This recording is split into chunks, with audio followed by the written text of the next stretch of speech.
Every dream starts somewhere. From home to representing a nation. Over 120 nations, one path to ultimate glory. And now, FIFAe becomes even more global. Only the best from each region advance one step closer to the trophy. Welcome to the FIFAe Continental Championships. Kuala Lumpur,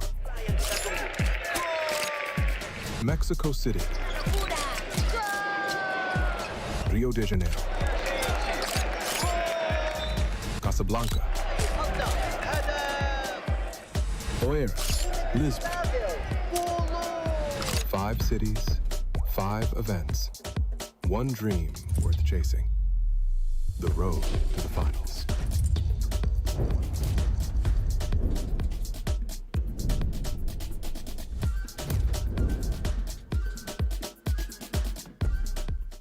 Every dream. Good morning, ladies and gentlemen. Once again, we are here live in Kuala Lumpur. Welcome to the FIFAe Continental Championship 2026 by AFC featuring eFootball Mobile. You're together with us. I'm Shasha Madhu and my co-host right here. Okay, hi, hello everybody. My name is Moaz and again, we welcome you guys inside the arena. All right, guys, today it's going to be an interesting match between several teams. Yeah, they'll be battling it out right here inside the arena, Shasha. Yes. Okay, as we are about to jump into the second chance. Right, so yesterday we have seen 2 nations punch their tickets to the FIFAe Finals World Cup 2026, which is Japan and India. So congratulations. They came through their respective semi-final ties and secured their places on the biggest stage. But for the 2 other nations, Muaz, the journey is not over yet. So today, we are telling you there may be no second chance after this second chance. We're going to witness Jordan versus Thailand in one match. We're looking for one massive opportunity to keep their World Cup dream alive. Oh man, that'll be interesting because as you guys should know that whoever wins this match will straight go to the FIFAe World Cup 2026, and those they'll lose this match will go to the Intercontinental playoffs. So they're going to go up against New Zealand. That'll be an interesting match right there. Correct. So when they face New Zealand, that is going to be the final opportunity for them to claim a place at the FIFAe World Cup Finals. So honestly, today, we're going to witness a very interesting playoff. We're going to witness that there's everything to play for. So if yesterday, Japan and India made history by becoming the Asia's first 2 eFootball mobile representatives to book their place at the FIFAe Finals, today, Jordan and Thailand, respectively, want to be next. We're going to see who will rise to the occasion. So I hope everyone who's watching at the moment are ready to witness this nerve-wracking match together, Moaz. How are you feeling? Oh man, I'm feeling super awesome, feeling great right here as today will be the deciding point and we'll see who will go to the FIFAe World Cup 2026. But of course, I can't wait to start with the game right now, Shasha. I guess it's time for us to show to our audience how our tournament format works for our last day right here. So without any further ado, ladies and gentlemen, let's have a look. The FIFAe Continental Championship 2026, featuring eFootball Mobile, is an inaugural 2v2 event for players to represent their nation on one of the biggest tournaments in football esports. On the road to the FIFAe Finals, nations have chosen their national team via direct invites or domestic trials. Each nation was free to define its own criteria regardless of domestic trial outcomes or rankings. The next stage of the journey is the FIFAe Continental Championship 2026 by AFC featuring eFootball Mobile. This year is bigger than ever. Only the qualified nations will move forward. For the first time, nations from across East and West Asia compete in offline qualifiers with their national squad to secure their spot in the pinnacle event, the FIFAe World Cup 2026, featuring eFootball Mobile. Only the top 8 nations from the FIFAe Nations League have advanced to the Continental Championship to represent their nation and compete for the title. at the FIFAe Continental Championship 2026 by AFC. The 8 teams will be drawn into a single group. All nations will face each other across the next 4 days. Day 1 and Day 2 will each feature one matchup per day against each opponent in the group. For every matchup, nations can earn 3 points for a win, 1 point for a draw, and 0 points for a loss. After having competed across the 2 days of group stage, the top 6 nations from the group stage will advance to the next round. If nations are tied on points, direct comparison, followed by goal difference and goals scored, will decide who will make it to the knockouts. Day 3 and Day 4 will feature the knockout stage. The 2 best placed team in the group stage will go directly to the semifinals, while teams ranking 3 to 6 will play an extra knockout stage round, and the last 2 teams are eliminated. Every matchup will be played in a home and away aggregate format. If a matchup ends in a draw, a tiebreaker game will determine who advances to the next stage. The knockout stage will consist of quarterfinals, semifinals, a lower bracket, and the final. The winner of the second chance final will be qualified to the FIFAe World Cup 2026, while the loser of the second chance final advances to face New Zealand in the FIFAe Intercontinental playoff. The winner of the playoff will also be qualified to the FIFAe World Cup 2026. To win the trophy, it all comes down to the grand final. The best 2 national teams will compete against each other in the same format to determine who will be crowned the winner of the FIFAe Continental Championship 2026 by AFC, featuring eFootball Mobile. Tune in live on all days on FIFA.gg. Ladies and gentlemen, this is the second chance. The road to the championship isn't over yet. And of course, for these teams, this is no longer about what happened before, but this is about what happened next. And first, of course, stepping onto the stage, a team that knows exactly what is at stake. They have been tested, they have been pushed, but they are not done yet, Shasha, because they have one more opportunity to keep their championship dreams alive. Ladies and gentlemen, make some noise for Team Jordan!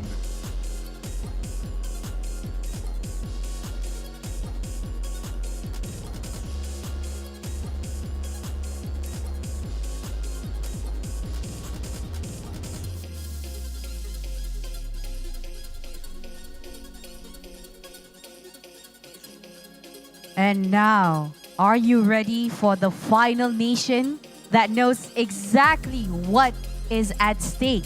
One match stands between them and a place at the FIFAe Finals World Cup 2026. They've come this far, they've fought through every challenge, and now they're ready to fight for one final victory. Ladies and gentlemen, make some noise for the War Elephants, Thailand! Let's go!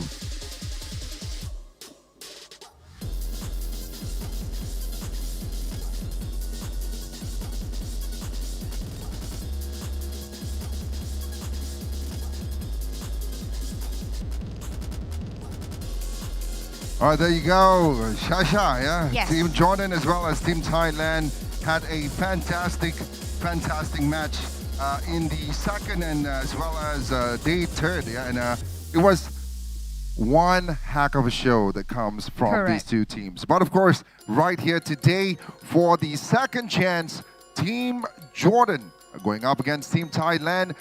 Who do you think, Shasha, will go to the next round? It's really hard for me to decide because I've seen both of them playing their games from the first round until this very moment. They have been very consistent. They have been very surprising as well. So I'm excited to see how it's going to unfold in this match because one of these nations will walk away with a place at the FIFAe World Cup Finals 2026. The other one will have one final opportunity through the Intercontinental playoffs. So let's get ready for what promises to be an incredible battle. And to take us all through the action, let's head it over right to our casters. We have Abe Hafiz, Matthews, as well as Abdurrahim.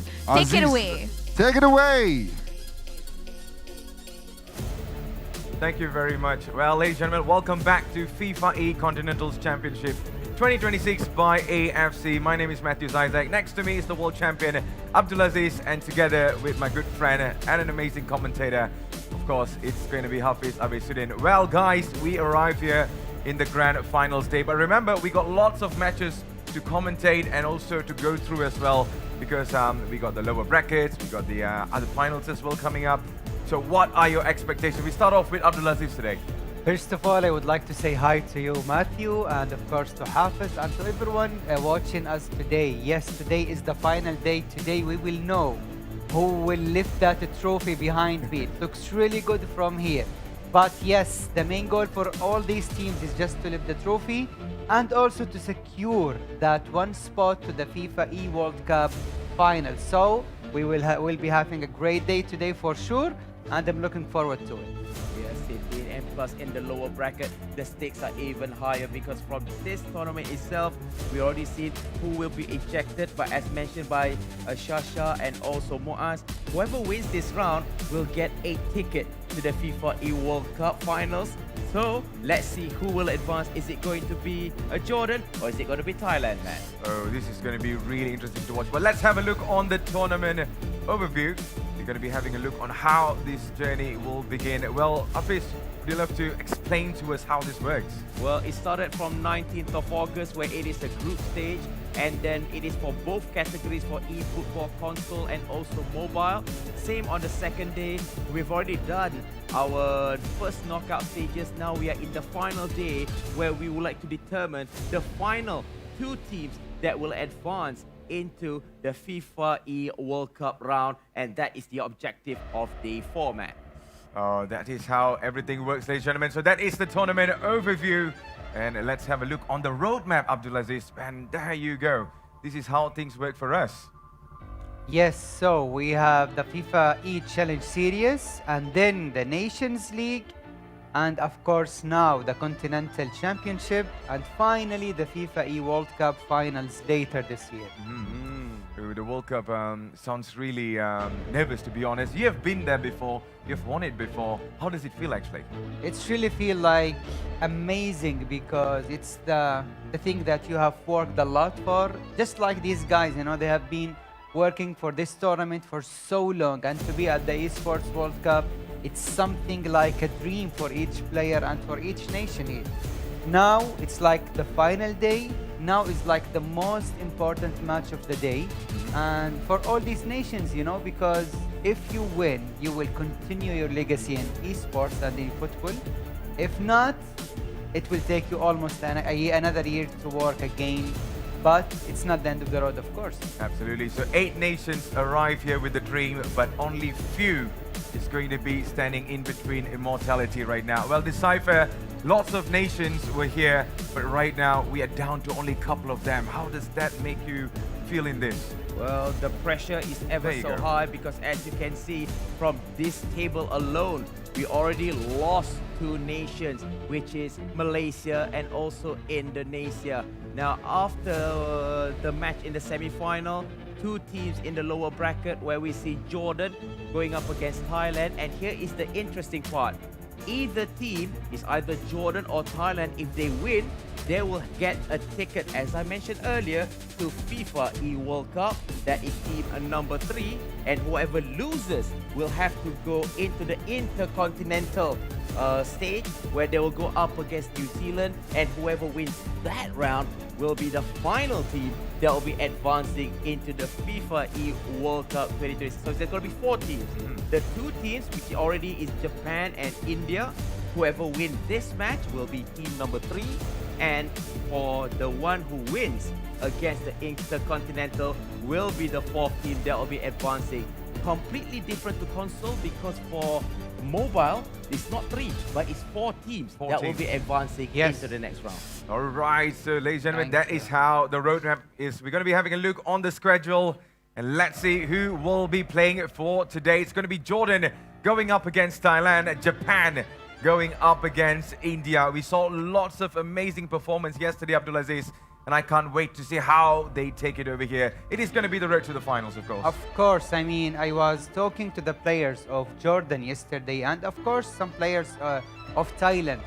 Both of those teams were like so unhappy about the results yesterday. Yes, they won the quarterfinal game, but they want to be at the Esports World Cup. So by losing that game in the semi-final for both these nations, you know, they are aiming now and today to go all the way and try to qualify to the Esports World Cup. Absolutely. So, of course, that is how things are today. That is the match schedule that we are watching just now. But we are back to us again. And Abdulaziz, you know, all of these nations, the players, they take a lot of time to prepare to come here.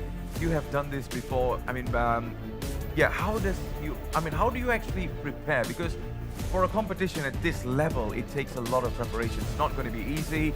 Lots of pressure on you. You will definitely know your competitors and lots of things coming up. How do you actually go through this? Wow, that's a good question, Matthew, because it's not about how you manage the game tactically with your teammate. It's also about preparing yourself mentally. So it's like two important sides. There is the tactical side, which is something you have done weeks and months before. And the second thing is the mental side of each player here, because the mental side is really important. Now we are talking about players. Both of these nations came from a loss yesterday. So you need to come back, you need to refresh mentally first to be ready for this round. And then you can talk about it, let's say, tactically, because I'm pretty sure that each player here knows the mechanics of the game, knows how to press, when to attack, and when to defend. So it's all about the mental side at the moment. Absolutely. Well, Decipher, I think we are going to be going into the match very soon. We're going to be having a look on how the preparation is on the cameras for the players. But yesterday, you were there. You saw how things were going on, especially for Team Thailand and also Jordan as well. How do you think, is there anything that you love to highlight, especially things that you see? Maybe on the weakness or maybe on the strength? Yeah, for me, it's for both of this team. They have a very distinctive gameplay because, again, I see they're almost mirroring the strategy that they have on console. Because for Team Jordan, they like to play a heavy defense and they counter-attack, forcing the opponent to make mistakes. However, if that is the only plan, it's going to be very difficult, because if Thailand are able to read their gameplay, they can decide to switch it up. But for Thailand, they love to play that wide and also crossing and over the top, because that fact is going to be a bit difficult, because Jordan have a very compact 4 and 2 type of defenders. So it's going to be 6-line defense. Maybe you need to spice it up to open avenue of chances to make a chance on target. That is my opinion. All right, Abdulaziz, do you agree on that? Because you see things that we can't see. You know, we can only, we are only commentators, we have only hosted, but you have been there. You know how things goes wrong, or you can actually spot if there's something wrong. Do you agree on what Decipher said? Yeah, definitely. I mean, because the tactics here and the gameplay style that these two teams have, it's completely different. Because Thailand used a lot crosses to the Yuan Kular, and we saw them score a lot of goals like that. But the weakness point here is that they do not have any other option. So if you just block the crosses from Jordan, I think Thailand team will have a lot to work on. And on the other side, Jordan's team, they lose their mind so quickly. I was talking to one of the players yesterday, and he told me he does not like the way that Thailand play, which is the crosses. Yes. So it shows that sometimes you can get to the head of each player here. But yeah, it's not gonna be easy for those, two players, you know, but you have got to go through it. If you want to be at the Esports World Cup, you must win this game. 100%. So there you go. This is the second chance finale. Jordan up against Thailand. And let's see if either one of these teams will be going through. But what happens if either one of them loses their Decipher? Well, whoever loses this game, they are still not out of the show yet. They have to go to the Intercontinental playoff, and they will have to face Team New Zealand, who's already waiting on the sideline. But whoever they're waiting wins, like a king right now, but eh? they're waiting like it's no tomorrow in my book. But whoever wins this will instantly get their ticket to FIFAe World Cup 2026. So right now, win or lose, the difference is do they have to play another step to secure the spot to the FIFAe Club World Cup. Absolutely. Sorry, it's not FIFAe Club World Cup, it's FIFAe World Cup. Absolutely. So we are going to be going into the game. The wait is over. It is going to be game time. Jordan up against Thailand. And this is the second chance finale we are having here. Jordan will be attacking from left to right in a white kit. Meanwhile, Thailand will be attacking from right to left in a blue kit. So as we can see, Thailand instantaneously going on the white flags. As mentioned, they love to play crosses. They love to chip and lofted the ball into the penalty area. But however, if Jordan can read this, it's going to be a big trouble because we can see Jordan try to attack in the center. They have changed their gameplay in my point of view, but the pass went a little bit odd, man. Yeah, it wasn't the very best of passes now. And let's see how Thailand is able to respond to that sloppy start right now by Jordan. And meanwhile, they're still taking their time not to rush those passes there, Abdulaziz. Yes, I see that Thailand team have changed their gameplay style completely. Yesterday we saw them like rushing things off and trying to, wow, what a beautiful shot from here. But the post denied that. That was nearly a goal, and Thailand are not stopping anytime soon. They got stopped by two defenders right now, and that is a very bad pass. Cantona coming onto the right now with the cross, and the header there could not find the net. But Thailand with a couple of warnings in the first few minutes right now, Abdulaziz. Yes, Thailand are like looking so good here.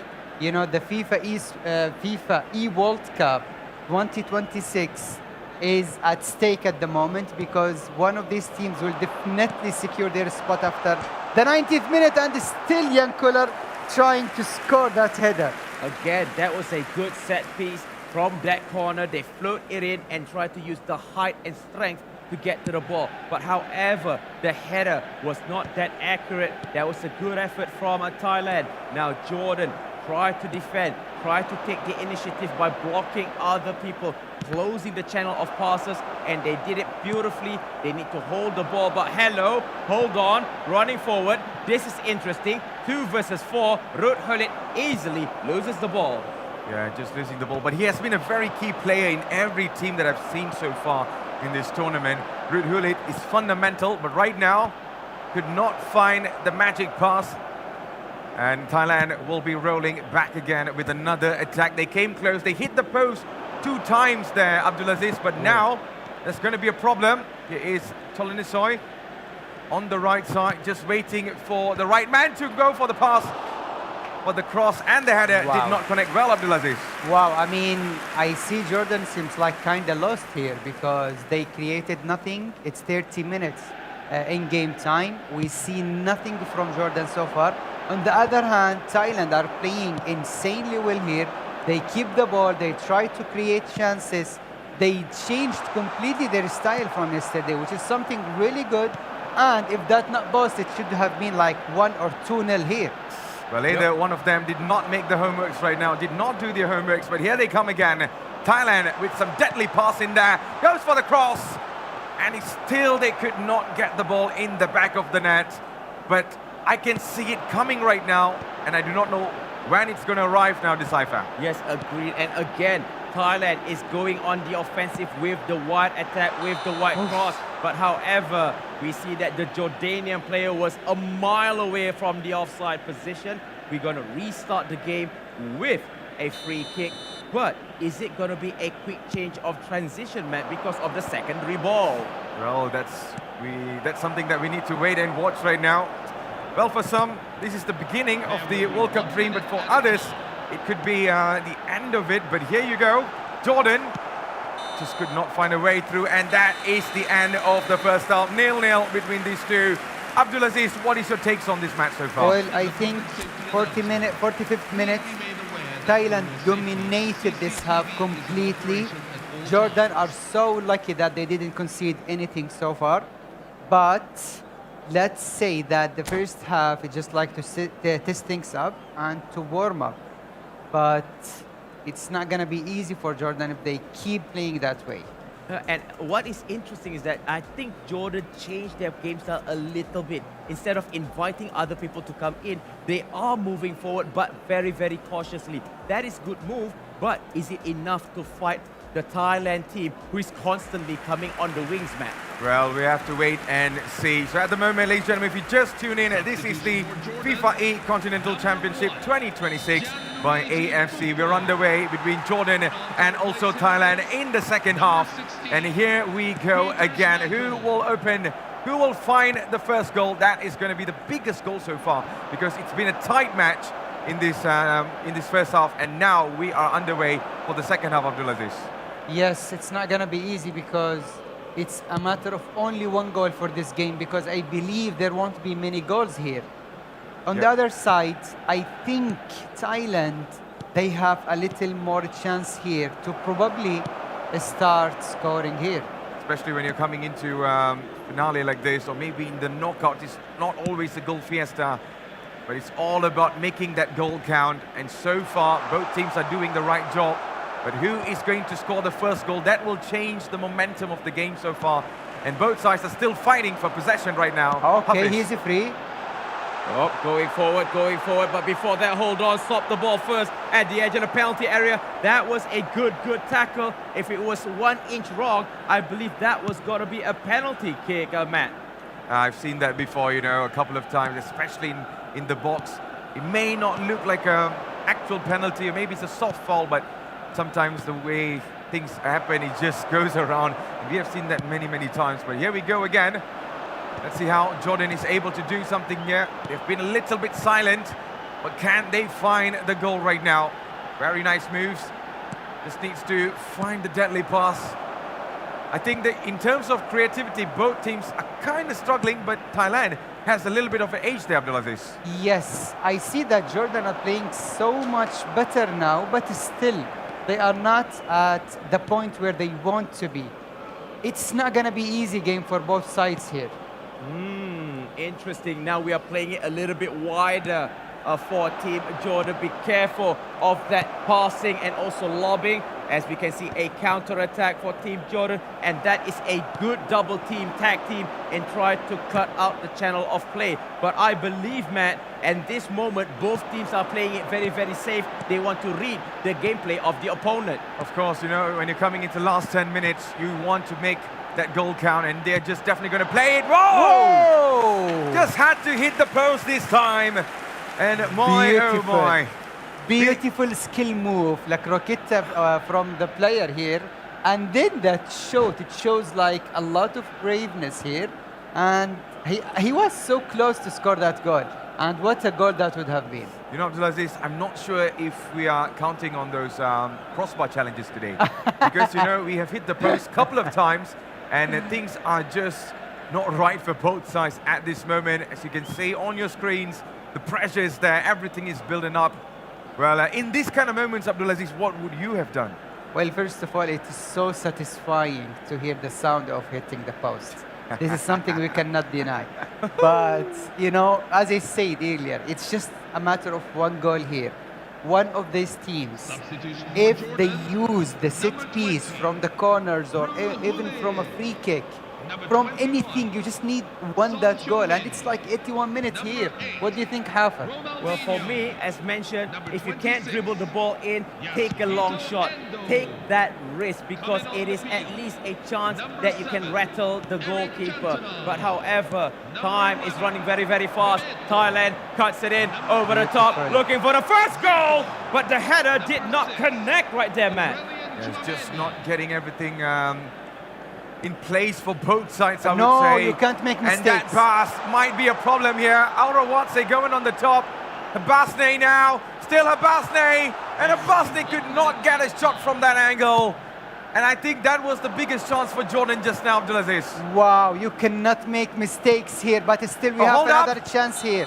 Ah, that's about it. You can't make it, you can't make mistakes here, otherwise you will be punished so badly. And that may cost you a spot to the FIFAe World Cup Finals. Exactly. But let's look at the gameplay itself, right, Abdulaziz? how many clean-cut chances did both teams make? Because in my point of view, they were playing pretty safe and they do not want to make mistakes that lead to a concede. What do you think? Yes, I mean, because they know that probably this is like one of the very few chances they have. Because if they lose this game, things will be even harder because they don't know the New Zealand's team, if they are really good or bad, because they didn't play anything. And we are always a little bit like afraid of facing something we don't know about. Well, that's how it is right now. So at the moment, it is 0-0 between Jordan and also Thailand in the first set. We're going to be going into the next one. Remember, it is, of course, the... I think this is going to be one of the most hardest moments for both sides because, you know, you want to make it to the finals. You know, it's not going to be easy, like what Abdulaziz has been telling us since day one. Well, Decipher, from your observation, what do you think both teams need to do? Are they need to take more risk or still play the way how it is right now? For me, for Jordan, I must give credit because they are changing their play style. Instead of ultra defensive, they are taking initiative but cautiously forward. But for Team Thailand, they need to be careful to add more depth in their attack because we see that it's always crosses, it's always lofted pass. But the two centre back of Jordan is pretty tall, so maybe a long shot, who knows. But here is the score after the first game. It's still even Steven 0-0 between Jordan and also Thailand, man. Yeah, that's the biggest thing right now. So, ladies and gentlemen, as you can see on your screen, it is 0-0. Well, Abdulaziz, you always say when we go into those knockout stage, it's not always about, you know, getting lots of goals. It's just making a goal count. Maybe you might be scoring 1 or maybe you might be scoring 2, and that's about it, isn't it? Yes, you didn't need to score like 3, 4 or 5 goals. It's just a matter of 1 goal. And you know what makes it really hard is because these two teams are so close to reach the FIFAe World Cup Finals. So to lose here will be something really hurt, I mean, the most. Yeah, but thank God that if you lost, I'm not asking for any team to lose yet, but if there will be one winner and one loser, you are not out yet. You need to go up against New Zealand. That means another match, another round where you can still have that second chance. But if you win, Khalas. Over, yes, Khalas. khalas. You're going into FIFAe World Cup 2026. For me, it's going to be a 1-goal match. That is my conviction, I believe. What do you think on that, Abdulaziz? I At this moment, we're going to go into the second match very shortly. Both teams, they were testing the waters and stuff, but I feel Thailand had more edge in there. It's just Jordan were being a little bit struggling, cautious and stuff in the middle, but whenever they get the ball in the final third and it was not going on target and stuff, just hits the post one time. If that went in, whatever Japan was trying to do would just outwork. Yes, Japan are already qualified, but I'm sure you mean Thailand. Thailand, sorry, yeah. Exactly. Because they have the same play style, right, man? Yeah. Yeah, I that's the know. thing, yeah. But you know something? And they were wearing blue, so I got confused. Yes. Thailand are so good Yes. today. They are playing really well. It's like they knew what they have to do. But still, they are like a little bit cautious, and they don't want to concede a goal because they know it's so hard to come back, especially at this game. From losing 1-0, it's gonna be really hard, you know. Not only tactically, but it's also mentally because it's not gonna easy. It's not gonna be easy, really. And also, I would like to add to that, Matthew, is because Jordan are experts counter-attack. They absorb pressure. They are also able to play long ball, but in a forced error manner. So if Thailand just chill and play discipline, I think Jordan might have a little bit of an issue right now. As I said, it's just a matter of 1 goal. The smartest team here, the smartest move to take here is try to go for that 1 goal, you know? Shock your opponent. Do anything different, you know, because they know each other. They faced each other a lot in this tournament and even before this. So it's not this kind of game where you can just like win it by comfortably 3, 4, 5 goals. No, you just need 1 goal, and you know, just get that 1 goal, and then you will be in the safe area. I think the biggest problem right now is they know each other so well. They do. The thing is, they couldn't find the weakness. So they need to do something new. So what Abdulaziz is saying is absolutely right. They need to do something new right now. Something that they have never done before that is FIFAe. So what do you think about that? What's the one thing that they need to do that you feel it Shock could your actually opponent. work? If you get yourself at the edge or transitioning from midfield to the final third, I do hope somebody tried the long shot. We've seen, because here's the thing, because throughout the tournament, I mean, Abdulaziz, you and me, we were arguing about long shots and short passes. I mean, not many teams are trying it. No. But the teams who did it, they have at least a 60%, I mean, this is my humble opinion, a chance on goal. Yes. Yeah. And also psychologically, when you get the chance to shoot, you tell your opponent, hey, I'm here, you know? I can do whatever I want. Exactly. So if I want to shoot or I want to go deep, I can do that. So it's something also will help psychologically also. Ooh, now talking about psychology, I think being 0-0 right now is giving a mental problem for all of us right now because, you know, we are Not just the players, all of us. Exactly, that's the biggest problem because, you know, we do not know who's going to score. No. So it's going to be really tough. Let's straight go into the entire action on the pitch right now between these two teams, Jordan and also Thailand. Well, both teams are still scratching their heads, trying to discover something new. Well, hopefully we're able to see something new today, Abdulaziz. I think because they are talking to each other, they know that they need to do something different, and they know to find. They know that they need to find some solutions here.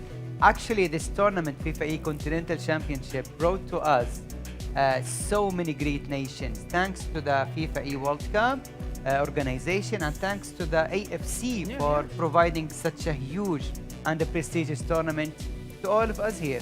Yes, indeed. The more the tournament, the more that we can find out new talents, and also we can see which nation have the bragging rights to be the best in the region. Talking about bragging rights, I think that is the biggest goal for all of these nations that has joined in this tournament. You're watching FIFAe Continental Championship 2026 by AFC, and we are underway between Jordan and also Thailand. It's a 0-0 in the first leg, but in the second one is where everything goes the other way. We have seen that. Well, Abdulaziz, are you a fancy of golden goal or not? You would love to end the match in the second set. Well, I mean, the way that these two teams are playing at the moment, it's like maybe we will go to a golden goal here. But you should hold your nerves. You know, you can't make mistakes. We saw the Thailand player made a huge mistake over there, and they were so close to lose because you cannot make mistakes now. Exactly. I think that's the biggest problem right now, Dusafi. You cannot be making mistakes because you are already in the very last moments of the match, and if you're going to be making mistakes, it's going to cost you a lot. I think we're going to be going into the match shortly. Before that, this is the match that we are watching right now. If you just tune in into FIFAe Continental Championship 2026 by AFC, Jordan up against Thailand. And my, oh my, I just can't wait to see who's going to score, because right now it's a goalless first match. And as you can see on your screen, both teams are looking nervy and stuff. So we are also nervous a little bit here on the caster table because, you know, we do not know who's going to score. But it's game time, ladies and gentlemen. It is game time. And now it's time to put that nervous out of the window. Now it's game on. Now it's full focus, 110%.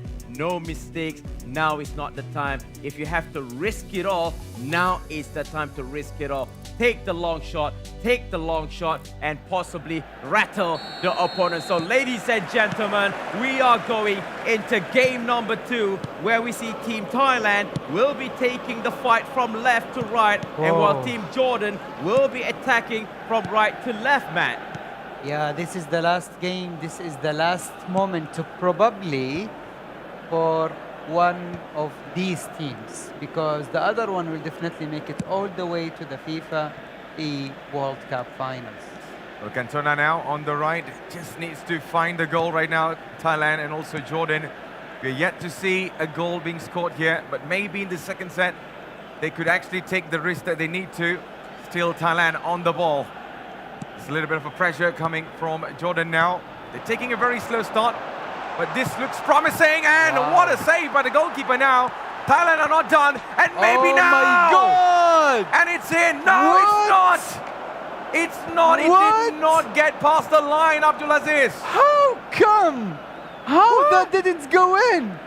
That is an impossibility. That should have went in, Wow. but it was denied. Oh my goodness, drama in the second game. But here comes Thailand again, coming in numbers. Good through ball, but it did not reach its target, Matt. Wait. I think Thailand, they did have some changes here. Yeah. They take Collar out and they use the player, I think it's Big Horst, the Dutch striker, and they are now starting to play short passes at the edge of the box to try to create more chances. And now that's What? a chance again and again. My, oh my. Thailand, how many chances do you need at this moment? They're going to try again. Telenisoy goes for the shot, and again the goalkeeper stretches out. And what a defensive display Jordan is showing here. But still, it's not over. Thailand are putting the pressure. Jordan are trying to escape that. And they come again, Thailand. Telenisoy again. Could not find the way through. Jordan, this is the time to break the entire defensive display being showed by Thailand earlier on. The Basne, Alrawatne goes for the cross. It's back-to-back action from both sides, defensive and even on attacking right now, Abdulaziz. Yes, I mean, we see Thailand are playing so good here. They changed their tactics completely. They started to use short passes, 1-2s, and trying to break the defense. Oh, now, the Cypher at this moment, I do not know what's going to happen because we're coming closer towards the stoppage time and both teams are trying so hard to score, but they were so unlucky in front of goals. Yes, indeed. Going into that final third must be a little bit more clinical, a little bit more accurate. And as Abdulaziz mentioned, Thailand is changing their strategy. No more crosses, but it's going to be short passes gameplay. But however, we are seeing trying to pass the ball flank to flank because they want to find an opening and possibly, Abdulaziz, an AI run in between the line. Definitely, because now they are able to create more chances. And, that is the long shot we talked about earlier. Saves after saves in this match. That is the end of the first 45 minutes of action. And guess what? This is still a long way to go. And we are yet to find a goal right now, Abdulaziz and the Cypher. Wow, I mean... Two long shots, remember. That's a big improvement, Abdulaziz. Yes, and not only that, because now they have changed their tactics completely. They shocked Jordan the way they play. Agreed. And also, they created, many chances, even though none of those chances went in. So lucky for Jordan that it's still 0-0 here. Well, Jordan definitely will be trying again. They were really solid on defense, but Thailand, they had a couple of chances. And some of them hit the post, and we saw some stretchy saves by the goalkeeper. The Cypher, I think at this moment, Thailand are going to go all out in this match because Jordan, yes, they defended really well, but Thailand is going to push that extra gear in this coming half right now. And what is concerning to me is that it proves our theory right. Jordan's defense is solid, but it's either they are being under pressure or Jordan is waiting for a mistake by Thailand, losing possession in transition midfield to defend, and they'll counter-attack with a quick lightning long ball. That could be the main game right now. So without further ado, Jordan on the left, Thailand on the right. Now we see quick passes returning, ensuring possession between the white shirts right there, Abdulaziz. Yeah, I mean, Jordan here. Oh, nice. Hold up. Oh! That was nearly a goal. Jordan with the surprise at the very early start of the second half there, Abdulaziz. Yeah, that La Croqueta is like, it's one of the most important tools here. And then he tried to take the shot also directly after that. But still, it's like, it's all about that goal, you know, that first goal. I think Thailand are like very close than ever to score the first goal here. Well, as you can see, time is ticking away. We're coming closer. This could be a chance for Thailand. But the defenders got in the way. They sensed the danger as fast as possible. And Al-Rawasne on for Basni now. Really good passes between these two. Could they find the net? But no. Thailand are showing really good defensive duties here. And here they come again. Could they find a way through? Telenosoy on for Cantona. Nice pass onto the left. There's two options in the box. Goes for the cross. And that is going to go straight to the goalkeeper. 61 minutes has elapsed so far, Decipher. It's now or never because time is not their friend at this moment. Yep, with 30 minutes left on the clock, less not including extra time, these two teams are trying to find weakness, try to find cracks. But however, they should not do any simple and silly mistakes. Yes, it's easy said and done, but those silly mistakes can be very, very crucial. Again, waiting for a long drive. Thailand decided not to go long, not direct, but they are over the top finally. This could be it. A chance! What a pass! Oh, goodness me! The opening goal finally comes late in the second half, late in the second game, but it is good enough. Finally, they went over the top. The AI was a little bit slow to react, and that was a good finishing, Abdulaziz. Yes, that's a beautiful goal. It shows the quality of these players. Very nice lob pass, and also the control, and then the finish. I mean, I think it's totally deserved lead so far. Thailand played so good here. They changed their tactics. They shocked their opponent by the way they played here. And 1-0, totally deserved. Still, it's not over for Jordan. Absolutely. So as you can see on your screen at this moment, one goal has separated heartbreak and glory right now. And Thailand is surely taking the glory. It is 1-0. Jordan has something to do about this. Can they find a way? Can they get the equalizer? I'm thinking, Abdulaziz, Yeah, that's this how is you where win. the nerve kicks in at the highest level. Yes, exactly. But the move the Thailand team took shows a lot of braveness. And of course, they want to win here because they are not going to change something for nothing. Yeah. The changes that they made here, they just want to win this game with. And it worked so far because they created more chances. They hit the post. They were so close to score that one goal. And now they achieved it. Nothing much left. I think it's like 15 or 20 in-game time minutes left. And I know, just like to add to that, by all means, Thailand was playing close quarter dribble, short passes, fast movement. Yes. Suddenly, when they transitioned in the final third, I think Jordan was expecting another short pass. But what did Thailand do? Lofted the pass. Yes. AI wasn't able to control, and it was a clear shot on target, 1-0. That was a good change of tactics, Matt. It is.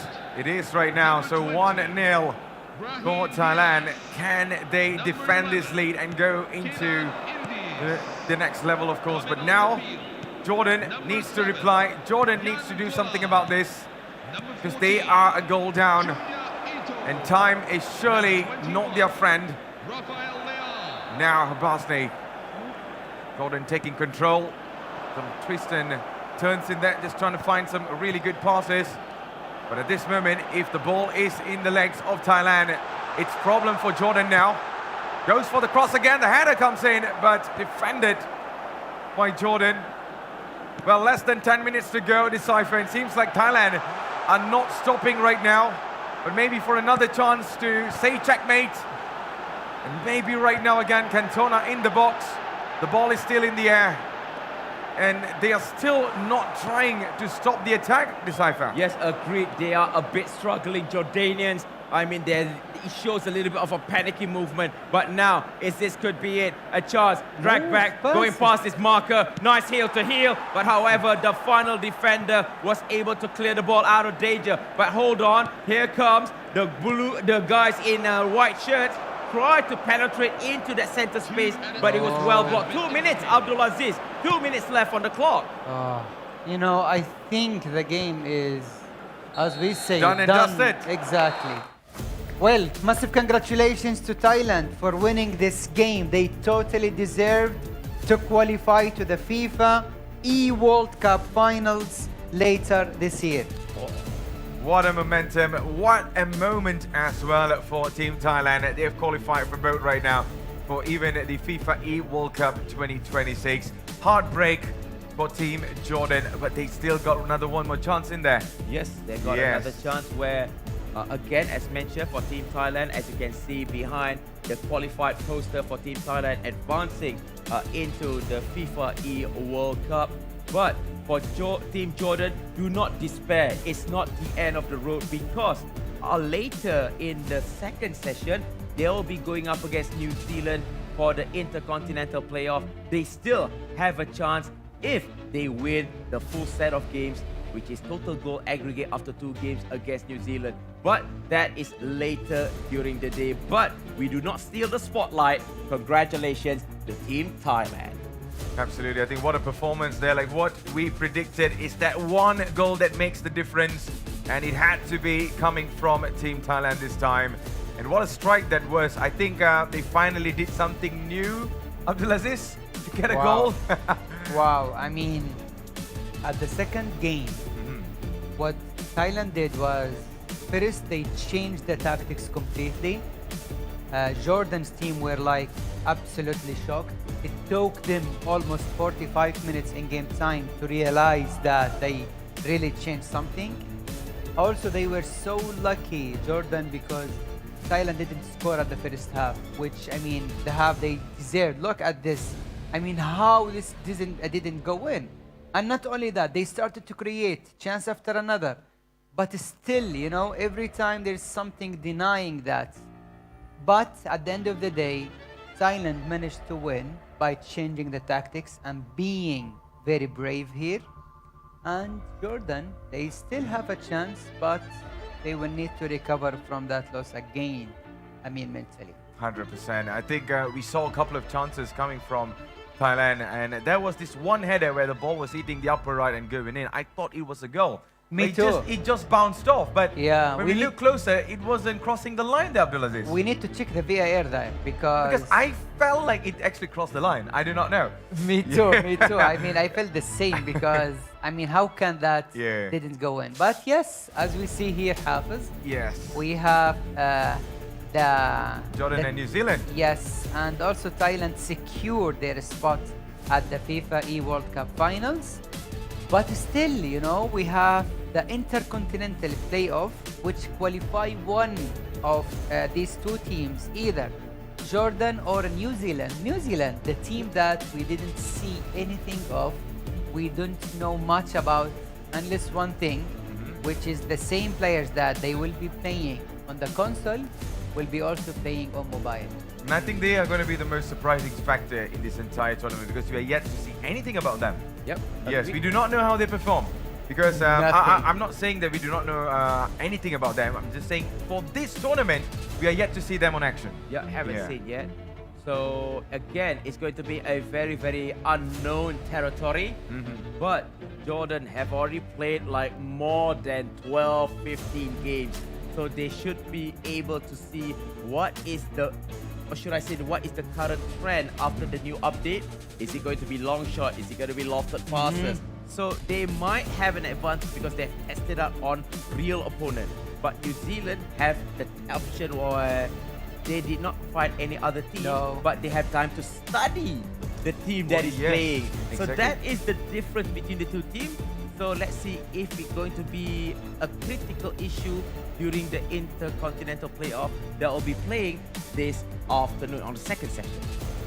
Well, that's going to be the most interesting thing to watch out for. The New Zealand team is the one that I'm yet to see what they're going to be performing and stuff. So they're going to be the surprise of this entire tournament, and let's see how they perform. So ladies and gentlemen, we are done with this match between Thailand and also Jordan. Well, Abdulaziz, is there anything you would love to add based on your analysis, or something that we didn't get to see in the match? I think the Jordan's team need to work a lot on the mental side, because I feel they were affected badly yesterday and they still didn't cover from that. And also on the other side, Thailand's team showed and told us that if you want to win, you have got to attack and to create chances. And that is the only way. Yes, we already know about this, because if you do not create enough chances, you will never score easy and enough goals. But at the end of the day, Thailand totally deserved to win here. And we are looking forward to the next match. All right, so talking about next match, well, I think we have to prepare for the next one there, Decipher. Yep, we are going to be preparing for the second chance final, which is for the console. It's going to be, again, I believe that's Jordan. Going up against the home favorite, which is Malaysia. So Yeah, Abdulaziz already smiling. yeah, it's gonna be a very interesting match, but that is going to be after this.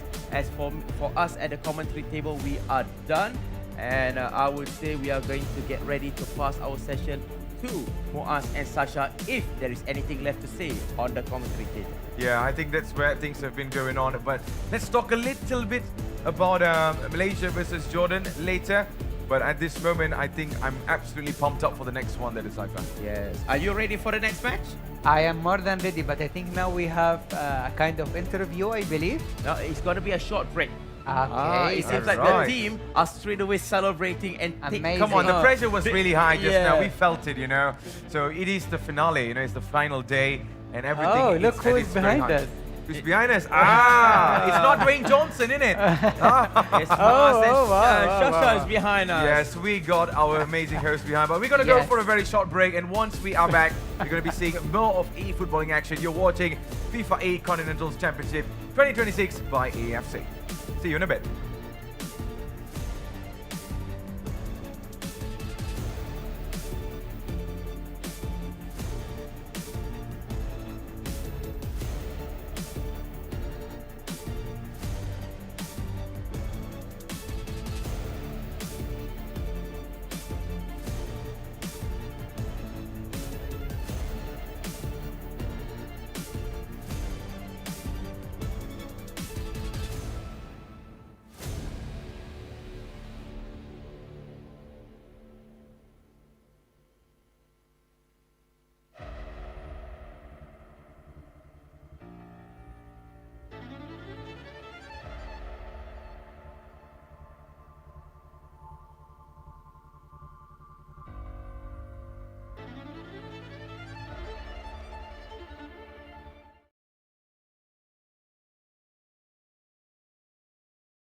Every dream starts somewhere.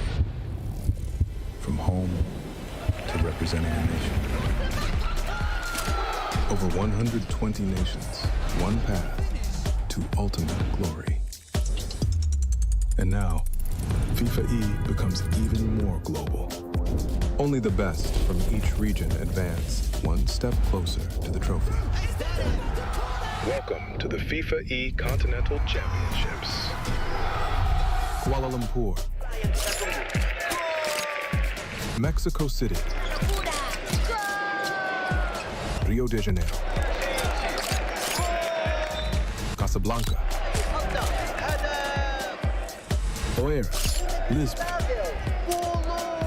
5 cities, 5 events, one dream worth chasing. The road to the finals.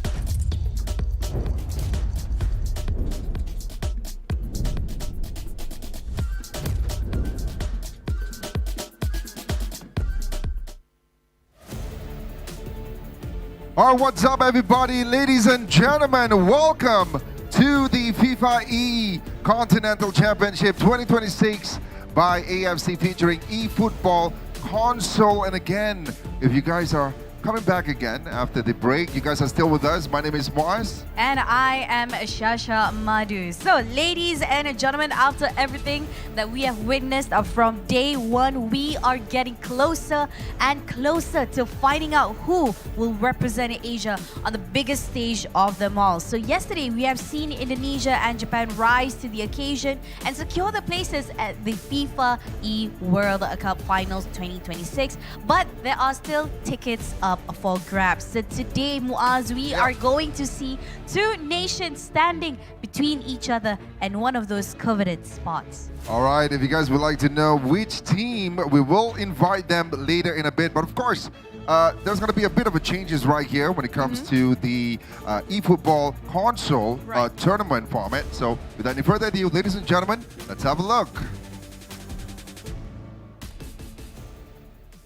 The FIFAe Continental Championship 2026, featuring eFootball console, is an inaugural 2v2 event for players to represent their nation on one of the biggest tournaments in football esports. On the road to the FIFAe Finals, nations have chosen their national team via direct invites or domestic trials. Each nation was free to define its own criteria regardless of domestic trial outcomes or rankings. The next stage of the journey is the FIFAe Continental Championship 2026 by AFC, featuring eFootball console. This year is bigger than ever. Only the qualified nations will move forward. For the first time, nations from across East and West Asia compete in offline qualifiers with their national squad to secure their spot in the pinnacle event, the FIFAe World Cup 2026, featuring eFootball console. Only the top 8 nations from the FIFAe Nations League have advanced to the Continental Championship to represent their nation and compete for the title. At the FIFAe Continental Championship 2026 by AFC, the 8 teams will be drawn into a single group. All nations will face each other across the next 4 days. Day 1 and Day 2 will each feature one matchup per day against each opponent in the group. For every matchup, nations can earn 3 points for a win, 1 point for a draw, and 0 points for a loss. After having competed across the 2 days of group stage, the top 6 nations from the group stage will advance to the next round.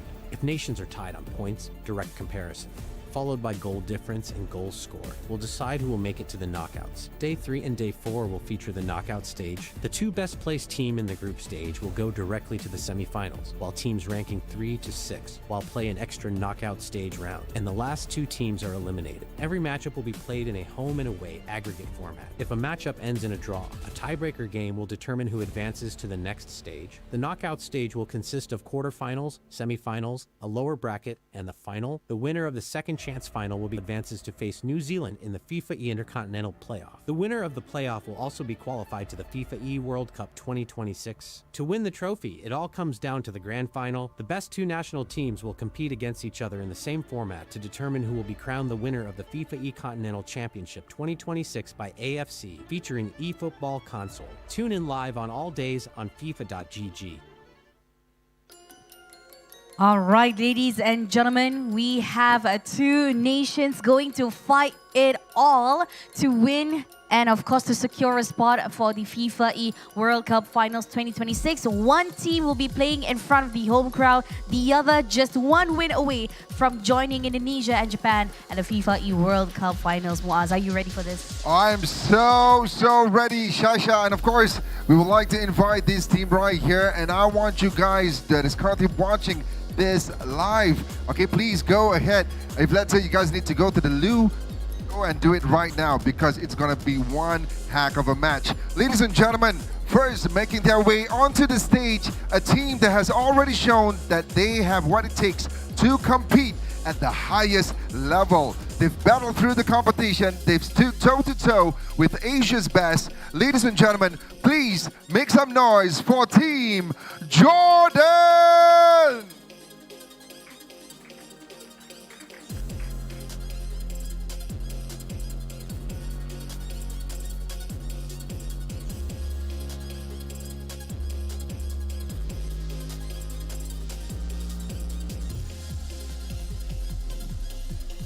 All right, there you have it, Shasha. Team Jordan, they're finally here.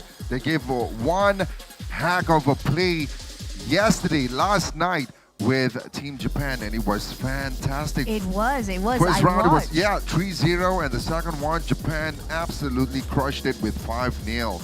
But of course, Team Jordan, they still have a chance. So let's see. So for that, next, ladies and gentlemen, the next nation had to fight their way through the bracket. They've earned their place here, and now with an entire home crowd behind them, they are ready to take their shot at this round. So Kuala Lumpur, this is your moment to get behind your team. Make some noise for the one and only Harimau Malaya, Team Malaysia!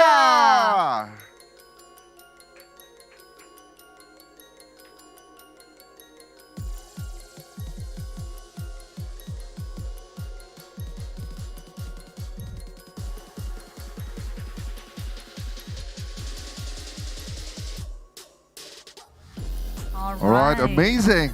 All boys, put the game face on. I love Akim's confident right there, you know, having a pose before the match.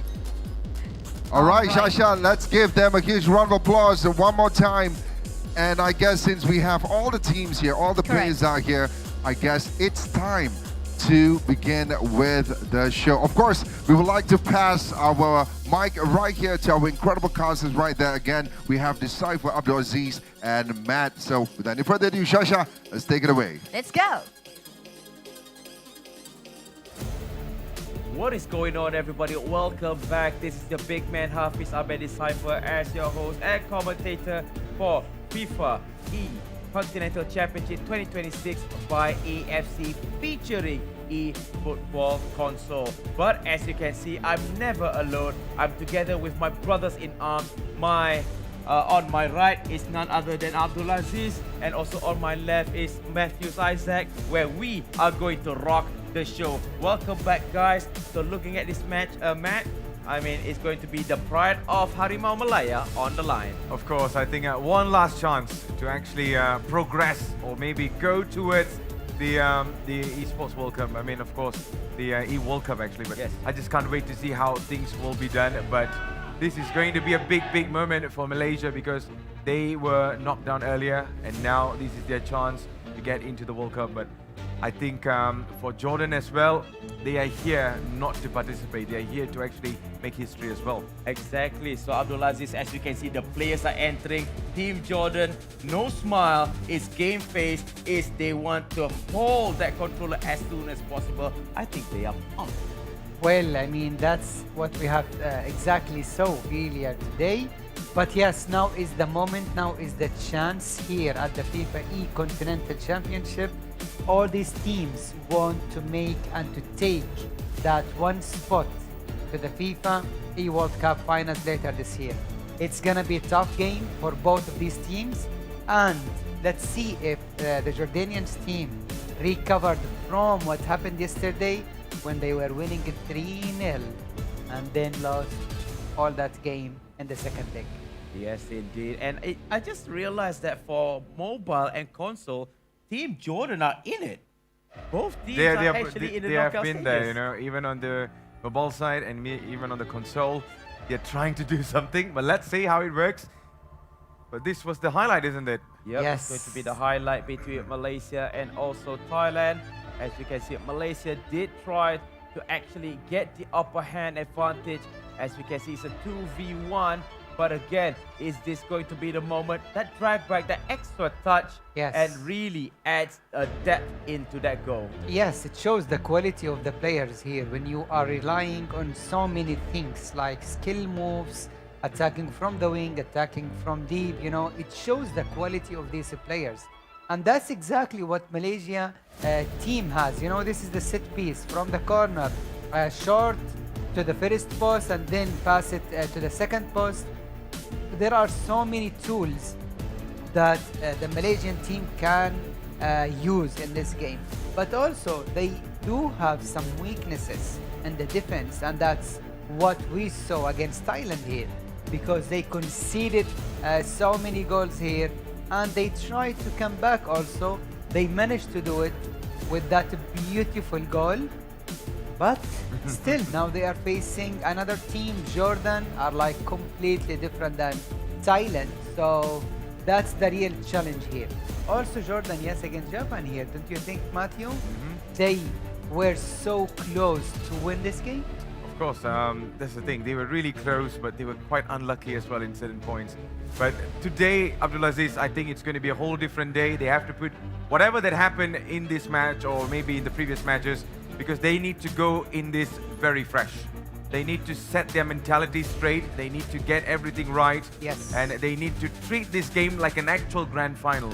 That's how you do it. You don't have to think about what happened before. Just think about thinking this is the moment that's going to make it or break it. Simple as that. Yep, I agree, because at this stage, at this knockout stage as well, especially for console, where whoever loses this game, there's no second chances. It's going to be eliminated out of the tournament. Only the winner will be advancing into the Intercontinental playoff, going up against New Zealand.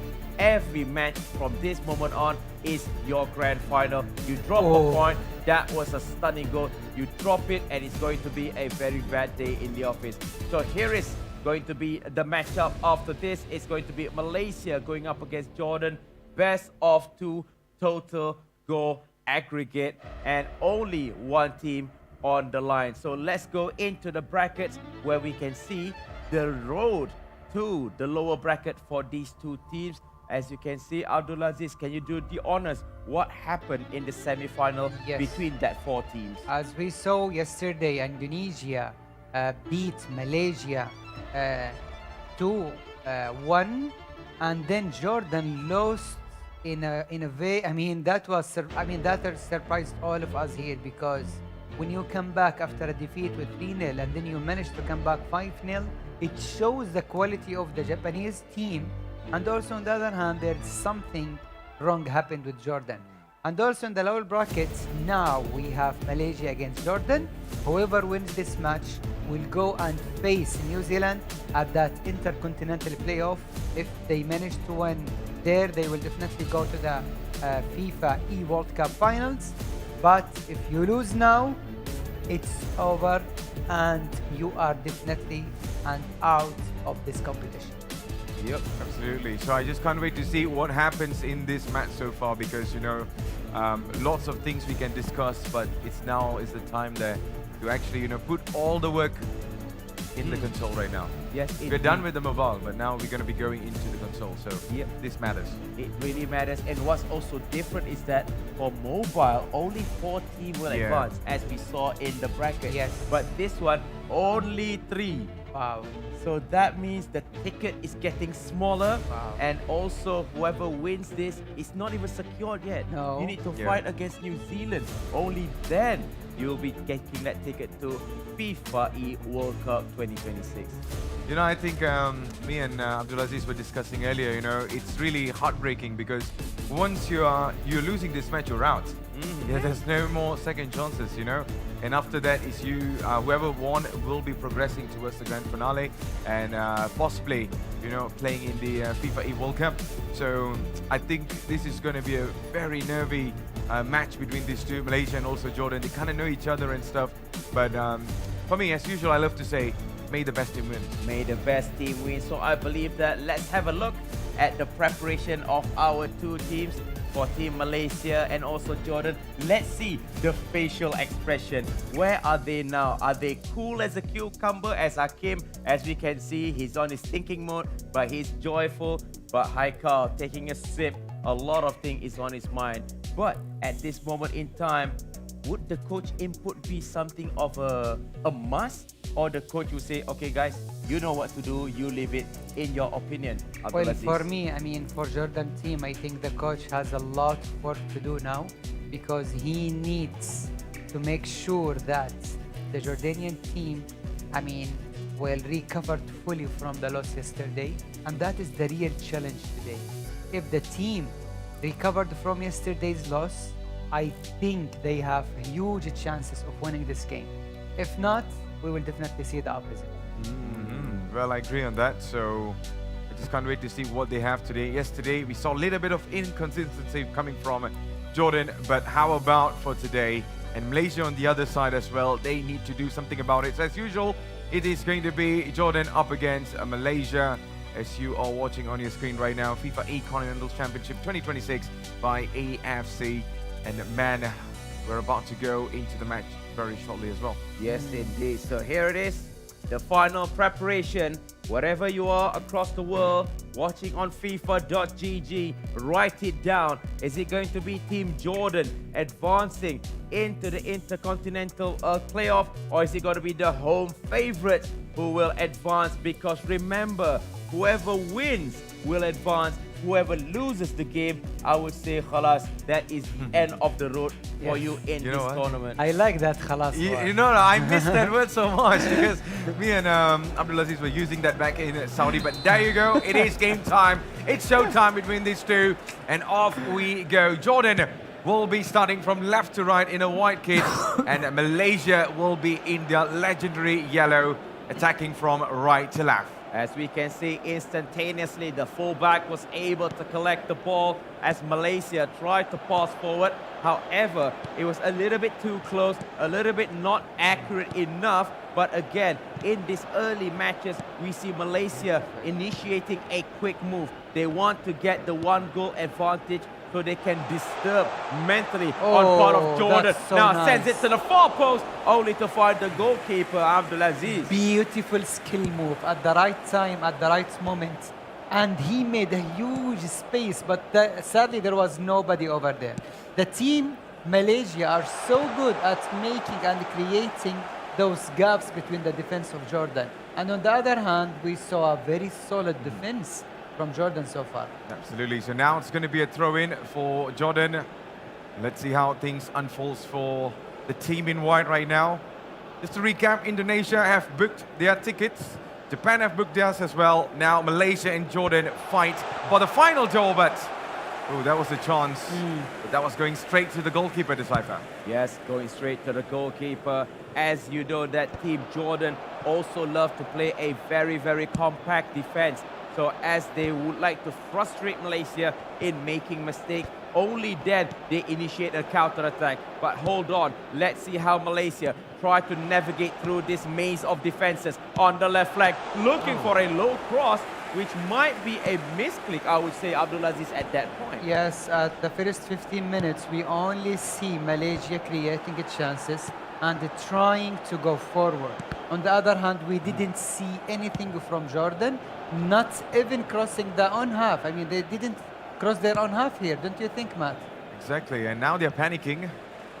Just goes for the clearance there. There you go, Saif Al-Hakka.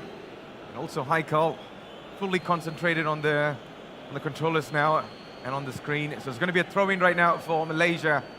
Could this be the moment for the team in yellow? Let's see what are the options. Goes for the far one. Malaysia trying it, but Jordan now in control. With 16 minutes has elapsed so far.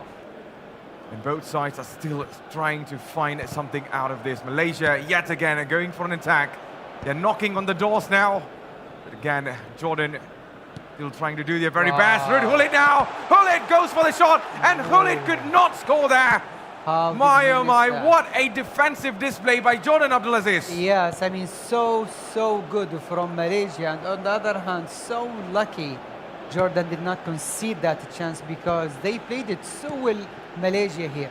So unlucky, it should have been 1-0. 1-0 for Malaysia so far. Agreed, I totally agreed on that notion, guys, because that was a clear chance on target, but was denied by the goalkeeper. Malaysia showing their capability again with those long lofted passes, but is that the only way to score goals? I do not think so. So as we can see again, with another lofted pass possibly, no, there he actually ran into a triangular defense. For sure, he loses the ball instantaneously from that point, Matt. Yeah, Ruud Gullit has been absolutely influential in this game so far, but again, he could not get past through the defender. Sliding tackle comes in again. Gullit with a long pass, but to nobody there. Just going straight to the legs of the Malaysian players now, and here they come again. Time ticking away. Both sides are trying so hard to hold possession here, but it's going 50-50 on both sides right now, Abdulaziz. Wow. It could come anyway at any time. Yes, I have never seen Jordan play this bad, to be honest. They are making a lot of wrong passes. They are not really concentrated. And this is something, I think it's just a matter of time until we see Malaysia get the first goal here. Absolutely. Oh, that's an easy catch, Yeah, easy catch and good observation, because this time around, again, like their mobile counterpart, the Jordanian actually changing up their strategy. Instead of going all defensive, going all tactical, they are trying to seize the initiative and bring the ball forward. But however, Abdul Aziz, I agree, the short passes is not accurate enough and they are doing mistakes, but maybe that all could change with this attack. Dribble past one, lost it against two, but however, that is not accurate enough. Change of positioning maybe. Rod Hulit passing it forward, try to flick on. Jordan now have a chance. Good bicycle kick clearance, but still it's the ball in the air and goes out of play, Abdul Aziz. Yes, Jordan needs to do something here. They should try to create more chances. They need to use more players in the box and then try and to break that defense, because it's just a matter of one goal here. Yep. And now Malaysia's just trying to defend this, but Jordan are putting on so much of pressure. Could they find a way through in here? Is that a the goal? ball might land in the back of the Wow. net, but what a goal line clearance there coming from Malaysia. Both sides are fighting at their absolute best, but it's not over yet. With the experience that the Jordan team has, you can absolutely expect more to come. But here you go again. Malaysia might be finding a way through in here. Ruud Gullit. And Gullit just got dispossessed so easily. And there's only a couple of seconds before the stoppage time. But for one last attack, goalkeeper catches that confidently. And I believe with this last kick, it is surely the end of the first half. And that's surely about it. What a match. What a tight match we have in our hands right now. Abdulaziz Decipher, what are your thoughts so far in this game? Because both sides are yet to find a goal and both sides are still figuring out how to break the defense. Yes, at the beginning of this half, we saw Malaysia creating a chance after another. They were very close to score the first goal, especially with that Ruud Gullit chance. Unlucky they didn't score the first goal here. And later on, by the time passes, we saw Jordan play much better and they started to create more chances and to use more players in the box of Malaysia's team. But in the second half, it should be completely different now, because I feel the Jordanians team, they are like into the game more now, but that does not deny anything from Malaysian side also. Yes, but the thing is that I saw maybe that needs to be improved.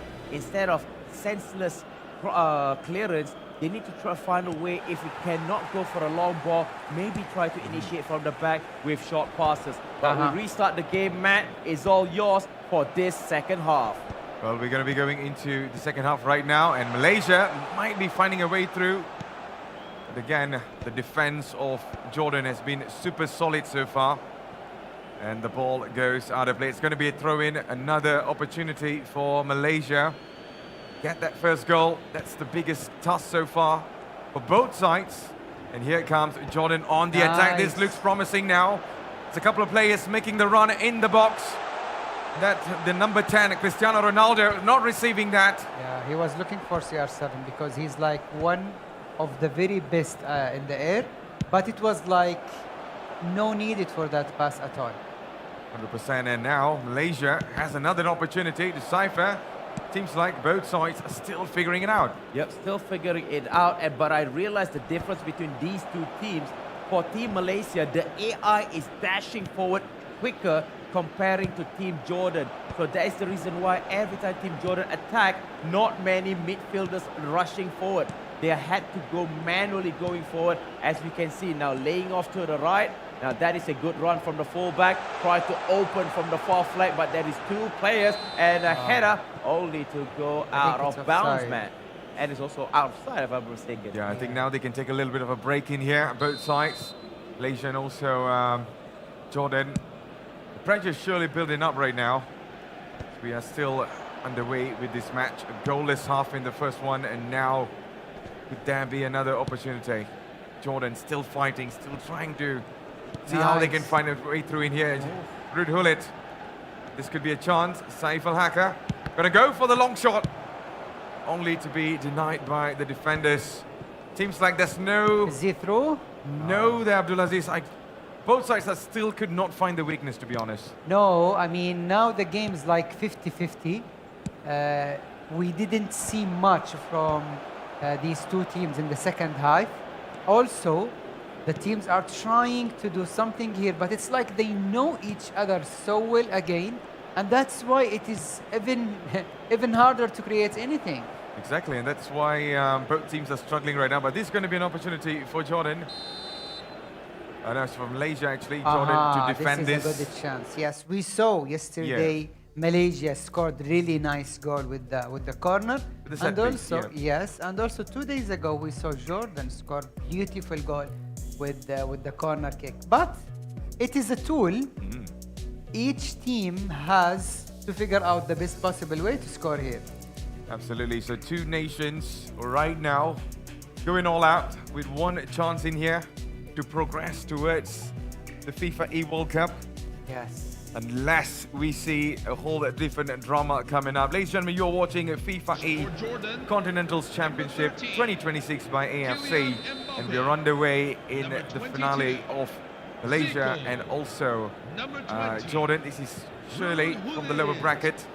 And let's see who goes into the next one with the corner now. And nobody touched that there, the Cypher. Well, it was a little bit too high, a little bit overcooked, overpowered, giving a chance for Jordan to counter-attack. But the first touch was a little bit too heavy, thus giving way for Malaysia to send the ball back into the opponent's half. Flow is steady, steady is smooth, smooth is fast. However, try to rush the pass. The player could not get into proper positioning. Now that is a big concern, because if you start rushing, playing fast ball, but your player is not up in the final third, who are you going to pass? Unless this pass go through for Malaysia. Good save. Maybe need a long shot for Team Malaysia, Abdulaziz. Yes, I see Team Malaysia have more players now inside the box. Whoa! Again, and maybe another what one. A goal. And Malaysia takes the first lead. Wow. And what a goal that was. It had to hit the woodwork. Yes. And then the ball lands in the back of the net. Yes. Jordan right now are questioning so many things in here. But Yeah. Malaysia got the first through. Oh, what a goal that was, Abdulaziz. A beautiful goal. I mean, we saw a lot of players inside the box, and that, helped the team to find the right one. Even after the post denied that beautiful shot, still he managed to take and score the goal. 1, 2, 3, 4, 5 players inside Jordan's box. It shows here that Malaysia wants really to win and not only to score a goal. Yeah, see, as mentioned, it all started with a long shot. I say thank you very much. That was Yes. my idea. Yes. I'm going to claim it. But that's the thing. Long shot is one of the tools that the team have at their disposal. If you cannot dribble into the D box, if you cannot get closer to the defensive line, because remember, Jordan has 4 compact defenders. They have 4 who are playing in a solid line, maybe assisted by a DM, defensive midfielder. I'm not so sure about that, but it is compact. If you're willing to take the risk, it will be a good chance again to get the secondary ball, to get that 50-50 ball, man. Yes. Well, as you can see, it's a very nervy moment on the screen. The road to the World Cup just became considerably steeper for Jordan. Meanwhile, Malaysia enjoying this. But the question is, for how long, Abdulaziz? That's the question here, because they really need to do something. As I said earlier, it's just a matter of time until we see Malaysia take the lead, and they actually did right now. On the other side, we didn't see much from Jordan, not in the first half, and also in the second half. They have a lot of work to do, and they need to do something here, otherwise they will definitely leave us. Well, talking about a lot of work, it seems like Jordan are now in it right now. Let's see what they could find a way through here, and that's the goal! They believed it will arrive, and it surely arrived. It's 1-1. We're back square again. And right now, the place is absolutely shaking with the Jordanian fans. cheering in here, Abdulaziz. Yes, this is the first time we see Jordan go through the wing and play the right cross, even though it's a clear mistake from Malaysian side, but they took well care of it by the Jordan's team. 1-1, game on. Game on, and a mistake by the defender tried to play the ball out of defense where you should have just cleared the ball just to be safe. So that was a costly move by the Malaysian international, but what a space awareness, and it's going to be 1-1 in this match, and Jordan is level pegging with Matt 15 minutes on the clock. Yes, there's 15 minutes left on the clock so far. So it is a moment for Malaysia. What a save by the goalkeeper now. And that's another chance. Goes for the cross again. Well defended. This could be a moment. Just needs to make the twist and turn, but he could not find the way through. Defenders were just all around. What is this? I mean, seriously. Build up from the back. Yes, take your time. Build up. Try to reach the opponent's half so you can have many players.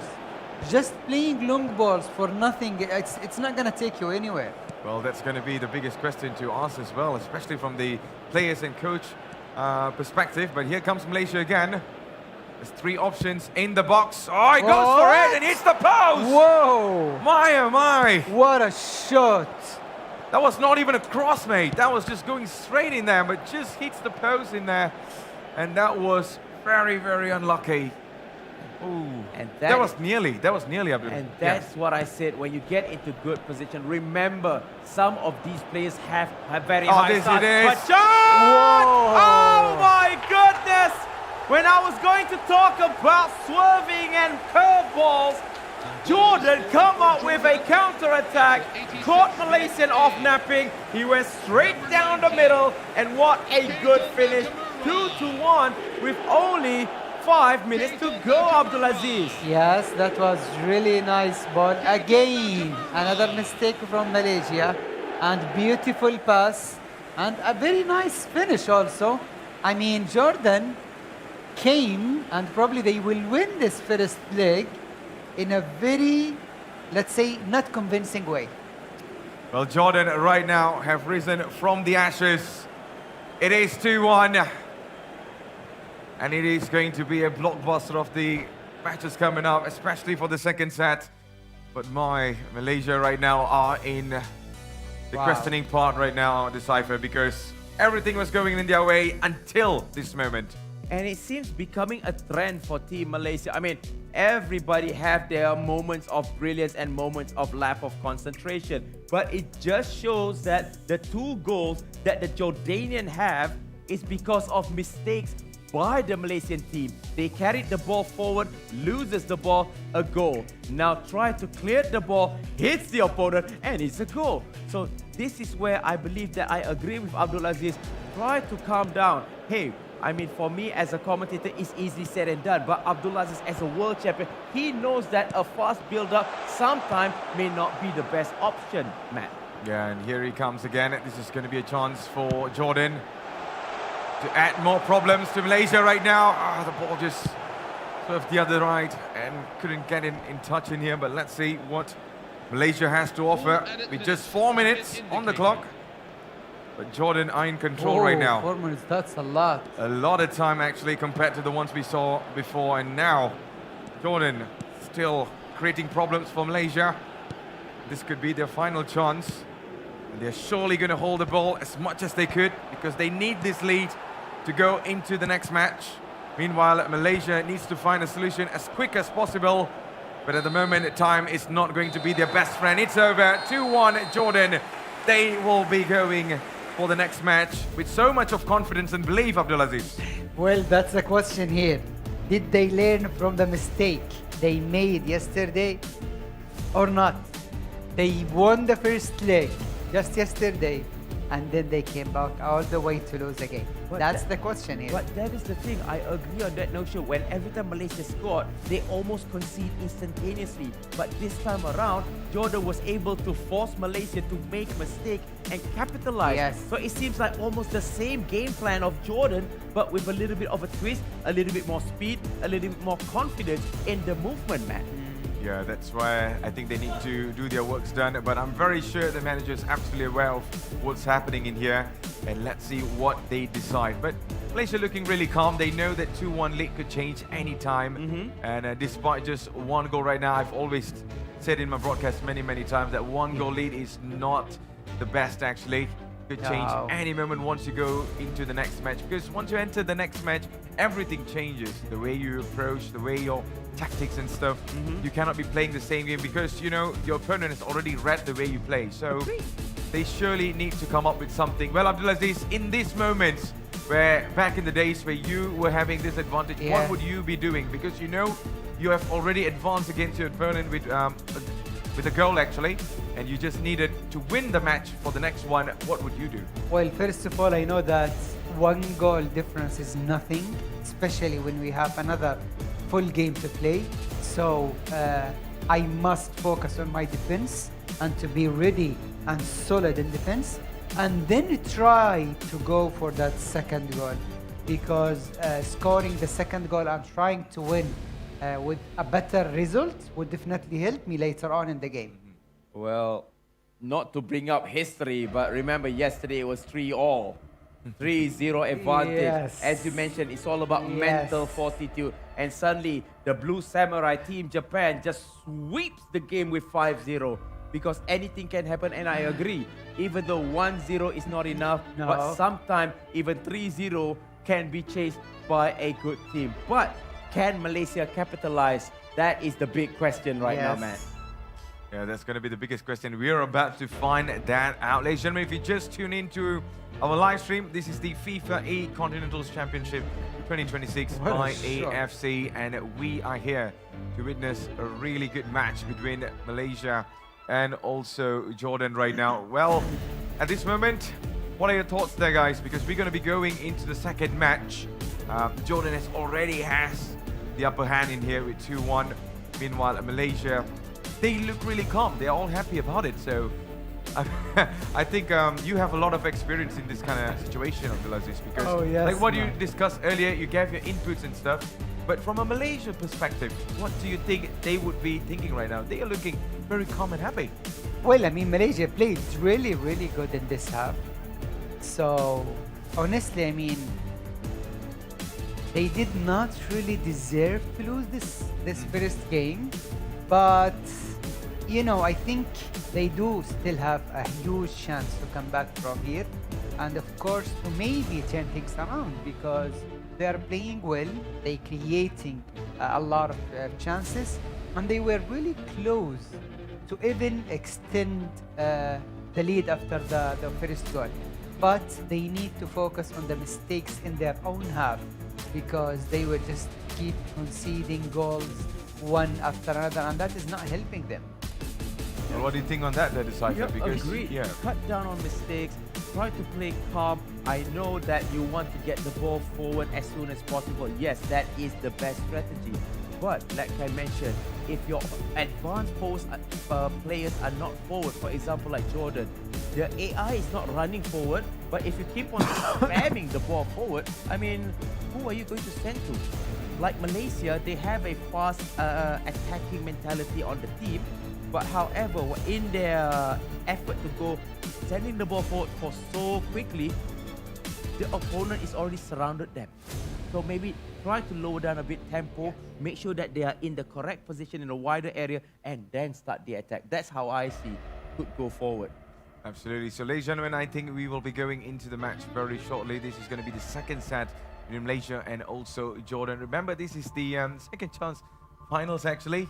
And even though if 8 of this team wins, we got one more team waiting there, and it's going to be New Zealand. Oh, wow. I mean, definitely, I mean, it's all about this game, because you just need to take it one game after another, and then later you can see what you can do against New Zealand, because now they have, I mean, both of these teams, they have a very tough challenge here at the FIFAe Continental Championship 2026 by AFC.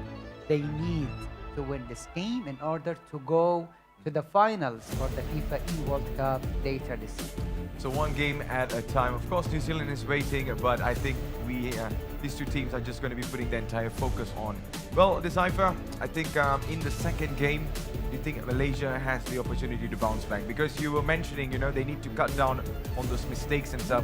We have seen how Malaysia plays for a long, long time. But on your observation, how do you think they could actually progress and beat Jordan in here? Okay, this is again my humble opinion. The difference between Malaysia attack and Jordan counter attack.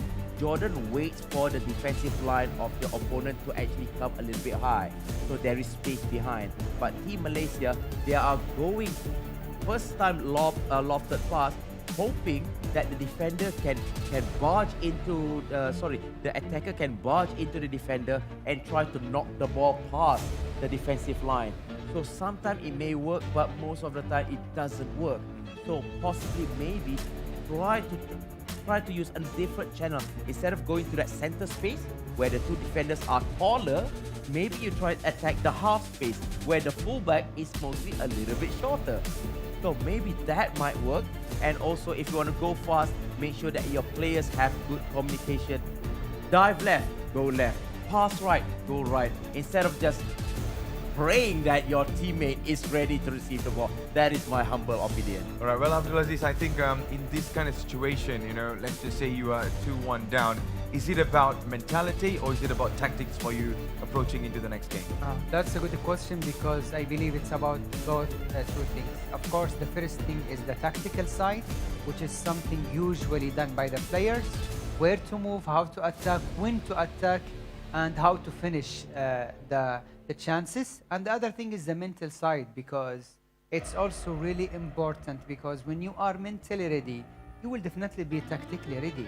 At the first minute of the first game, we saw that the Jordanians team, they were not there. It was only one-sided game by the Malaysian team. Yes, they took the lead and they were so close to even extend that lead, even though it was not enough, because they kept conceding goals one after another. And that is the point that they need to focus on. Malaysia, they played so good in creating chances and in attack, but they were really bad in defense because they left so many gaps behind, and that's why they lost the first game. Ooh, that's a very, very unique way of telling everything what's going on in that match there, Decipher. But we're going to be going into the match shortly, just as what I'm getting information right now. But for now, Decipher, I think I'm really nervous to actually see how both of these teams will perform. But Jordan on the other side, they were absolutely good, because we know, Abdulaziz, even back in Saudi, they were playing really well, especially Saif, who was representing Al Nassr at that time. He had that mentality, he had that drive to always, push forward, and that's why he was in the final.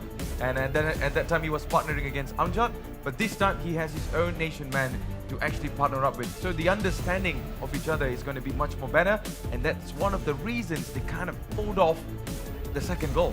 Exactly, and also Saif, was so happy to have Ghaith with him, because last year they did not do much at the FIFAe World Cup, and now this year he's like feeling more comfortable, much let's say more relaxed, because he needed someone to understand his game plan. And on the other hand, Ghaith is not like an easy player, so for both of them it's like a very good combination. But the loss yesterday against Japan hit them so badly. All right, I want to ask you a very funny question, to be honest, but it's not that funny actually. But if you ever have a chance to partner with any of the players that has participated in this tournament, you can only pick one. Who do you think it's going to be? Oh, that's really good question, Matt. Well, I will go with Hafiz. You're going to go with Hafiz? Yes. Really? Yes. On the couch here. On the couch. Oh my goodness. All right, ladies and gentlemen, I think we are going to be we're going to be diving into the match very soon. Let's have a look on what is happening on the tables between these two players right now, because it is going to be a huge, huge match coming up. It is going to be the second set between these two nations, because remember, only one will go through towards the road to the FIFAe World Cup. Meanwhile, the other will be saying goodbye I do not know who it is. Either it's going to be Jordan or it is going to be the home nation Malaysia right now. Wow. So both teams are right now at the highest pressure, to be honest. Oh yes, who do you think, Matt, will make it all the way? Oh, from the commentator's view, I think Yes. both teams deserve to go through. Oh, that's very diplomatic answer. Yes, because I'm not going to give any analysis on this. Decipher, you got anything to say about it? If Malaysia can cut down on their mistakes, they have a chance to strike back. That's from what I could see. If they are patient enough, because remember, Jordan's defense are very, very airtight. So if they are able to at least exploit any gap, they could have a chance. However, we know Team Jordan, they are not just going to cross. They can long shot, they can header, they can corner. Every attack at their disposal is a goal-scoring threat towards Malaysia. So if you ask me between the two, I cannot say between the two because it's going to be an even balance, even Steven. But again, it's the goal difference that will become a big factor in this second game. Yeah, one last final preparation before we step into the second leg right now. Remember, carry the same aggregate score. It is 2-1. Malaysia is 1 goal down. And all they need is just one more at this moment. You can see it's a very nervy moment on the cameras. Both teams are still trying to utilize their tactics, trying to get the very best. Now we are just a few moments away. The trophy awaits. It's a beautiful trophy. It's very, very beautiful. We should get a picture with that. But of course, as you can see on your screen, Jordan versus Malaysia right now. Game number 2 coming up. It's going to be showtime between these two nations.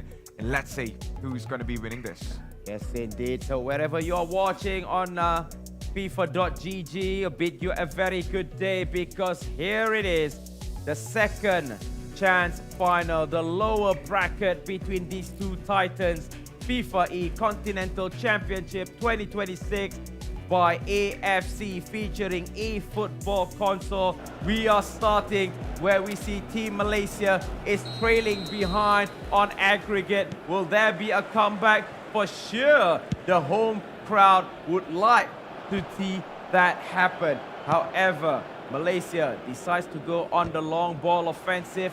We picked up the second ball and a little bit of a confusion right there and easily dropped by the Jordanian international where it is a foul. Going for a free kick. It's going to be Malaysia taking the advantage, maybe going for the far post. Yes, they do go for the far post and a header, only drifted away. And it's going to be a race for the first one to get the ball. And it's going to be Team Jordan who takes the advantage. Yeah, Rudhulit now got the ball in here. It's really good. Oh, this could be a chance for Jordan, but what a save by the Malaysian goalkeeper right now. Had to throw the ball towards the top, had to clear that off, or else it's going to be the other way around. Rudhulit just showing so much of damage in here, doing lots of damage, I wouldn't say, but there you go again. Ronaldo makes the pass, tries to find Nedved, I believe. Whoa! Ronaldo, and that is another opportunity again. Goalkeeper stepping in as the hero so far. Abdulaziz, it Yes. seems like Jordan are not stopping anytime soon. They won the third goal right now. Not at all. Yes, they are just going for the extending to extend their lead here because they are playing so good. And oh, unlucky because the goalkeeper saved it over there. So yeah, Jordan plays. They are playing really good here. They are creating chances. They keep the ball. They build up. They take their time, and this is something really good. And on the other hand, we didn't see anything from Malaysia for the first 10 minutes. Yeah, he's been constantly on the defense. It seems like Jordan right now is having the advantage with constant attacking, forcing Malaysia to do clearance. However, this time around, Malaysia 3v4, 3v5, easy steal by the defensive line of Team Jordan. As I mentioned, the AI is a little bit slow to come up in that midfield area, but hold on, an instant no-nonsense clearance by the defender of Team Jordan, man. Yeah, Jordan are doing everything they can to defend, but remember, Malaysia may be 1 goal down, but the dream is still alive. We are still very early in this game. Let's see if they could get the equalizer with this cross. This corner, of course, but now Still a chance for Malaysia. Beautiful shot. What a save by the Jordanian goalkeeper now. It's going to be a throw-in. A couple of players swarming around as fast as possible. It's going to be Johan Cruyff who might be getting this. Surely, or maybe. We're going to go for the long option here. Into the box. But Jordan got really tall players in there and they immediately go with the counter. And this could be a chance for Jordan. They're really fast. Just trying to break the defense, but he couldn't find a way through there, the Saifa.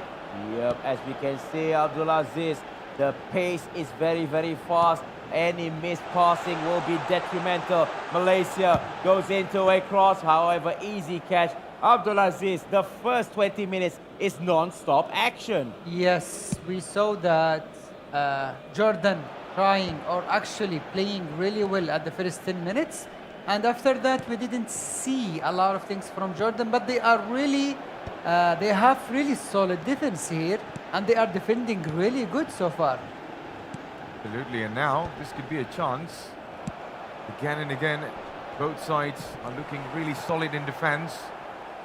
What is this? Oh, this is, I mean, that's you a cannot sloppy make passes mistakes. there. Yeah, you cannot make mistakes here because, I mean, Jordan team will take full advantage of that. 100%, and then Johan Cruyff is struggling to get the ball in the middle. And let's see from this pass, Ronaldo. Cristiano Ronaldo with the pass onto the top. Kylian Mbappe might not be getting that. And with that clearance, still you see Jordan on the attack, still trying to put more problems, more pressure onto Malaysia. Ruud Gullit, Ronaldo nice. again. Still Cristiano Ronaldo, he might be wearing number 10, but the dream's alive. But there you go. Ruud Gullit, again and again, being a huge problem. Jordan are enjoying this, Abdulaziz. Yes, I mean, they are playing really well, and they are creating chances. They are very close to score the third goal here. But on the other hand, we didn't see anything from Malaysia so far. Totally agree on that notion because Malaysia has been put on the back foot. Now defending again. Malaysia punches the ball out. However, Jordan does find the steal and he goes for a long finesse shot. However, the ball did not swerve. We still have another 12 minutes left on the clock. It's a fast-paced game. It's a very aggressive game in the attack because it's free-flowing football from left to right as Malaysia try to find the initiative. And that is the mistake of communication, Matt, that I said. If they want to go forward, tell your friend go forward, Matt. Very, very important. But now Mbappe onto the right, tries to find Gullit. Looks really good. Ronaldo waiting in the box. But this is going to be a corner kick. And Jordan are surely going to do something about it. Yeah. Because this is going to be another opportunity. Well, I think they have a breathing moment for Malaysia. Well, Abdulaziz, Yes. these are the situations that could really break it or take it for any players right now. Yes, because you know we didn't see much from Malaysia. That's why they are trying to find something here. They are changing probably some players, changing some tactics, but they really need to change something here because it's all about Jordan. They are playing much better and they are creating many chances. I mean, Malaysia are so lucky that they didn't concede any goal in this second game. Absolutely. Agreed. But then yet again, Matt, I mean, Abdulaziz together, I mean, they are playing fast ball, so the players might be a little bit tired. Now the substitution has to come in and also playing it central, punching it out, because that's the reason why, because they were playing high-intensity football that even after 38 minutes, they just said, no, we need a substitution. So now, Malaysia on the counter, playing it left, running it central. And again, the mistakes happen that give a ball away to Jordan, man. Yeah, Jordan now just couldn't find the pass again. With 5 minutes left on the clock so far. They're still trying to add another goal in here, but Malaysia still believes. Malaysia still trying in here. Just one goal down at this moment. All they need to do is just make that progress up in the front and find the ball in the back of the net. But here you go, Ruud Gullit. That's a nice pass to Mbappe. Ronaldo in the box, Mbappe again. And he just left Beautiful. the chance just went begging there, Abdulaziz. Yes, I mean, Jordan are playing so good here, you know. I feel they finally found themselves. They are playing very comfortably. They are creating chances. They reach the opponent goal so easily and very quickly. We're talking about solutions. What solution does Malaysia have so far? Because Jordan are absolutely dominating on possession. Well, Decipher, that's going to be a thing to talk about in halftime break. Yes, indeed. And again, Malaysia is looking for those long ball flicked on, while the defensive line of Jordan is actually in line. Look at the reaction from the players. They know Malaysia that they didn't find much here. Yeah, exactly. But still, it's just one goal. It's nothing. It's just one goal, and then you will be back in this game. So it's really not hard for them. But on the other side, Jordan, they need one more goal to close everything off here.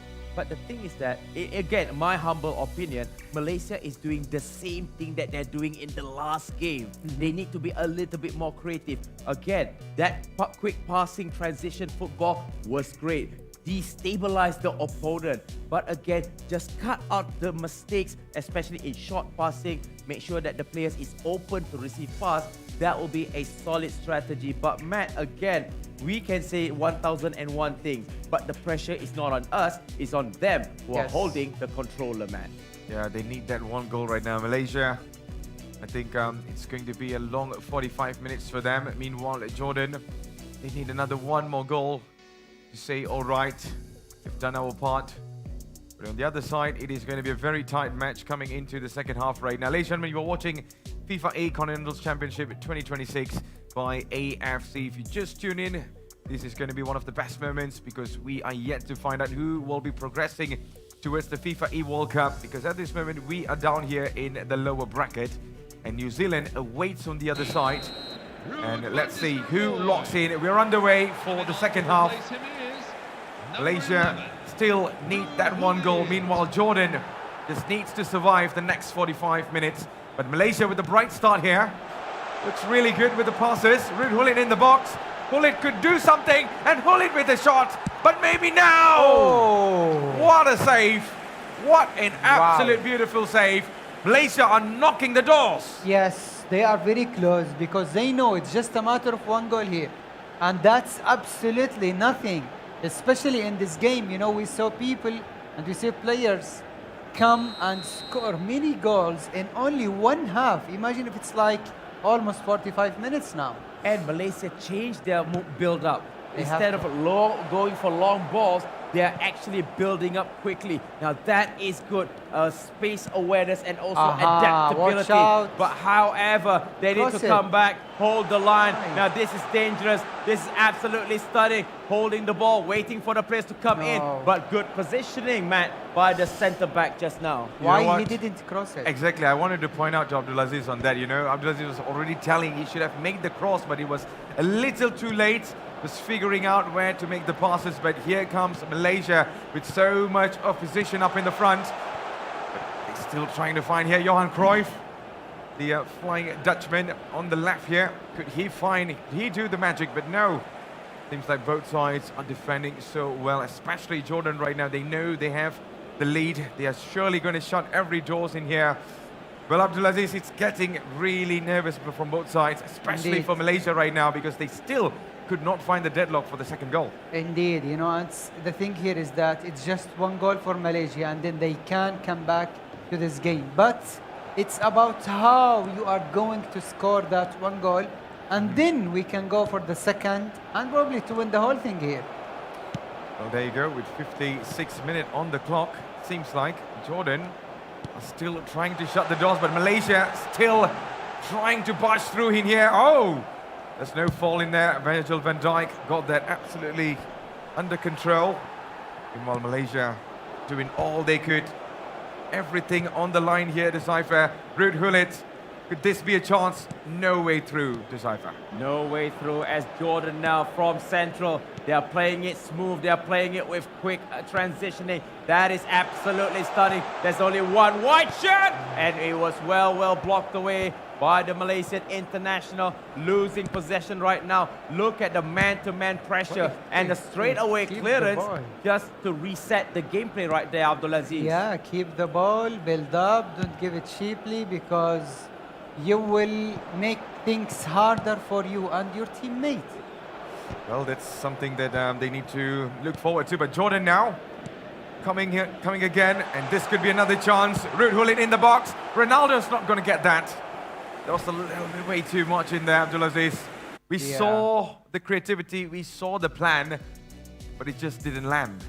Exactly, and that's why the Malaysian team have to do something here. They are making some changes, and on the other side, we didn't see much from Jordan because they are happy to keep everything as it is, which means that they will secure their spot at the FIFAe World Cup if Malaysia failed to score any more goals here. And remember, we have to play against New Zealand, who's waiting on the wings, waiting. Yes. They'll be like, who is it going to advance? But again, adaptability of these two teams is very crucial. Malaysia know that they are under pressure, needs one more goal. So are they going to take the risk? Again, just my humble opinion, if they were to play long ball like on a 4-2-4, they need to at least pull defenders, the opponent's defenders from their line. Only then those long drive passing the defensive line could work, Abdulaziz. I agree with you because probably it's one of the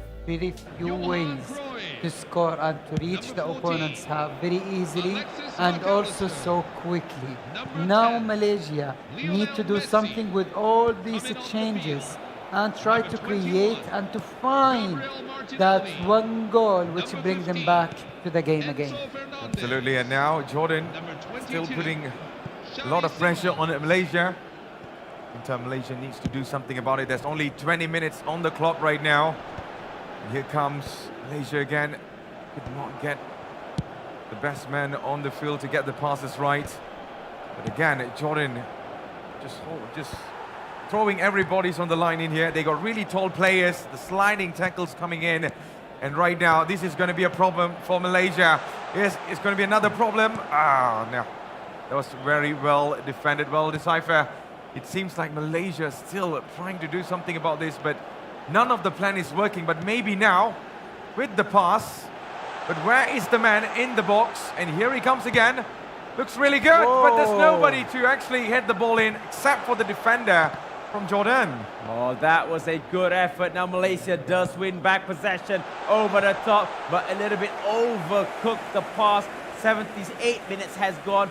12 minutes left on the clock. Is this going to be ultra attacking by Team Malaysia? I think so, but if they overcommit, they might be vulnerable at the defense, Abdulaziz. Yes, and that's where it all matters at the moment, because if you kept the lead for the next, let's say 7 minutes in game time, you are more likely going to win this game.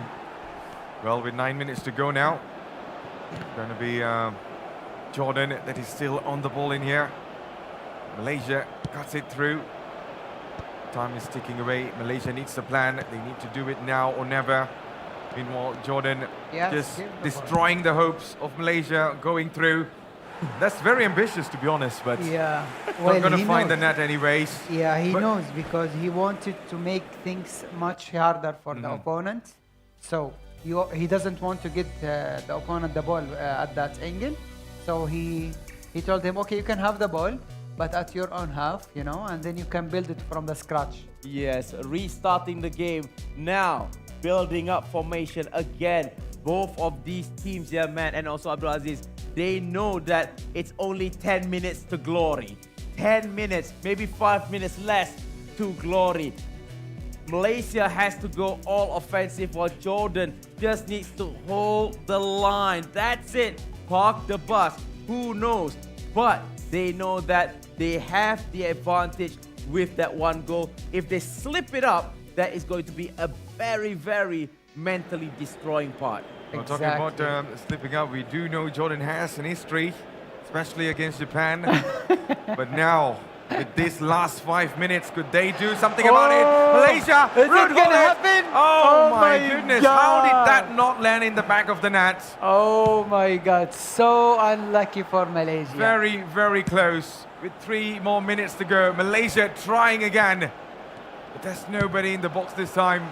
Keep the ball. That's what they need to try to build up. It's just 1 minute. Oh, now, surely. Again and again, the defender stepping. Only 1 minute, Decipher. Last chance. Only 1 minute. Yes, 1 minute to go. Yep, agreed. So now, there you go, ladies and gentlemen. The first second chance final, lower bracket. And it's going to be the Jordanian advancing into the next stage. Heartbreak for Team Malaysia. Heartbreak for Harimau Malaya. But they gave it all. But we cannot take the spotlight away. The adaptability, the robustness, and also determination by the Jordanian pushed the team into the next round. And they are still having that one game to play later for the Intercontinental playoff. Yes, I mean, honestly, massive congratulations to Jordan for winning this very important match and having only one game to play in order to secure the spot to the FIFA World Cup Finals. You know what makes it even interesting? Jordan has been surviving really well, even on the mobile and even on the console right now, Abdulaziz. Yeah. So they got one more challenger that awaits them. It's going to be the New Zealand that will be coming in very shortly to go up against them. But the journey for Malaysia ends here in Kuala Lumpur, Malaysia. And that is the most heartbreaking moment for any Malaysians who are here in this arena. Well, I'm so sorry. I mean, that Malaysia team has to leave the tournament at this stage. It is really not easy. It is so hard. But hey, you did really good tournament so far. You fought like a champ. You reached the last stage, the last day, and you only lost like in a very close game. It shows, I mean, the quality and the top players that Malaysia has. Oh, absolutely. Well, Decipher, I think this has been a long day for Malaysia, to be honest, because, you know, this is one of the biggest chances for them to get into the road for the FIFAe World Cup. But unfortunately, it ends here. And it is going to be another huge journey for Jordan because they have New Zealand that is coming up for them. And if they slip up in there, it's over. So New Zealand is just awaiting there like a king. But man, what a match this was. This was a really close match for me, Abdulaziz. They got so much quality on the field, but remember, only one team progresses through. Of course. And here it is, the full score. It's 1-2 going in favor of Jordan, and the last game is 0-0. So on a 2-1 aggregate, Jordan does advance into the next stages. I mean, without taking the spotlight, Jordan did play well. I have to say, and with full conviction, at first, I took Jordan as the counter-attacking team. That is my stance. But looking at how they played now, they have actually other strategies that they are good at, and they deserve to advance into the next stage on my book. What do you think about that, Abdul Aziz? Yeah, definitely. I mean, Jordan played so smart over there. They actually played so well from the first game, even though they were behind.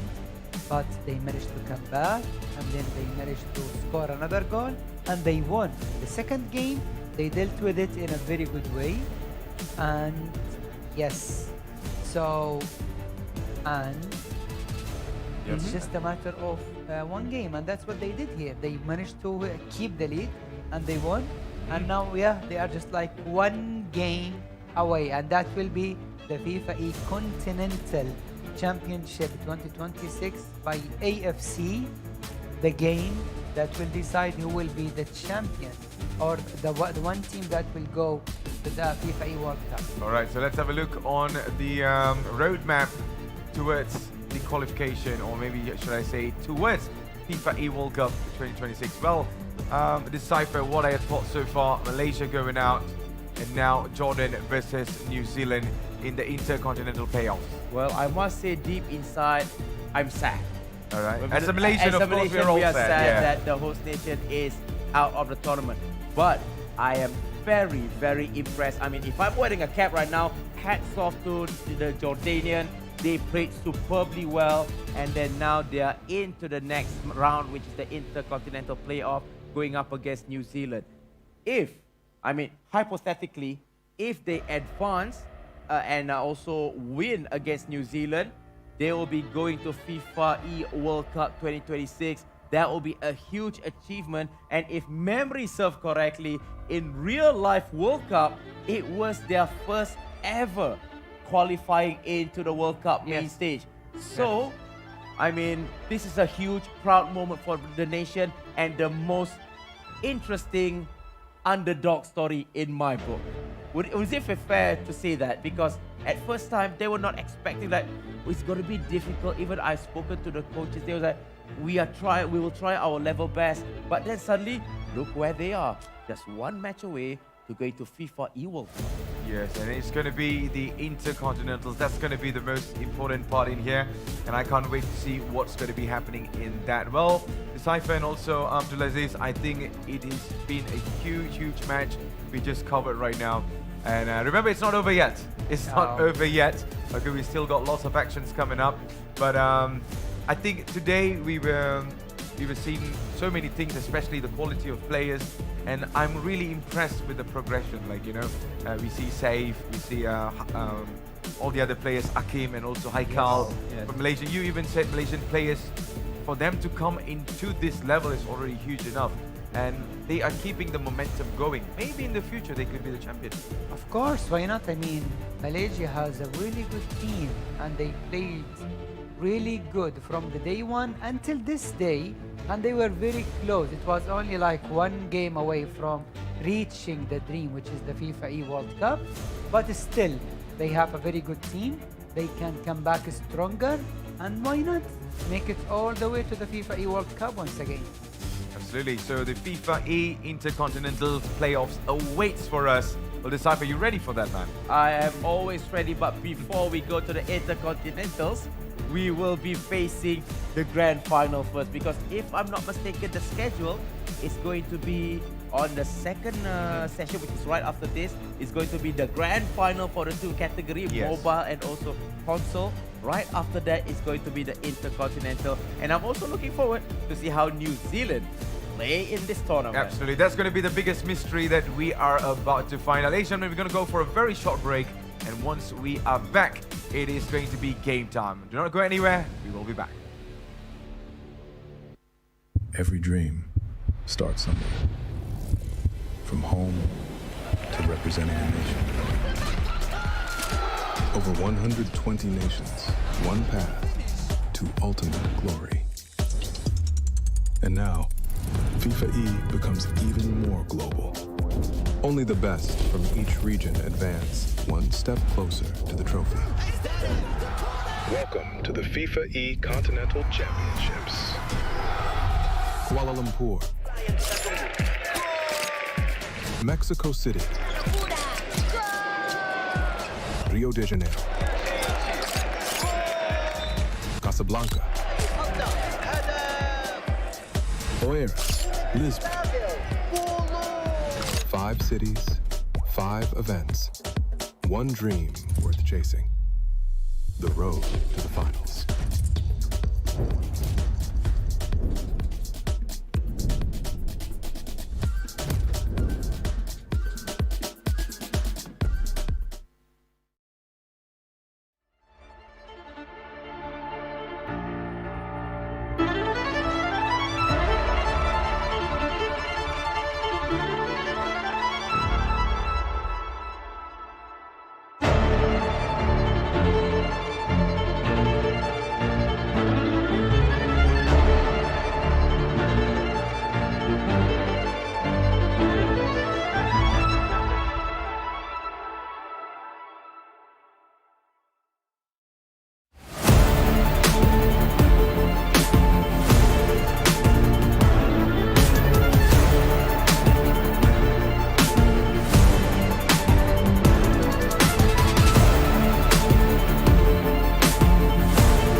Every dream starts somewhere.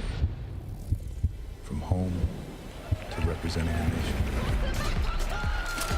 Over 120 nations, one path to ultimate glory. And now, FIFAe becomes even more global. Only the best from each region advance one step closer to the trophy. Welcome to the FIFAe Continental Championships. Kuala Lumpur, Mexico City, Rio de Janeiro, Casablanca, Oeiras, Lisbon. 5 cities, 5 events, one dream worth chasing. The road to the finals.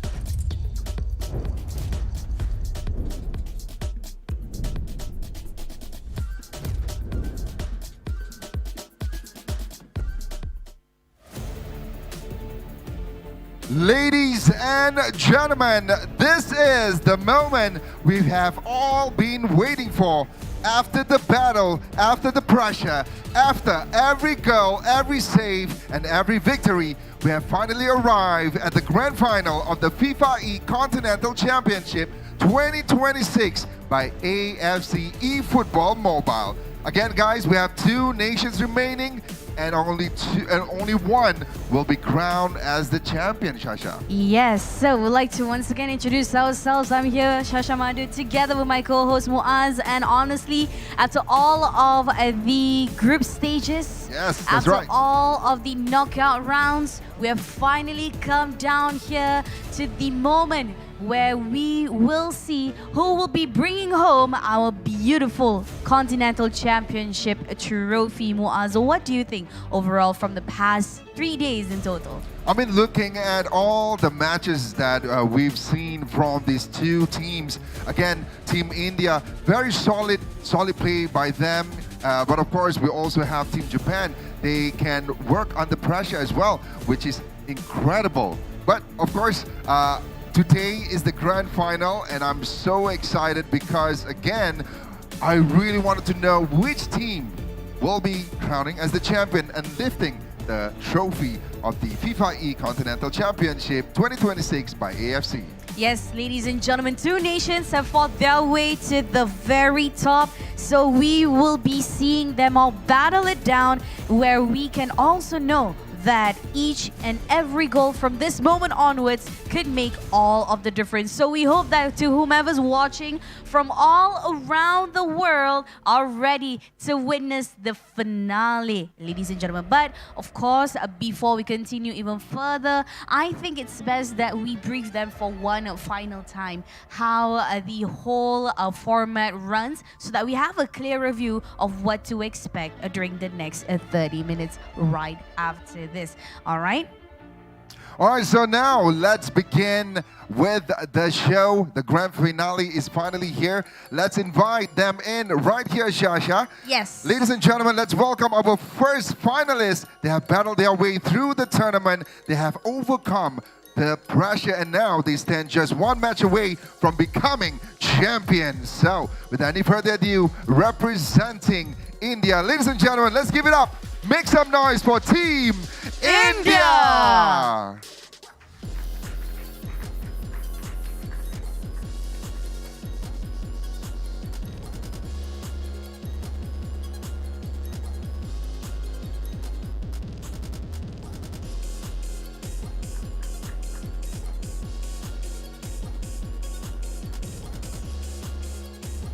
There you have it, holding their national flag with the highest pride right there from Team India, and they're feeling very, very comfortable, especially at the finale right here, Shasha. Yes, certainly, Muaz. And now let us have first the players take their rightful place. And now, ladies and gentlemen, their opponents, the nation that has battled through this competition with one goal in mind, to reach this very stage. And now we would like to welcome our second finalist. Ladies and gentlemen, make some noise for Japan! Let's go!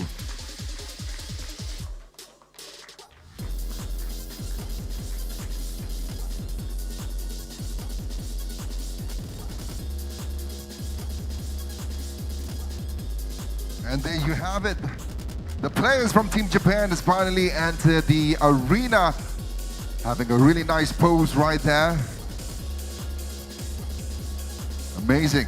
Amazing, amazing indeed. They have taken them several rounds for them to finally reach this moment. And they are here. Gentlemen, please join me right over here. All right, Shasha. Ladies and gentlemen, before we begin this grand final, we invite everyone to stand and join us for the national anthem of our two finalists. So we're going to begin with the national anthem of India. So without any Ladies further and ado, gentlemen, please rise.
All right, ladies and gentlemen, right now we shall play the national anthem of Japan. Ladies and gentlemen, please continue standing.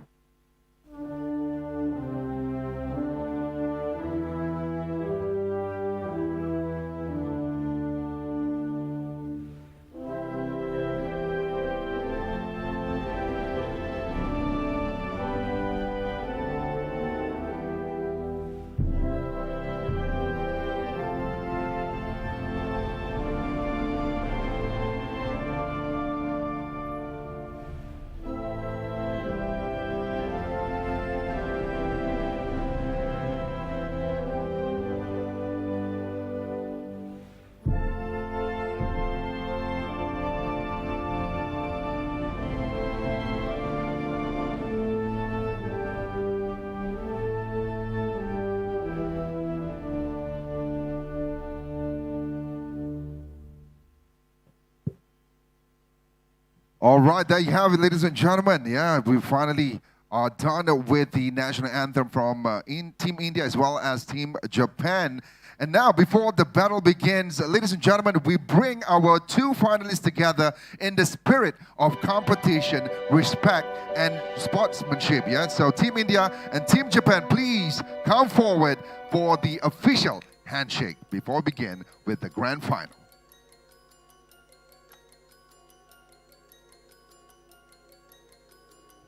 All right. Team Amazing. India and Team Japan have taken their places. And with that, we're just moments away from witnessing the finale. I am getting goosebumps right over here, Muaz, because we have finally come down to this very moment. What we're going to do next. Oh my gosh, man. I'm so excited as, again, the grand finale. Anything can happen between these two nations. But of course, we're gonna just jump right in ahead with our fellow casters. Of course, I'm gonna pass the mic right there, Shasha, to Decipher, Matt, as well as Abdulaziz. So without any further ado, ladies and gentlemen, enjoy and let's join our caster. Thank you very much to our lovely host. Ladies and gentlemen, welcome back to FIFAe Intercontinental Championship 2026. Man, it is going to be an absolute pleasure to be here. It's going to be me, Matthew Isaac, Abdulaziz, and also Decipher. We are back again. Yes, with a whole different suit this time, Yeah, we are back again after a quick break, and finally after the so-called lower bracket finals that we did, now we have arrived to the main event where we will see somebody will lift the trophy, which is the grand final, and I just can't wait to see who will hold that trophy for the first time, Japan or India, Abdulaziz. Oh yes, we are now at the last moment, at the last stage, at the final for the FIFAe Continental Championship by AFC. This tournament, I mean, we saw ups and downs, we saw nations, we saw players, so everyone was battling for only one thing, which is the trophy of the FIFAe Continental Championship by AFC. You can already see the trophy, very beautiful at the back here. I think it's with this side here. You took some nice pictures over there. Yes, huh, there you go. That's a trophy. And we can't wait to see who is going to be lifting that. Either it's going to be India or it is going to be Japan. Gentlemen, yesterday we talked a lot about these two teams, but today is the day one will definitely make it to lift the trophy. What do you guys have in your minds, especially for India and also Japan? We start off with India. Abdulaziz, what do you have seen so far in the gameplay? Oh wow, I mean, we have seen in Japan from day one, they played so good. Even in day two, they did not perform so well, but they managed to go through. And the knockout stage, they played really well also, and they managed to go all the way to the finals with a very good style, calm, collected, smart, and also very beautiful gameplay. On the other side, we saw India, who played insanely well at the group stage, and they carry on until the knockout stage, until they reach the final. So the two teams who finished first and second managed to go all the way to the finals today, and that's why they will deserve two nations to be at the final today. What are your takes on this nation right now, man? I think Abdulaziz has dissected us a little bit on what we can expect from the opponent. But on the other side, we also have the challenger, Decipher. Break us through about it. Well, basically, between these two teams, is the difference is that one team plays a calm game, which is India. They're calm as a cucumber, not forcing the motion. I mean, some people like get the ball, pass it forward, and they try to score. But India, they're the type of team who actually like play and with a very calm composure. And for Japan, they'll like to play a very knife edge, where it's all about quick transition, high risk, but they are also sensible and the defensive line. So it's going to be a very interesting match between the two match philosophy, man. 100%. So, but before we dive into the match, ladies and gentlemen, I just want to ask certain things in here. But before that, this is going to be the roadmap of what is happening. As you can see on your screens, on your right, Japan versus India. And of course, both teams have already qualified. But right now, it is down to see who will lift the beautiful trophy on the stage right now. Of course, it's not Abdulaziz today, but he has already lifted his personal one before. But it's down to two of these amazing nations right now, Abdulaziz. Oh yes, I mean, as we just said earlier, these two nations totally deserve to be in the finals. They played really well throughout the tournament, but now is the moment, now where the history will be made for one of those nations. Because I remember Sir Alex Ferguson once said, if you are not first, you and the second, or the second or the last will be the same. So it's only about that prize pool, it's only about that trophy, and it's only about winning the whole thing here. As we see here, the team static, it says that the matches played for India played like 8 games, and they scored 8 goals also, 5 wins, 1 draw, and 2 losses only. 2 losses only, and that shows, you know, they have more when it comes to winning this Cypher. 5 wins in here, only 1 draw. And what are your take on this? Like, how strong do you think India is going to arrive in this game? Well, as mentioned, this is a team that love to play a very calm type of football. They like to play it very sensibly. But yet again, it's the out-of-the-box mentality that these two players have that can really cause trouble in the defensive line of their opponent. We saw throughout this tournament, they're not forcing the game, but they love to find spaces where you don't expect, and a through ball, maybe a lofted pass, will come through when you least expected it. 100%. Well, that is the team statistics for India, but let's have a look on Japan. They played 8 matches, scored 10 goals, won 6 matches, draw once, and only lost 1 time. Abdulaziz, your take on this? Oh wow, I mean, it shows that this team is not only good in creating the chances and scoring goals, but also it shows that they are really solid in defense, and also the least team in this whole tournament losing matches. The question here, how did they concede 3 goals against Jordan? And then they came back in the second leg to win 5 goals.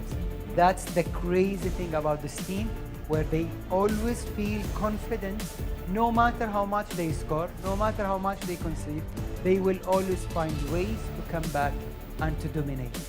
Can we fairly say they are the kings of comebacks in this tournament, FIFAe? Well, we can say king of comeback, which is true, but another quality that Team Japan have is robustness, adaptivity, and also understanding of the opponent's game plan. Because they lost 3-0 because of the fact they accidentally followed Jordan's gameplay. Or sorry, not followed Jordan's gameplay, sorry. They followed their opponent's gameplay where they kind of lose their identity. But when it comes back to their own game style, which is quick passing, quick transition, and also calm under pressure, that is the quality that I believe will serve them good purpose against India today. Absolutely. So that is the team statistics that we just saw. Well, Abdulaziz, before we dive into the actual match, or before we dive into the players' camera, you have been in a grand finale like this multiple times. I'm not asking about the preparations where you do on your semi-finals or maybe in the group stages, but when you arrive in a grand final, how do you prepare? Wow, that's a good question, Matt, because the final is completely different game, completely different situation than the knockout stage, than the group stage. And now is the moment for these players to show off and to see and to tell the world that, look, hey, I'm not here for a coincidence. I'm not here for a surprise. I am here to dominate and to lift that trophy. So this is their moment to shine. And this is their moment to represent the nations at the best possible way. It's a matter of only 90 minutes, which is probably 2-leg game, I believe. So it's not going to be easy. And this is one of the most beautiful goals. I believe it's the goal of the tournament. So yes, here and now is the moment for these players, for these two nations to show and to tell the world, I am here, not only by coincidence, but here because I deserve to be here and I want only that trophy. 100%. You are not here to participate. You are here to actually win it all. Well, Decipher, this is the highlights that we saw yesterday. So much of chances for Jordan in here, but Japan jumped on it. And man, how good it was for this match. Well, it was absolutely stunning. It was goals galore against each other. Japan, even though they were being pressured, they were being pushed, but look at the individual skills. It's very, very clear for Team Japan. Look, another ball roll. They love to do ball rolls, even reverse ball roll twice in a row. So it's that calmness, it's their collective understanding of the game shows and will pay dividend. And in this final, it's all about who can be calm under pressure and who can actually find. As you can see, that's Ruud Gullit with a long shot outside of the box. It's just cool as a cucumber. I think we saw lots of chances in this game and lots of goals scored as well. But putting the goals aside, I would really love to talk about the mentality that these Japanese players has, you know. Being down is not easy, but they made the comeback real. And that's what makes them different. And that's why they are here for the finals right now, Abdulaziz. I think it's fair enough to say it's going to be a very tight match between these two. Definitely, I mean, it's not going to be easy for both of these two teams. You know, India have that kind of quick passes, nice long passes also, and through ball through the middle. And on the other hand, we see Japan play like with many players in the midfield.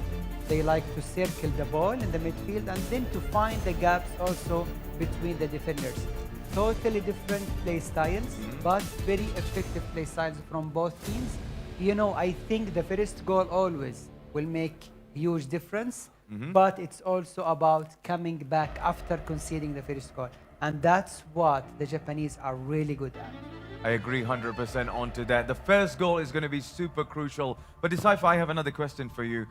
Despite we saw the comebacks, how good Japanese team were, even despite being 3-0 down and stuff, what is that one thing that you see that is lacking in that team?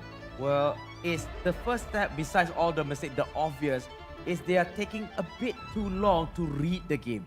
The first 10-20 minutes, they tend to lay back a bit, try to understand, but in that time wasted, sometimes they get caught off by mistakes. Sometimes they accidentally played according to the opponent's game plan. So maybe that is they need to tune down a bit, try not to overextend, try not to follow the momentum of their opponent, and hopefully with their calm, collected and strong mentality, they can break through and possibly take the fight towards Team India. Absolutely. So that is how we are seeing how the Japanese team will be approaching. But Abdulaziz, on the tactical side, what are the difference that you might be expecting from India and also Japan? I think for India team, you know, they are really good at creating chances, and not only that, but score very nice and beautiful goals. Are we going to see the Indian team score another beautiful goal? Because what we saw in the last game yesterday, it shows high quality, very nice gameplay, and beautiful tactics they have. Japan team, they are not really easy, you know, they fight until the end. Even when they are behind, they always find ways to score and to create chances. No matter how good you are at the defense, Japan will always find ways to score. 100%. So ladies and gentlemen, we are still getting the final preparations done. It is going to be India versus Japan, and you are watching FIFAe Continental Championship 2026 by AFC, and man, we are here for the mobile final. Well, tell me about your experience, Abdulaziz, not only on the console side, but I recently heard you have been playing on the mobile as well. Well, in the mobile, it's completely different because we are used to play on the console thing. Exactly. But I mean, these guys are really talented and they know every move, every single thing to do. And it's not easy because in the mobile, it's totally different. But yet, it's also very enjoyable to watch. And I believe they are under a huge pressure right now because if you win this tournament, if you win this beautiful trophy, you will be in the history forever. But if you lose that one, you know, nobody's going to talk about the second place. So they will always and only remember the first place. I really love the team dynamics in here, especially for Team India. They're always happy. Meanwhile, the Japanese team, they are always, you know, preparing for anything possible that could actually happen in this match. And that's why they were able to pull a rabbit out of a hat, especially in yesterday's semi-final. And there you go. It is going to be that beautiful trophy. I do not know who will be lifting that, but for surely it's going to be either India or it is going to be Japan. You're watching the grand finale. This is the road to the finals. And of course, you have already seen who will be qualifying for the FIFAe World Cup. Both of these teams are already qualified, but now it is down to see who will be lifting this trophy. Either it's going to be India or it is going to be Japan. The Cypher, we are moments away before we step into the virtual pitch. And talking about that, we are going to go in-game right now. And this is the final chapter between these two. India versus Japan. Hafiz Decipher and Abdul Aziz on the commentary table. As we can see, straight away we see Team India try to assess the awareness of Team Japan's defense. However, a lot of room being given to walk past defenders at the edge of the penalty area. I see one, a blue shirt, almost intercepted right there. Now this is going to be very, very interesting because both of these teams, they do not want to do any mistake. Thus, both teams possibly, maybe playing with a little bit of conservative, maybe a little bit of caution, but in the meantime, good stop ball. However, that double team by the Indian defense player was absolutely crucial. Yes. As we go into attacking, this could be very, very interesting because India almost made through, and I believe that Abdulaziz, the attack just squandered.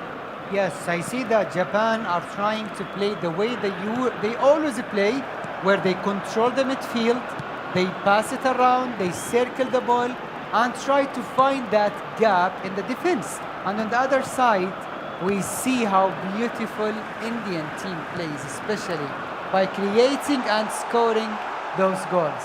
Yes, indeed, and a first signal of intent by Team India. They know that they want to show intent of force. As we can see, currently 23 minutes has passed, where Fuga being pushed away by Daniel. Oh, beautiful skill move, body feint, past their marker. And I believe that was not the master plan by Fuga, Abdulaziz. Yes, and now we have a good, okay. So, so far it's like 50-50 after 30 minutes in game time. we didn't see much from both teams, but you know, everything can happen in a matter of seconds. Yes, indeed, a blink of an eye. And Team Japan currently in the Oh, most that's best position. beautiful. A chance, however. Yes, that's what the Japanese are really good at. You know, they always try to attack from the middle and to play around one ball with another, and it's not easy to do that, especially against another good team like India. But here we go. What do you think, Matt? Well, I guess Matt is actually glued to his screen. He is waiting to analyze afterwards, but it's going to be a long shot! That's what I'm talking about, Team India.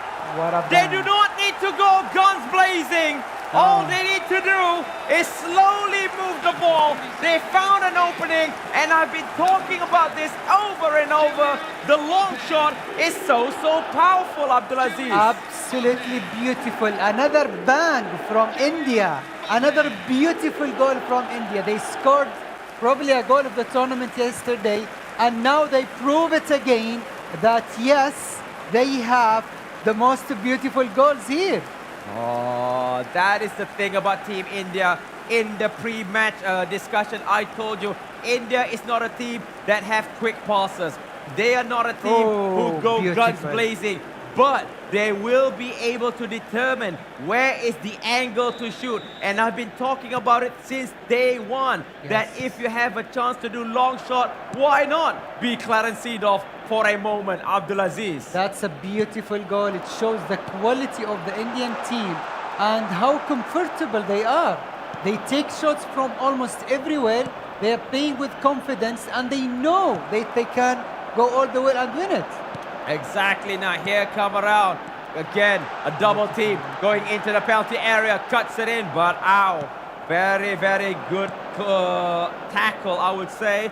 A clean tackle without us even nice. realizing. 1 minute of extra time. Rod Hullet tried to do a ball roll, but however, that marks the end of the first half, and it is a long shot that divides these two teams, Abdulaziz. Smart move from India. They know that there are many defenders behind.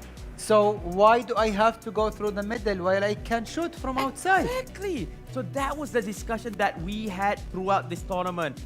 Why not take a chance? And it seems like India maybe had picked up that, hey, if long shot is powerful, in fact, India was the one who got the first goal by a long shot during the group stages, if memory serves correctly. And that is a good tool. Indeed, and they are using, I mean, they take full advantage of that, and they left Japan with absolutely nothing here. They didn't do much in the first half. I didn't see any shots from Japan in this first half. And on the other hand, we see India plays comfortable. They do what they want in the game. They created chances, and they are probably going to score the second goal here. But we cannot say that Japan did not play well. They did control the game to a certain extent, not making that much of a mistake. But however, in that defensive line, I believe that the defender got distracted, and that is why there was an opening for a long shot, Abdulaziz. So second half, I believe there might be more goals, I would say. Indeed, and it's only a matter of one goal for India. And also Japan, if they scored one goal, they can come back here. But the question here, how can you break the defense of India, because they are playing a very good defensive game here? Well, possibly overrun with pure pace, with, how do I call this? Send a lot of bodies going forward and try to attack behind the defensive line of Team India. But that is just a suggestion. As we see, Japan tried to pull defenders away. Now we see 1, 2, 3 red through. shirts. Yep, he is true. But however, the final touch did not go through, Abdulaziz. Yeah, I mean, that's India. They are really good at defending and leaving no gaps or spaces for the Japanese team. And look, this is probably the third or fourth time we see Van Dijk making that tackle, but you cannot make mistakes here. No. Whoa! I mean, how can you make mistake like that when you give the ball so cheaply to your opponent. Yeah. I mean, Japan were very close to take full advantage of that. And it was just by sheer luck that the shot was aimed straight to the goalkeeper. As for sure right now, there will be a tactical pause just to change a little bit of the strategy. Maybe by this time bringing on some new fresh legs. But we must not discount Japan in their dead ball situation. Those corners by Japan, I would say, is also deadly, especially the flick on at the near post. Try to head it to the penalty spot, Abdulaziz. Yes, I mean, corners are one of the strongest tools to use in this game. And I believe Japan are one of the best teams to use it here. As we can see, still at the edge of the penalty area, the set piece did not go as to plan. As for Team Japan, still holding possession, looking left and right. The ball does go right. However, it was well read by Daniel. It's going to be a long counter-attack. However, the defender was slightly taller and able to pick up the loose ball, Abdulaziz. Yes, I see that India are playing so good here. And they are playing in a very comfortable way. And it's like they are playing happy football, I would say here. Yep, a very happy football and also playing with cool and confidence. But we cannot discount from Samurai Blue! They did score a long goal. Yes. A finesse shot, but maybe, possibly, it was not in a good position. That is why it didn't swerve into the back of the net. They scored that, probably the beautiful goal, exactly identical like this, yesterday against Jordan. But this time, I think the distance was a little bit far from the goal, but at least they tried and they were very close to score. Yes, indeed. So India comes again. Pass vertical, heel to heel, but the passing, I agree. How could he pass when he's a middle in a triangular defense? Giving away for Japan. Now dashing forward. Not many blue shirts in the penalty area. Has to fall back, but that was a little bit of a scrappy pass, I would say. And easily dispossessed. Good defending, I would say. Yeah, I mean, India is like one of the very best teams here in terms of defending. And look here, they have like the bars because they know they can defend and they can keep the lead. It's only 5 in-game minutes until this game comes to an end. I didn't even realize that we were at 85 minutes because the game was so good. It was so fluid, attacking, changing from left to right, and there is no wastage of ball possession. It's all with good, clear intent. With 2 minutes left on the clock, this time around, another cross from the left flank. It's going to be a stop ball. 1 minute of extra time. Try to driven the ball in. But however, the first game is 1-0 going in favor of Team India. Wow, I mean, India played so good here. They played so smart. They scored a beautiful goal and they kept the lead until the end of the first leg. You know, I think if we play from today until tomorrow, Japan, with this style of gameplay, they will never score. It is ultra defensive, ultra caution, I would say. But the good thing about this tournament for FIFAe Continental Championship 2026 by AFC, because it's a two-legged match. Total goal aggregate. Yes, maybe in the first game you got caught out. Yes, you concede 1 goal. But that second leg, as you know, it is very, very crucial. Yes. If you played well, and like you always say, if you are robust and able to see the opponent's gameplay, maybe you can take advantage. Of course, you know, it's all about the simple and the very few mistakes that your opponents can make. And actually, they did take full advantage of that throughout the tournament. But now, I see India, they have absolutely no mistakes. They are playing so well, they are creating chances, and they are playing so comfortable as well. And now, India, they only need 1 more goal, and I think they will close this game. Yes, indeed. So here is the highlight. So let's see. Let's bring back our good buddy Matthews Isaac. What is his thought about the first game which ended in 1-0? I don't know, man. I just feel like Japan has lost their way in this match, especially in the grand finale, and India looks so comfortable in the first match with that first goal right now. But still, we got 1 more match to go, and that is where everything is going to be on the line for now. Yes, indeed. So everything is going to be a very, very interesting match indeed. as we would like to point out that this is just the first game. There is another 90 minutes of in-game time for this match to settle. Is it going to be just 1-0? I do not think so, unless if there is no goal scored right there. Yes. Well, I think I have a lot to talk about, especially once the match is over. But for now, I'm just keeping all the notes right now. Ladies and gentlemen, you are watching FIFAe Continental Championship 2026 by AFC. And of course, right now we are in the finale. It's about who is going to be lifting this trophy, India or it is going to be Japan. Well, Abdulaziz, based on that match, your observation, what do you think Japan needs to do? Because they look really silent. But here's the thing, they usually come back on the second game. That's history in this entire tournament. You are completely right, and that's what the Japanese are really good at. But in the first game, I saw India plays very comfortable. They created chances. They play how they want, and not only that, but are so good at defending. You know, they defended so well in the first leg.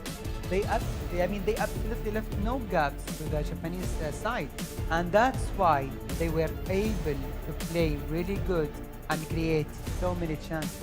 They finished the first game with a very beautiful goal, and they were more close to score the second than the Japanese were to come back to the game. Yeah, it was very close. Yeah, Decipher, you were about to say something. No, because I mean, I agree that India was, I won't say dominating, but holding a better edge of the game. But I won't say Japan was in the dump. They were playing a solid game. They had their strategy, even though I do not see a lot of penetrative passes or crosses, but at least we see the transitioning from defense to midfield looks solid. But again, it was the defensive line of Team India that denies the final third run, which made Japan like, oh, what am I going to do? How to penetrate? And it was denied from minute 1 until 90. I think I'll have to bring this back again. It is about, you know, trying something new again, Abdulaziz, maybe for Japan? Well, that's a good point, because if one thing didn't work, you still have another plan to use. And that's what the Japanese side are really good at. You know, they always try to find solutions. And now they are in a problem. So you have to do something. You have to change something. Either you need to go a little bit more to the wing, or maybe you need to take shots outside the box more, or maybe use more players inside the box where you have plenty of options. Exactly. But if you were in this situation, Abdulaziz, since talking about your experience as the world champion and stuff, what would you do?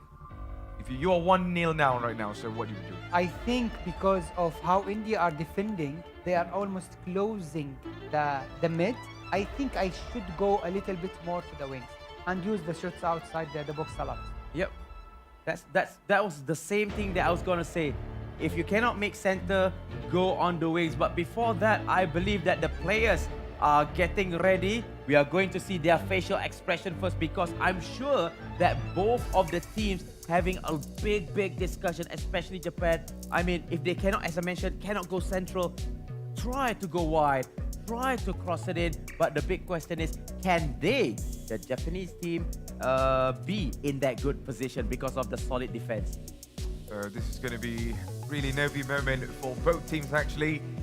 I think India is just one win away, or one game away from lifting that trophy. Meanwhile, the Blue Samurai, they need to do something about this, especially one goal down.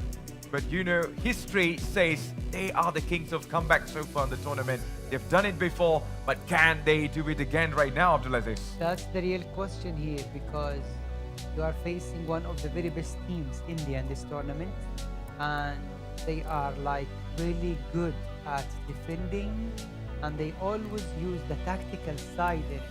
And that's why this is so hard for the Japanese side. I think I'm really looking forward to the next game, because everything will be decided and we will know who will lift that trophy. Well, absolutely. So India and also Japan, they are about to go into the game. We are rolling right away. So of course, it is going to be the second match of this game. And let's see who wins it. Japan, usually in their beautiful blue. And meanwhile, India will be using the red kit this time that will be attacking from right to left. So on the ball now. Seems Oh, like a this brilliant is start for beautiful. India. Oh, wow. That was the first warning there, Abdulaziz. That's beautiful. The way they play, you know, the first touches, and then, you know, they know where to go and how to do it. So this is really something good from India. But now Japan are really good. Oh, look at this. Cross it.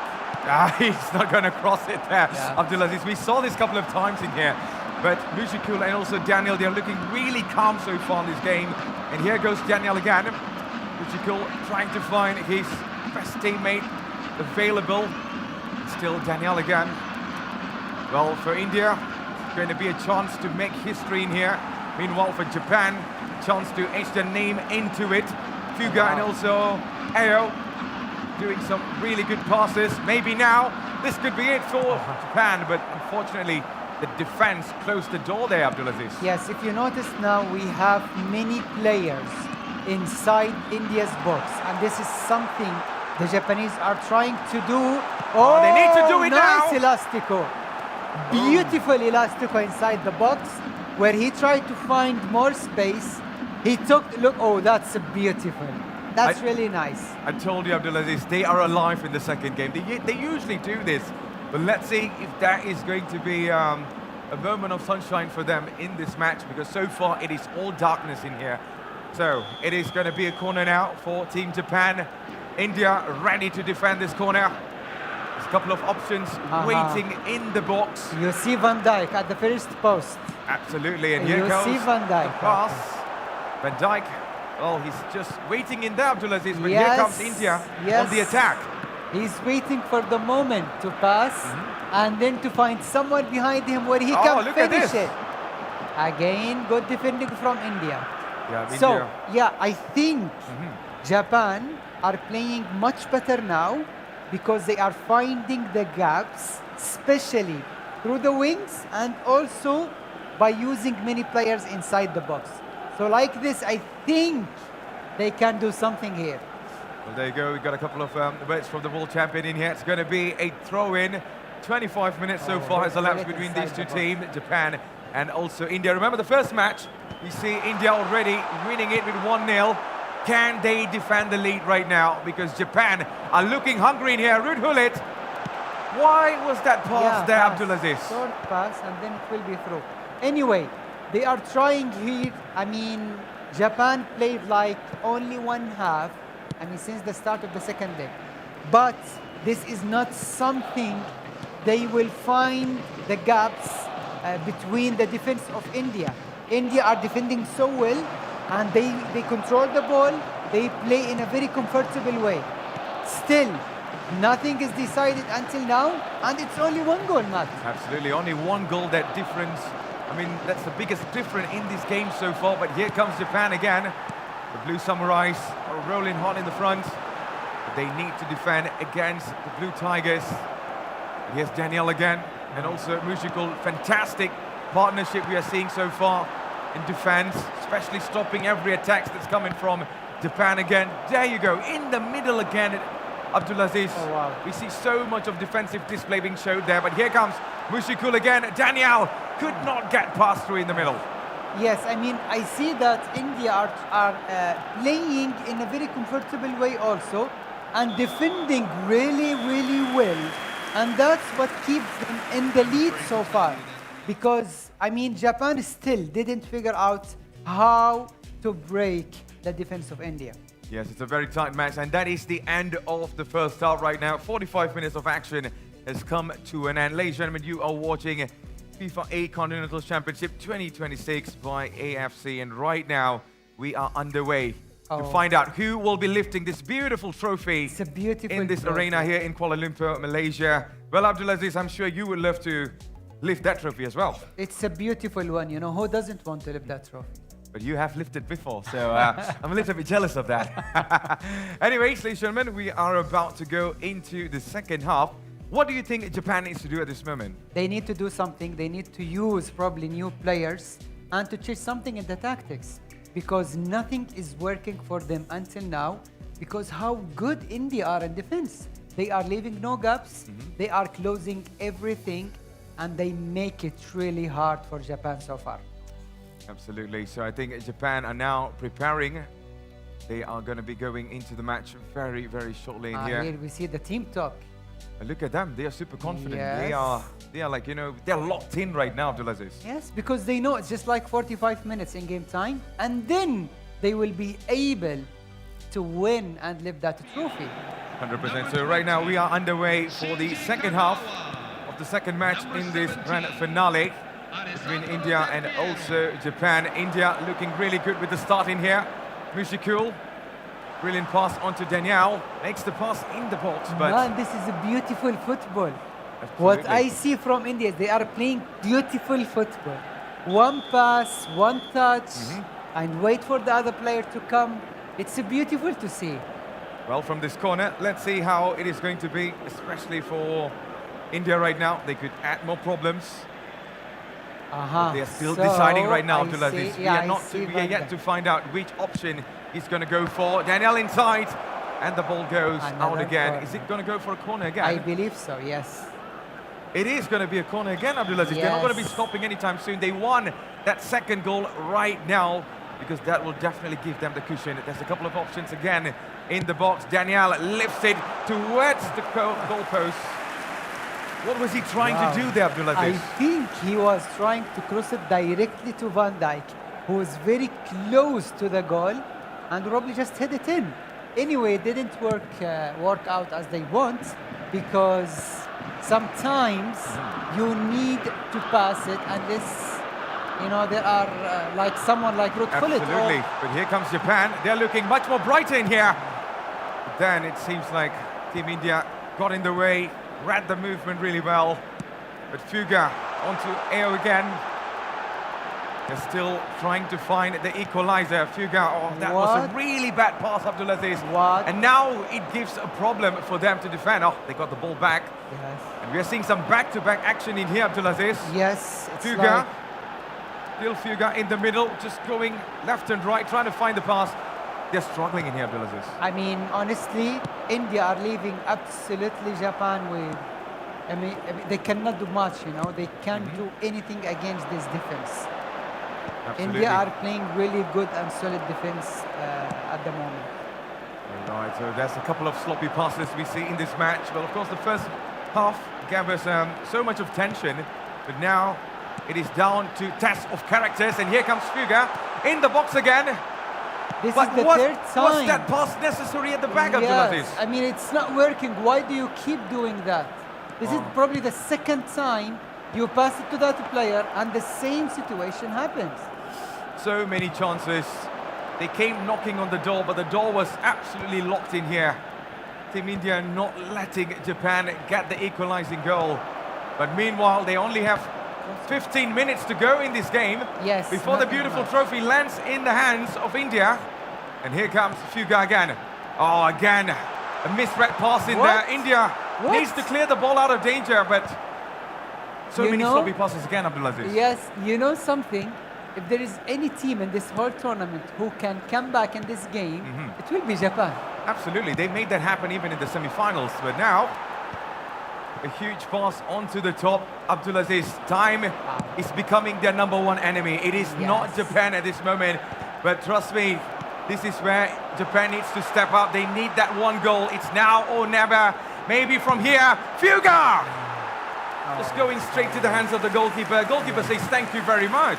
Wow, it's only 3 minutes in game time left until India win this whole tournament and lift that beautiful trophy. And hold up, oh! So close, yet so far for Team Japan. And they only have a couple of seconds to react right now. What would be going in their heads right now, Abdulaziz? Wow, I think it's over. Yep. And done and dusted. Massive congratulations. Hold up, we still need the final whistle, Abdulaziz. And maybe now, or maybe not, maybe the referee forgot to bring his whistle, and that's about it. They are the champions of Asia. India has done it. From the first kick to the final whistle, they have survived every question, answered in every challenge, and tonight, India has written their names into the FIFAe history. Wow. What a moment it was, Abdulaziz. Absolutely amazing. Massive congratulations. India are your new FIFAe Continental Championships 2026 by AFC, and the first time ever we see a champion for this amazing tournament. Well, they came looking for the trophy and they leave with a piece of history. That is India for you today. What a match it was. Well, Abdulaziz, we're going to be on the Beautiful. analyst desk talking a lot and dissecting in terms of tactics and also character-wise, the mentality going into this game. My, oh my, what a final we had. Oh, wow. Massive congratulations once again. India are the new FIFAe Continental Championship 2026 by AFC, and they are the totally world winners. They have done it, in it. I mean, what a match it was.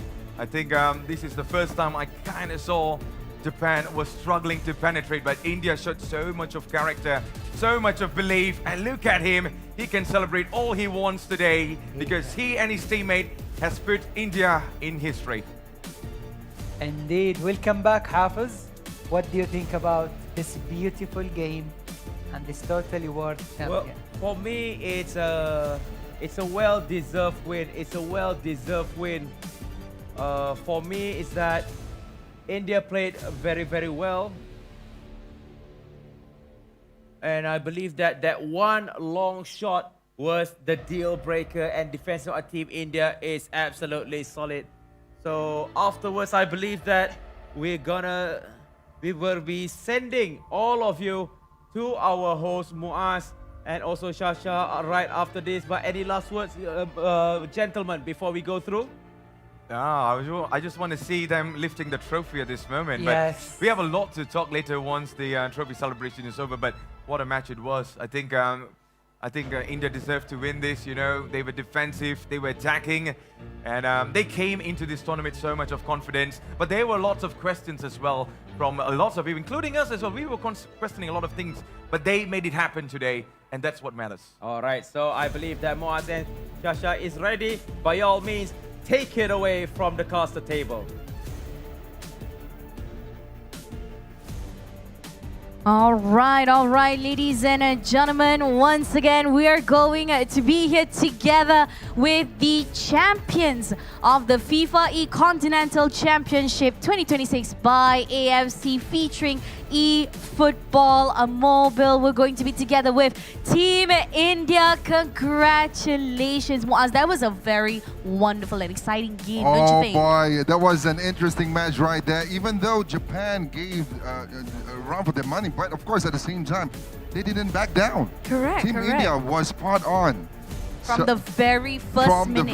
From the very first minute, indeed. And I think everyone was already at the edge of their seats. Not just everyone in here in the arena, but also to those who are watching online at the moment. I can already sense that they're cheering for their team, which also means, I mean, we all know that India is already securing their ticket at the FIFAe World Cup 2026 Finals. Not just that as well, but of course for Team Japan as well, they're also worthy to move to that next level as well at the FIFAe World Cup. But of course, we would like to invite our champ right here, Team India. Right, ladies and gentlemen, let's give them a huge round of applause. All right, okay, so let's join us in the center before you lift the trophy. I know you're very excited to lift the trophy, but of course, just a few questions. Now, look, you are the champions of the FIFAe Continental Championship 2026 by AFC, featuring eFootball Mobile. How does that make you feel after 3 days of battling it out? We're feeling so proud of what we've done, and I hope you guys sitting at home are also proud of us. It feels incredible. We worked really hard for this, and we got home the trophy. All right. All right, next also, knowing that you guys are moving to the FIFAe World Cup, how does that make you guys feel right now from Team India right here? I think now that after winning the Continental Championship, we have made a statement that India are one of the favorites. So yeah, we are prepared, and the next step is to win the World Cup. Do you guys have any teams out there that you guys are planning to? You know, just make a hit fight? on. Any teams out there that you guys are? All of them. All of them. Wow. Wow. There you go, Watch guys. out, watch out, people. India is coming for you. Okay, so final words Yeah. probably that you would love to give to your supporters back home as well who are watching friends and family, at yeah. the very moment. Keep supporting us, and we haven't disappointed you in this Continental Championship, and we won't do the same in the World Cup as well. All right, We what came else? here to make a statement for India, and we did. And I'm proud of what we did, and proud of my partner Daniel. He's been super throughout the tournament, and He has been equally supportive as well. No, of course.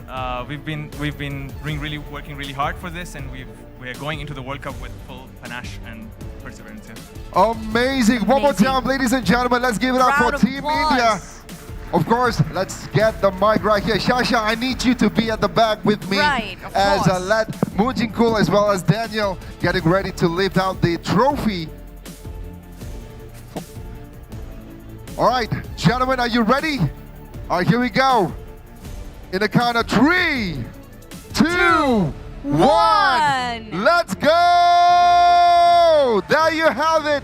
The champion for the FIFAe Continental Championship 2026 by AFC featuring eFootball Mobile goes to Team India! Congratulations once again, and we wish you all the best as well for the FIFAe World Cup Finals 2026 to Team India. And of course, massive congratulations as well. Huge shout out to Team Japan Yes, for that's the right. wonderful effort. That was a fantastic gameplay right there from Team Japan alongside with Team India.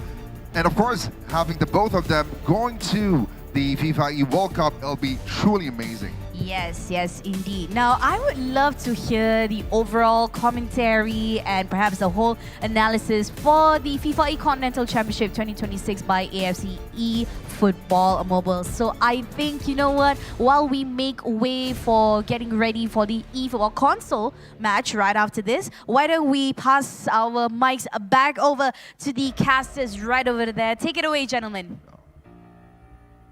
So, thank you so much for the handover by Shasha and also Muaz. This is absolutely a solid victory for Team India. Again, a lot to be discussed but dissected by our commentary table. First and foremost, was it expected that India to win this tournament, Abdulaziz? Wow, I mean, first of all, massive congratulations. India are the best team in this FIFAe Continental Championship 2026 by AFC, and they totally deserve to win to win it all here. Yes, I think, yeah, they are the best team here. Even they dealt with the final game in a very comfortable way. They were playing around, they were controlling the rhythm of the game, and they scored a beautiful goal. And yeah, that's how they win. You know, it's like an easy job to do. Exactly, and I think they 100% deserve to win because of how they approach the grand finals there, Abdulaziz. You know, going into a final, it's not easy. And I also expected a tough battle from Japan as well. They showed the character, but it wasn't enough to take down India. India was superbly well prepared in every aspect of the game. And that is why they were looking really solid, not only on paper, but they were also solid on the virtual pitch, and hence why they are the champion right now. Yes, indeed. And having said the above, here is the official bracket where we see Team India lifting the trophy with a slight margin, even though just 1 goal to 0. But they had controlled the game ever so smoothly without ever having a panicky moment, and they deserve a victory. But Japan also, they gave their fight. However, it was just not meant to be. Where did it went wrong for Japan, Matt, in that game? I think maybe in the first game they were a little bit quiet, you know, they were a little bit off the way of how they used to play. And even in the second game when they approached, they were going all out. But here's the thing, India has already studied them from A to Z.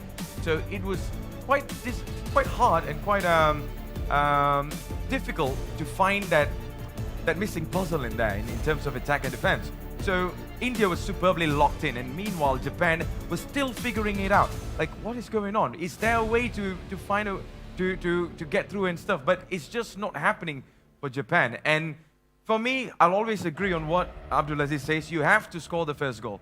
you have to do it as quick as possible because that will give you a boost. Just like how you boost those cards in the game, you know? It gives the same exact boost physically as a player. Like you will have your morale up and that boosts your gameplay.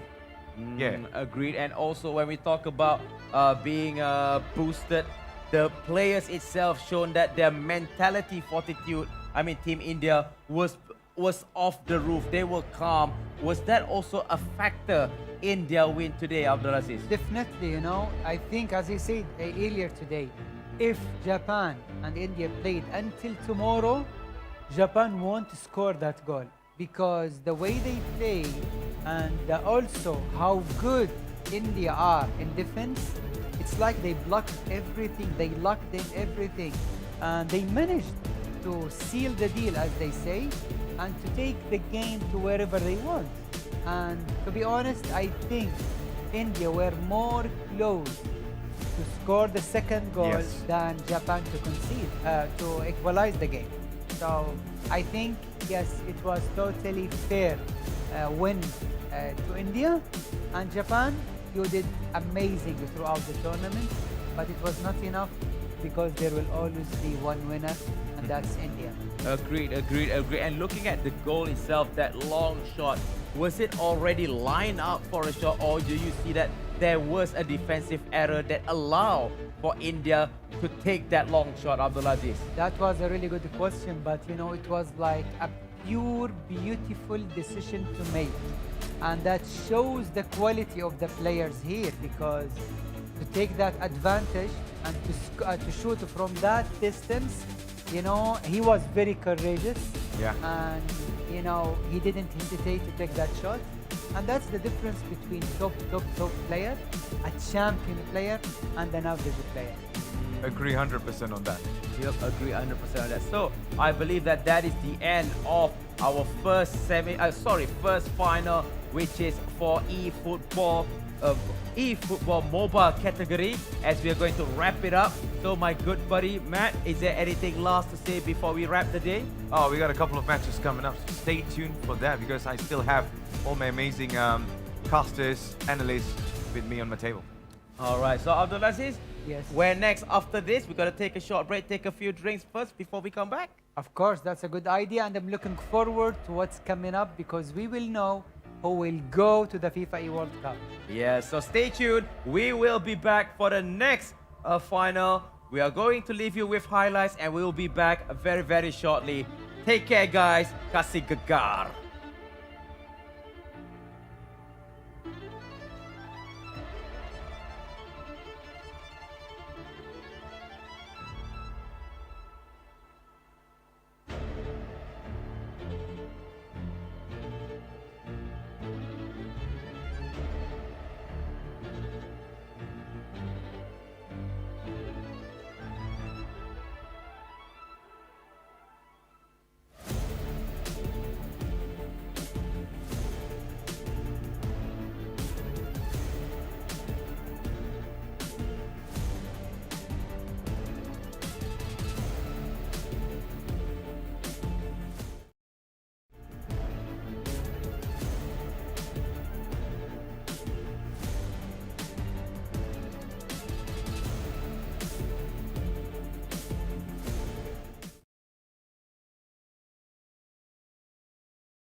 Every dream starts somewhere. From home to representing a nation. Over 120 nations, one path to ultimate glory. And now, FIFAe becomes even more global. Only the best from each region advance one step closer to the trophy. Welcome to the FIFAe Continental Championships. Kuala Lumpur, Mexico City, Rio de Janeiro, Casablanca, Oeiras, Lisbon. 5 cities, 5 events, one dream worth chasing. The road to the finals.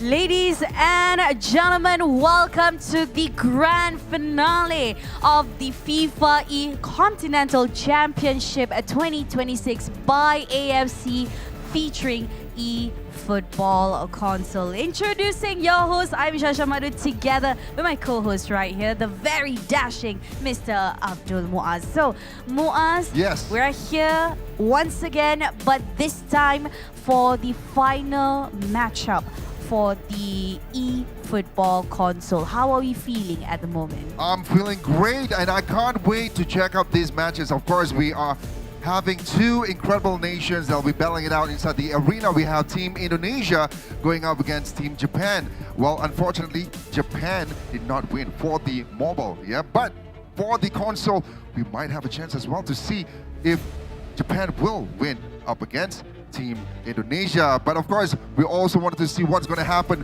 how the matchup is going to happen later for the final match between Indonesia and as well as Team Team Japan. Agreed. Because to me, it has been such nerve-wracking rounds. Every single round, I watched every single team have fought up against each other to finally not just climb the scoreboard, but to of course secure a ticket over to the FIFAe World Cup Final 2026. That's right. Of course, we're definitely going to see who will be crowned as the winner and lifting the trophy later for the FIFAe Continental Championship 2026 by AFC featuring eFootball console. But of course, Shasha, I guess it's time for us to begin with our final. Yes, it is finally time to see these 2 nations walk in together. So first and foremost, ladies and gentlemen, they have been battling through. They have had the final grid, and it is now time for them to be in this arena for the finale. Ladies and gentlemen, make some noise for Team Japan. Let's go!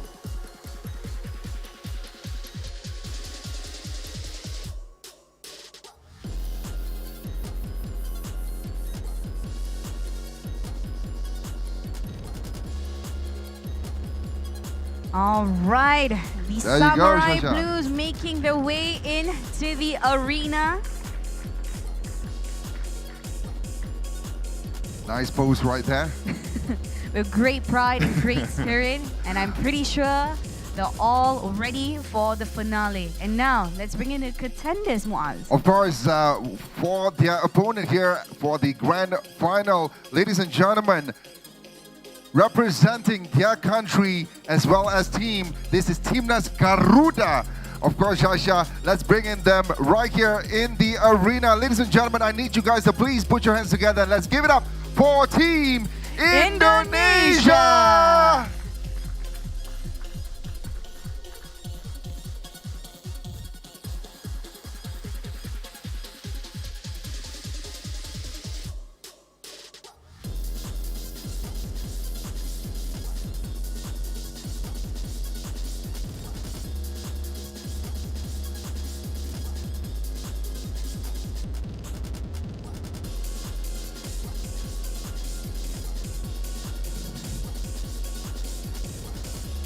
All right, we are seeing them with their game faces on already, Muaz. Things already started to feel slightly heated up over here. I love it.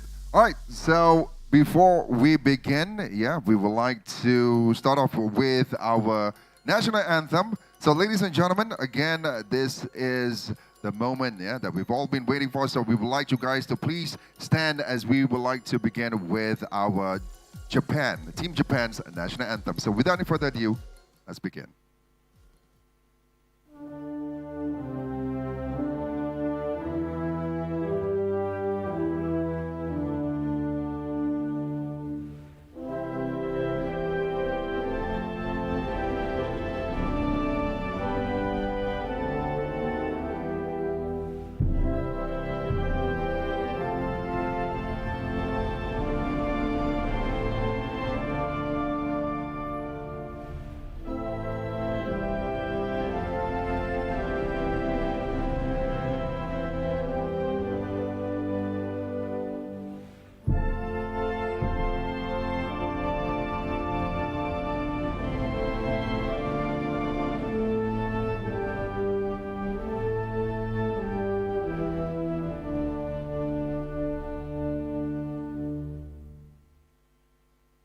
And now, ladies and gentlemen, please remain standing for the national anthem of Indonesia.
And now, ladies and gentlemen, before the battle begins again, of course, we bring again our two finalists for the grand final, again, right here at the FIFAe Continental Championship 2026 by AFC, featuring eFootball console. So can we please get Team Indonesia as well as Team Japan to show our sportsmanship, and let's begin with the game, Shasha. Yes, okay, so it's going to be a match that I think everyone is excited to watch, whether you're watching from the arena live here in Kuala Lumpur or from those watching from the comforts of their own home, because at the end of the match, we're going to see who is going to bring home the winner's trophy of the FIFAe Continental Championship 2026 by AFC, featuring eFootball console. And I'm pretty sure that we're not going to be alone in spectating these two rounds of the games, Muaz. Of course, because we're also going to be passing it to our incredible casters that we have right there. We still have with Decipher, Matt and Abdulaziz. So, ladies and gentlemen, enjoy this grand finale right here at the FIFAe Continental Championship 2026 by AFC. So, guys, take it away. Thank you very much, Moaz. Ladies and gentlemen, welcome back to FIFAe Continental Championship 2026 by AFC. My name is Matthew Isaac. Joined together with me, it is the former world champion, Abdulaziz, and next to me, it is going to be my amazing commentating partner, Decipher, or better known as Hafiz Abisuddin. Well, we are done with the mobile, and now we are diving into the console. And guess what? Japan are back again. Wow, I mean, we have seen them in the mobile. Yes, they reached the final, but they didn't win it all. now they still have another chance to maybe lift the trophy against a very tough team like Indonesia. Well, talking about tough team, I think Decipher, you know how tough it is. Indonesia was going up against Malaysia even in the semi-finals, and we did not make it through, but Indonesia did now. What do you think Indonesia has in advantage comparing to Japan? Well, first let's look at the world's ranking. Indonesia is among the best that we have in the nation right now. As also we can see their game style is very full of confidence, not making much mistakes, and always they love to play that through ball game and also a mix with over the top. But what is most important is their mental capacity. Even though they conceded games, they say, okay, we concede, but let's grind the game back, let's hit them again, and that is going to be a very, very huge factor that will give Indonesia the edge against their opponent. Agree on that. So I think Abdulaziz, this is going to be a really tough match, of course, and this time we're not playing in the mobile, it's going to be on the console. It is going to be really tough, but let's have a look on the highlights as well on what actually happened yesterday. This was the match that broke the hearts of Malaysia and also Malaysian fans over here live in Kuala Lumpur, but it was a really tight match and Indonesia finding the goal in the end. Oh yes, I mean it was very close game. I mean this is a pure and easy mistake they made. I mean seriously, you cannot make that mistake, especially in the knockout stage.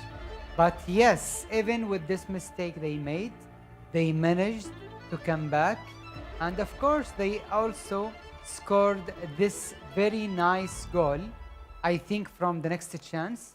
So yes, Indonesia, they have the capacity to create chances and to score goals. They do use Erling Haaland up front. He is really good in the air, but also they can create chances from short passes, 1-2s and all of that. This is a very clear situation where it's an offside, but I think the referee, didn't say much about it. But yes, I mean, Indonesia totally deserved to be here in the final. They didn't show a lot of things in the first day of the whole tournament, but right after that, they managed to come back and to raise the level up, One game after another, we saw them coming back. This is the most shocking game we have seen in the entire tournament, by losing 3-0 in the first leg and then to come back. Absolutely right, but this is going to be the highlights of Japan's performance against Jordan. Well, Decipher, what do you think Japan has been doing so far? Because they survived a couple of matches in here, and could they do it again in this grand finale? Well, the difference that they make in this first game, okay, after being dropped down 3-0, is because they were robust. They were very robust and they did not go through a single route of attack, because out of the blue moon, I came to discuss with our host, said, look, if Japan was to continue to play central, they might have a big problem.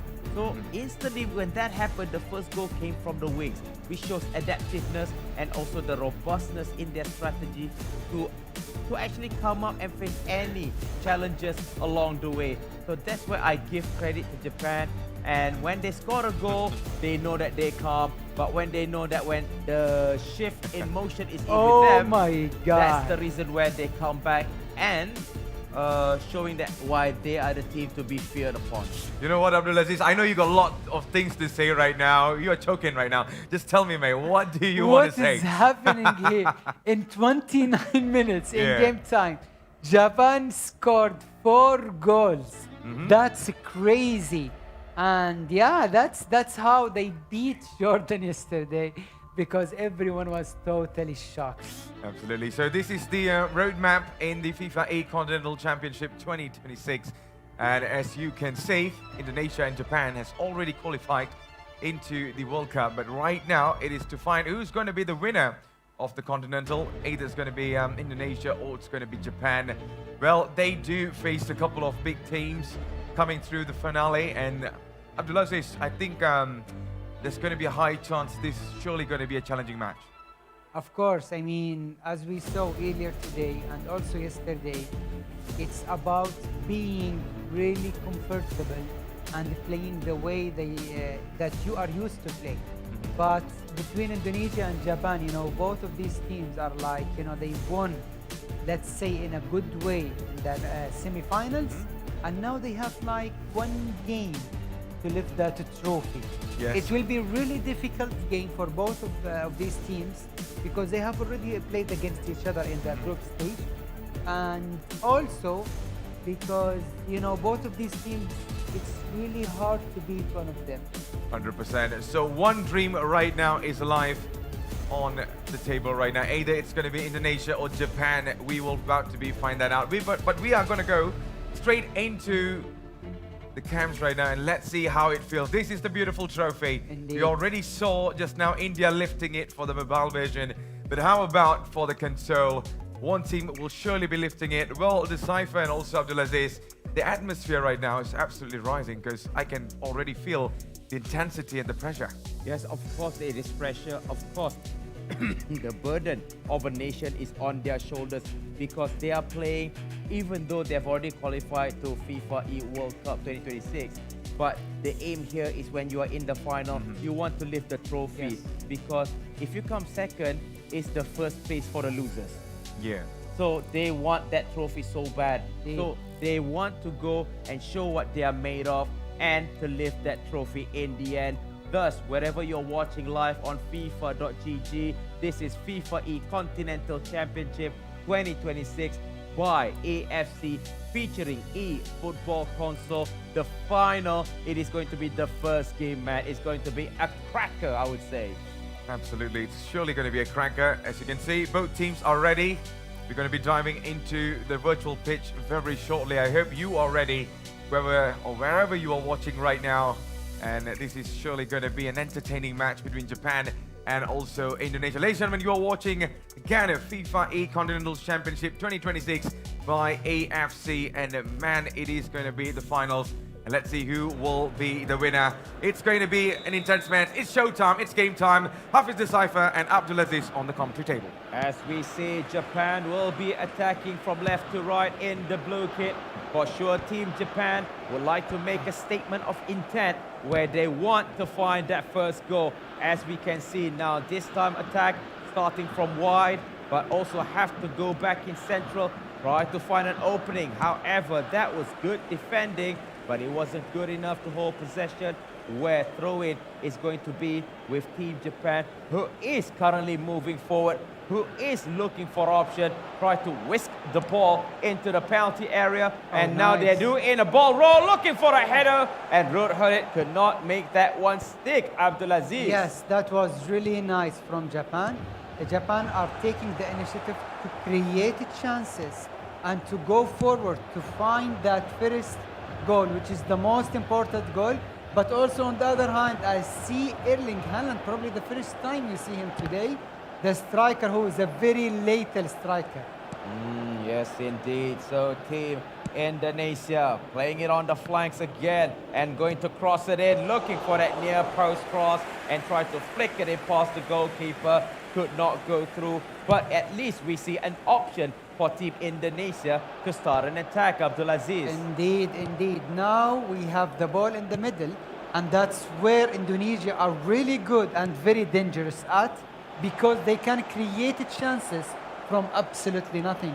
We saw that earlier in this tournament, and now they have a chance to probably do it again against a very tough opponent like Japan. As we see switch of side, there is no option on the left as Team Japan is now changing the attack method. They are going it central, over the top flick on, looking for Ruud Gullit, even though Ruud Gullit was the main actor in starting a flick on attack.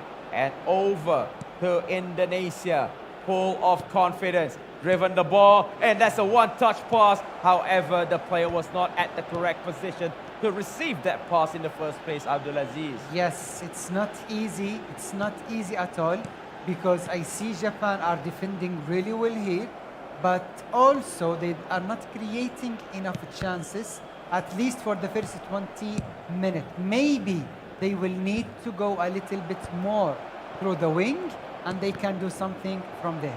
Yes, indeed. 21, 22 minutes has gone. This is the first game of the semi-final for eFootball console. These two countries, they want to find an option. Try to break through with that backhill pass. However, did not connect well as Team Indonesia running in numbers. However, these small mistakes is very, very costly, I would say, Abdulaziz. You cannot make mistakes here, especially in this game. You made a mistake against Malaysia in the semi-final and you were punished immediately. Now you cannot make mistakes because Japan will definitely take full advantage of that. That was a Trivela shot, outside foot shot, and it was well parried away by the goalkeeper. That is the first ever attempt that has been shown by Team really Japan. nice. And now Indonesia running at the edge of the penalty area. We see 4 people dashing into the penalty area. But again, a solid defense by Team Japan, who is currently making an assault, but try to spray the ball to the left. That is not the master plan, Abdulaziz. Yes, I see that Indonesia are trying to go through the mid and cross it to usually Erling Haaland, who should be close to the first post, and probably try to finish it from there. Yep, trying to finish is always the idea, but it's a long shot. Nice well shot. saved, but again, a second shot came along the way, still blocked by the defender.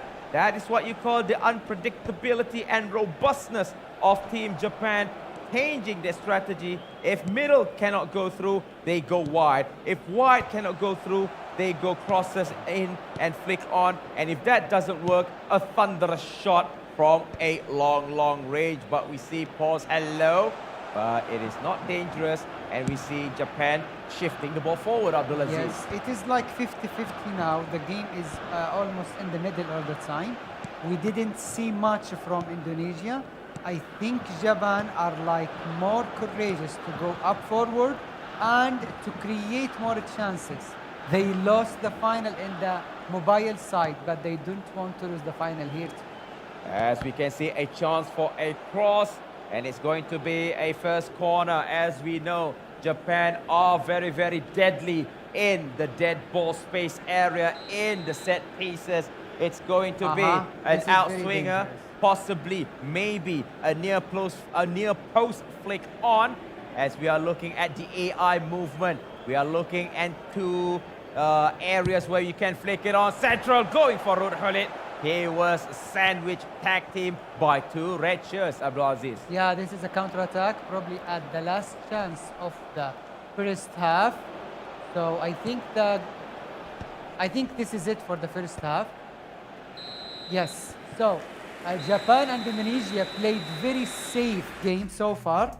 We didn't see much from both of these teams. I think because each team don't want to make mistakes and don't want to leave gaps in the defense. Agreed. Both teams are playing with very cautious. They do not want to overextend their defensive line, and also while attacking, they're attacking with not much bodies forward, because they know if they lose the ball, a long drive, lofted pass is enough to find their striker who is running behind their slower defender, Abdulaziz. Exactly, and that's what the Indonesian team are trying to do, especially with a player like Erling Haaland, who can win everything in the air. Oh yeah, Erling Haaland's header That's is so... what we are talking about. That's what exactly. They try to get the ball behind the players, but again, when we look at runners, we see like Ruud Gullit is becoming the target man, but he's not the fastest player on the field. So that really is nice. a good skill move. Opening to the center, a chance, a shot.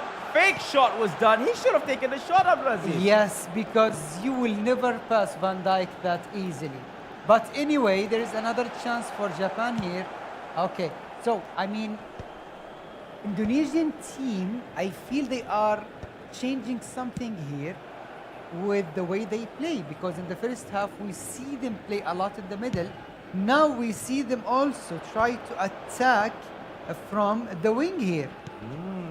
Maybe trying to, if they can't work it from the center, they should change approach into the midfield, just like this, going through midfield with a pack of opponents which is standing by, especially when you have Ruud Gullit in that center. It is very tough to win in the aerial battle. 55 minutes gone. Oh, That that's is a really nice nice. pass, and also lost it over the top. And it was well challenged by the defender. And I believe that is going to be a corner kick, I believe, Abdulaziz. Yes. Now this is a very good opportunity for Indonesia because they have a very good player, Erling Haaland, over there, and he can win everything in the air. Yes, flick on, bicycle kick clearance. That was instantaneous without any doubt.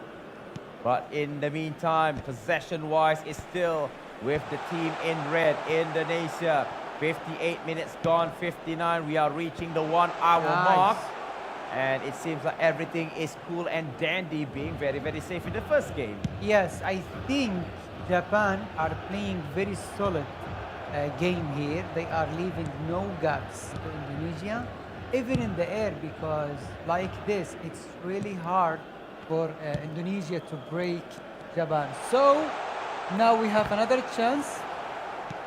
It's so difficult. It's so difficult. I think the only solution here is maybe to start use fresh legs players. Let's say they are really good at controlling the ball, maybe doing some dribbling stuff, and also shot from outside the box. Yep, I agree, because we are entering the 70th minute. It's usually the time where fresh legs are brought onto the field. But however, still, there is confidence in the current first 11 players. Indonesia tried to stop the ball. However, it was met with a midfielder moving forward in numbers. Tried to pass it central, but that was a good block. Even though the turning looks smooth, but it is not enough to break past the final player. That's all. Yep, nice attack indeed, I agree. And the attack was squandered, I would say, Abdulaziz, in the 70th minute. A little bit rushing things from Indonesia's side, while they had to be a little bit more calm, collected, and try to find the moment when to pass and to who you will pass the ball. Yes, indeed, we have option on the far left, but the momentum has died out. And a chance over the top. I think the defender will get there first. Yes, indeed. Defender was the first to start the chase, but it gives room for Team Indonesia to crawl ever so slightly forward to move into those dangerous area. And I believe the long pauses right here is the change of players. Maybe, Abdulaziz, new strikers, new wingers who are tired and need the additional run and spring in their legs. Indeed, because nothing much left in this game. It's only about 10 or 15 minutes in game time. And it's only about one goal. I feel it's only about one goal in this game, you know, because both of teams are very cautious. You know, they don't want to lose now. And of course, you are not doing much to win also. Yeah, agreed. So with 15 minutes left on the clock, this could be it. The one chance, the one moment where the fresh legs make instant impact. Indonesia, maybe a long throw-in. As we see the run-up into the penalty area, looking for a flick on and a chance to go back. And we see penalty clearance by both teams. Try to scramble the ball forward. A long drive by Team Japan. And we return the favor, only to be given back by an aerial ball. And it seems that is the trend for the past few moments of the game, Abdulaziz. Yes, I mean, we didn't see much from both sides so far, but that's very normal in a final game, because each team here is trying their very best to get that one goal lead where they will be definitely flying in this game. Over the top. And it happens again that everybody decides to head the ball forward. And we see a good dribble at the edge of the penalty area. Now whip it in! And that's the first goal! It doesn't need to come with a bang. All you need is trust in your capability. Wow. Indonesia leads the way with only 9 minutes left on the clock. Good driven ball, low pass, and it was a tap-in of ages. What do you think of this attack, Abdulaziz? That's a beautiful, very nice teamwork. They take their time, they move the player in the right position, and they scored. 1-0, totally deserved lead for Indonesia. Japan, you need to do something here. And I'm a bit surprised how come the defender wasn't able to do a shoulder budge, because literally the defender was side by side but could not tackle the player or the ball away from danger. Maybe because fear of an own goal, maybe a fear of penalty, would you say? I think so, but still, I mean, too early to do anything, especially in this first leg. We didn't see much from Japan, honestly. It was like always Indonesia are trying to find that first goal. And that's why Japan were like totally blocked in this first game. But still, it's only a matter of one goal, so anything can happen. And also we know Japan in the second game, they are experts in coming back. After they were denied, after they were left behind 3-0. I'm not going just to repeat history, but it did happen when they were left behind. But hold on, with a nice shot! Oh, that was a nice ball roll and a powerful shot. However, it was denied of a chance. It went wide and it was shot on the left foot, tried to swerve it to the far post. Very nice ball roll, and then he took the shot outside the box. I mean, you can see now, you can notice that Indonesian team are playing in a very comfortable way after the first goal. And now it's all about Japan. They need to do something here. Otherwise, it will be so difficult to come back in this game. It's going to be difficult when you only have 2 minutes left on the clock. It's all about holding the line for Team Indonesia. But Team Japan with a long shot strike. However, it went high, but that was a good effort. Yes. Not too shabby, but it was overcooked, I would say. Yes, even though it was the only possible solution here, but at least they tried here. It's like something you can do, and probably maybe if you do it once again, it will go in. True. But is there enough time? From my point of view, 3 minutes of extra time given by the match official. As we see Team Indonesia driving the ball forward, try to chase for the secondary ball. 2 minutes left. Is it going to be a chance for Team Japan? Try to strike one back. Nope, it's not going to be, because the change of position. Is it? That's it. It's going to be 1-0 going in favor of the Indonesia, leading the game, even though it took 80 minutes, but at least a goal was scored. But are they safe from the clutches of Team Japan's comeback? Yes, I mean, it's so hard for Japan to come back in this game, because Indonesia, after the first goal, they are playing in a very comfortable way. They are trying not only to keep the lead, but also to extend the lead in this game and to put this game into the box. Yes, indeed. So the players are getting ready to restart, but before that, here is the highlight. Both teams have chances. Both teams do have shots on target. However, it is Team Indonesia who leads the way with only 1-0 with this, I would say it's a tap-in running from the outside, beats the marker, good tap-in. The only goal that is the divide between these two teams, Abdulaziz. Oh yes, definitely. I mean, this is a beautiful, let's say, individual work with the ball roll and then the shoot. You know, you have got to do something about this. Otherwise, you will never do anything.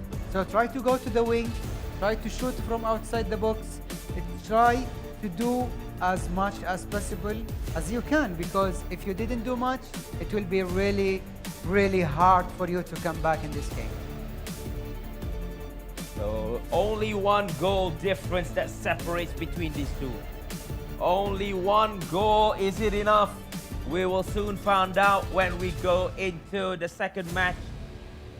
For those who are watching live, this is going to be a very, very close decided game. Let's see what will be the opinion of our good buddy Matthews Isaac from that goal.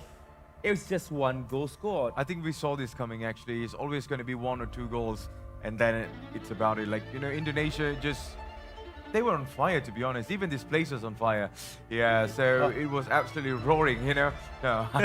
Metaphorically, mate. Metaphorically, categorically, not us on fire. Yeah, we're not on fire. But yeah, I think Indonesia has been doing really well. They were holding possession and they played the game that they want to. But for Japan, they look silent, but maybe we can see them making a comeback in the second match. I think that's what happens when you have a team like Indonesia going up against a very strong side from the Asian eFootballing side, especially Japan. But as I would love to say, Japan do have an history of coming back. So let's wait and see how the second match goes in here. Yeah. So I believe before we answer that question, let's go into player camps and see what are the facial expression of our players. And I believe what needs to be done for Team Japan. I mean, we've seen they've done it a comeback, but is there going to be a massive change, Abdulaziz, in this game? Well, I think from the Japanese side, probably they'll have to do something because it seems nothing is working for them so far. And for the Indonesian side, actually they should stick to what they have started with and to what they are doing already. Now we see the player of the Indonesian team, actually both of them, even the coach, they are praying because, you know, it's the situation and how tense it is at the moment. It's all about winning the trophy and asking God to help them to win it. And why not lift it for the first time? Of course, we're going to have lots of belief from both sides in here. But Japan are the one that needs that the most. But let's see how they were able to come into the second match. Meanwhile, for Indonesia, they do have the lead right now. But the biggest question is, can they defend it? Can they contain it until the final whistle? Is it enough? One goal.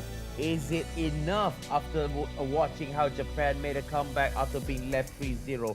But again, for this match, I believe that Team Japan wasn't robust enough, wasn't dynamic enough in the first game. Maybe they are testing out a few strategies to combat Team Indonesia's game plan. Because even though they played well in the first game, but it's not deadly enough, I would say. No, that's at all, you know, because we didn't see so many chances from Japan, and they were not like very dangerous, you know. Also, Indonesia, they were so good. They controlled the game. They were very comfortable the way they played, and also they were so close to extend the lead any moment.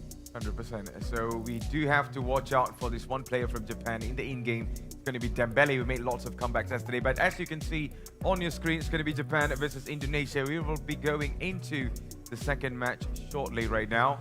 You can see the team is ready. I hope you are ready because we are about to dive into Cypher. Yeah, we are about to dive into the second game. Another 90 minutes will be on the table. Who will be grabbing the winner's trophy? Who will be crowned the winner of FIFAe Continental Championship 2026 by AFC, featuring eFootball console? Without further ado, Indonesia will be attacking from left, and while Team Japan will be attacking from right. Absolutely. So Japan against Indonesia, two giants of Asian eFootball standing on the edge of glory. Let's see who will be able to get things running. But at this moment, Indonesia has the upper hand, Abdulaziz. Yes, and also the Japanese side, they need to do something here. Otherwise, it will be so difficult for them to equalize and come back in this game. 100%. So here comes Japan on the pass, trying to find Ruud Gullit in here. That looks really good. They look much alive compared to the first match, but Indonesia, as you know, it's not easy to penetrate in the defense. We saw that against Malaysia, but can they do it? They have one more match right now, which is the match that we were watching right now. Can they hold the lead until the final whistle of this? Well, that's the question here. You know what I think Japan need to do in this game? First, they need to have more players inside the box. Second, they need to go to the wings more because you can't create enough chances from the middle. Absolutely. So let's see how the tactical approach for this side. It's going to be a throw-in now for Indonesia. And they are holding the possession so far. Japan are putting the pressure on. Header now. Oh, look at Haaland. He's winning everything in the air. Well, he's been an incredible player, not only here, even for the World Cup as Oh, well. And what that's a a beautiful ball. pass up in the front. Goalkeeper comes out, but is that enough? It's definitely not enough. Seems like Erling Haaland didn't even get a sniff of the ball. And That's this is the Dembele I've been talking about there, Abdulaziz. He was marvelous yesterday, and he made lots of comeback goals. But can he do it again? Ruud Gullit. That's the question here. You know that a through pass from, I think, Pirlo, he's the only player in this world who can pass like that. Absolutely. And here comes Indonesia now. He might go for the cross there, but could not connect into the final man in the box. With just 14 minutes only has elapsed, and we're already seeing a chess match in here. And it's Virgil van Dijk been putting on some masterclass of defensive display at the back. He will be with Liverpool for this season. Let's see what his future is like in a couple of seasons to come. But at this moment, all focus are going to be in this game. Johan Cruyff, I believe. That's looking really good. Ah, that's the passing part there, Abdulaziz. He's just not connecting really well, but talking about it, what a save by the goalkeeper. Wow, I was that just so about to say the passes were not connecting, but Indonesia's absolutely enjoying this. Yeah, but I mean, look, this is like crazy because the rebound, like, I mean, they were so unlucky, Japan here, but still, the pressure from Indonesian's team made the Japanese team to make that mistakes. 100%. They forced him to do that mistake. Exactly. So from this corner, Indonesia are smelling blood in here. It seems like. Yeah, I think. Oh, look at that's this. beautiful. Exactly, but oh, the pass just could not find the final man in the box. But Japan trying to put pressure onto Indonesia. But here's the thing there, Abdulaziz. Time is just ticking away as fast as possible. And Japan are still trying to crack the code. Indeed, yes, and that's what they are trying to do here. But the thing is, how can you break this defense? Because like everyone is defending, and it's like man-to-man all the time. Absolutely, and now the huge pass up in the front for the Indonesian players. Easy for the goalkeeper now. And ladies and gentlemen, if you just tune in, this is the FIFAe Continental Championship 2026 by AFC, and we are underway for the grand finale of Indonesia and also Japan. Let's see who will be winning. As you can see on your far right top, it is Indonesia with that 1-goal lead in the first set of the match. Now we are down for the second match here, and can Indonesia add more in here? This looks good. Dembele, I believe. It's looking really good. They have a couple of options. Oh, that's a really good clearance coming through. And we see a couple of sloppy passes here. Japan needs to get that under control. And it seems like they need to find a way. But, you know, this way, it's so difficult for Japan to do anything. And I feel that Indonesia are closer to score the second goal than Japan.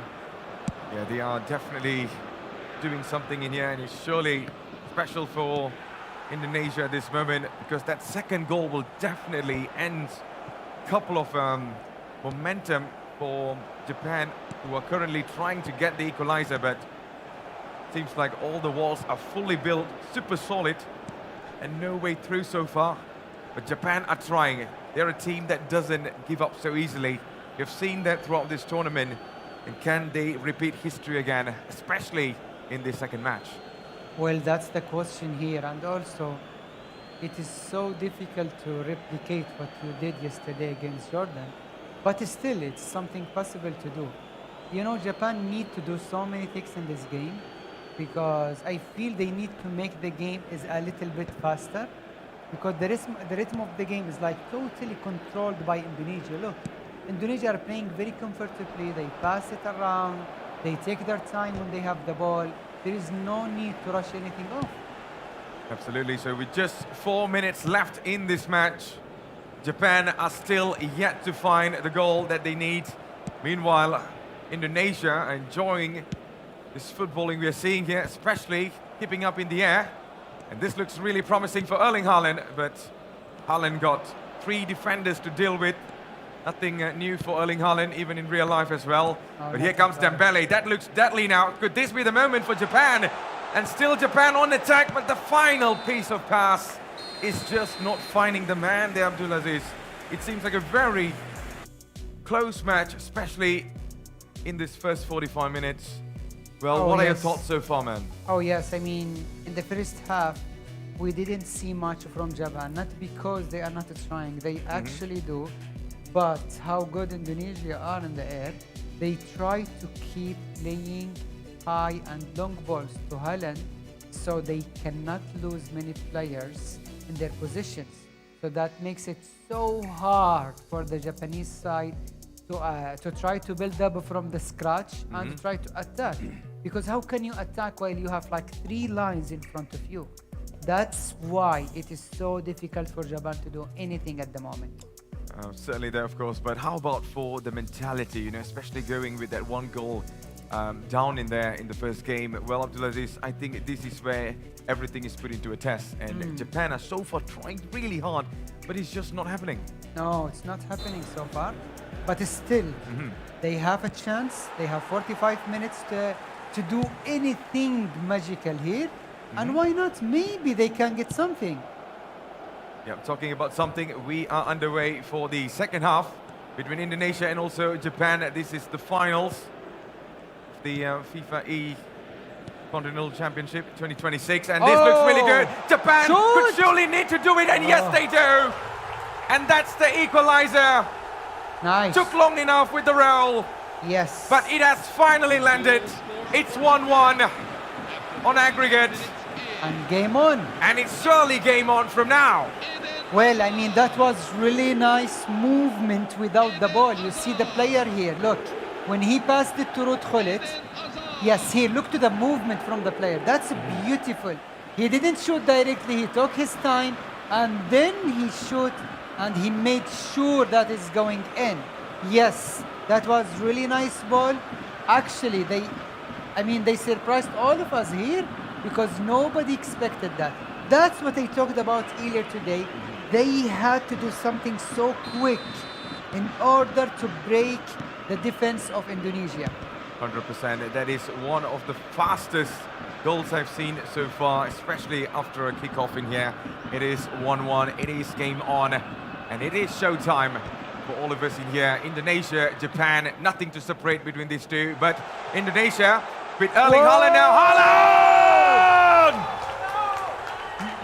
He's unstoppable when you give him the ball in that kind of space. Wow. And who do you need? Anyone else other than Erling Haaland? What a strike that was.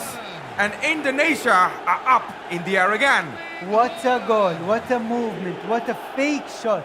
Look here. He actually ate 2 defenders at once. Look, 1, 2, oh, beautiful goal. Very nice to the far post also. Erling Haaland once again proved to all of us that he is he the best striker in the world at the moment? At the moment, absolutely, 100%, he's the best. And he's just pulling off what we saw even in the World Cup with Norway. He's completely silent in the entire game, but when he receives the ball in that killer age, he definitely puts the ball in the back of the net. So it is 2-1, Indonesia up in the front, and let's see what does Japan has to say about this. The long ball up in the air, back to Erling Haaland again, but here comes Dembele, who has caused so much of trouble against Lebanon yesterday, but today he looks really silent, but maybe not. That pass, a little bit too much there. You know, the problem here is not the second goal for Indonesia, but the problem is they managed to score the second goal so quickly that they didn't give the Japanese side any moment to breathe. Exactly, and that was another scary moment for Indonesia, but Virgil van Dijk got that under control. With time ticking away, the hopes of the Japanese players were once alive just now, but now it has turned into a whole pressure. And meanwhile, it is going to be Indonesia giving more problems, and the ball goes out of play. This is where the tactical changes comes in, Abdulaziz. We have mentioned about this many times. And in this moment, what are the key things to do? Well, I mean, they need, of course, to use some fresh legs here. And also, Japan are suffering a lot in defense. Not because they are not good in defending. No, they are so good at that. but it's because how good the Indonesian side in attack, and they can score goals non-stop. They can create chances, however and whenever they want. Absolutely. So now it is going to be the tactical changes coming in between Japan and also Indonesia. We're diving in back into the game. There's a couple of changes as what we're talking about. Yeah, that's Christian Christian Vieri's Vieri. coming on. What a And he striker. has been one of the brilliant players yesterday who made the comeback possible.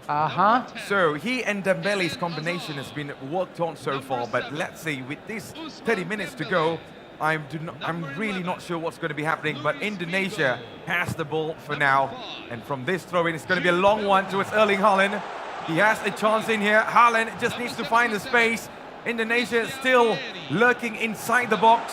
Haaland asking for the ball, and Haaland is surely not going to receive that. That was too tight in there. Yeah, but that fake shot inside the box made the defenders to move and to go back again and to leave so many spaces in front of the player. Still, it's not easy game for both sides, and it's only about one goal. Surely about that one goal, and now Christian Vieri, who has already come onto the team for Japan. I just want to see what are the impacts that he could bring into this game so far. And now that pass again, and not finding the right man, and here comes Indonesia. Oh wow. Who are now with so much of belief of winning this tournament now.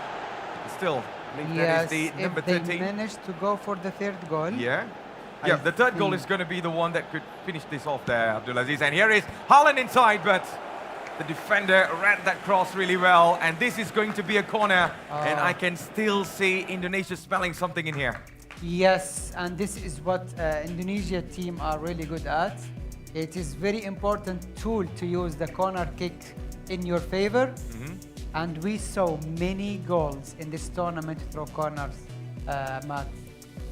Well, from this corner, it is going to be very crucial. You can see how those nervous faces on the cameras right now, they know this is going to be a chance one way or another. And meanwhile, I'm yet to see what is going to be the tactical approach for this. Are there going to be any last-minute changes coming in? Maybe for one last fresh players in defense or maybe in attack.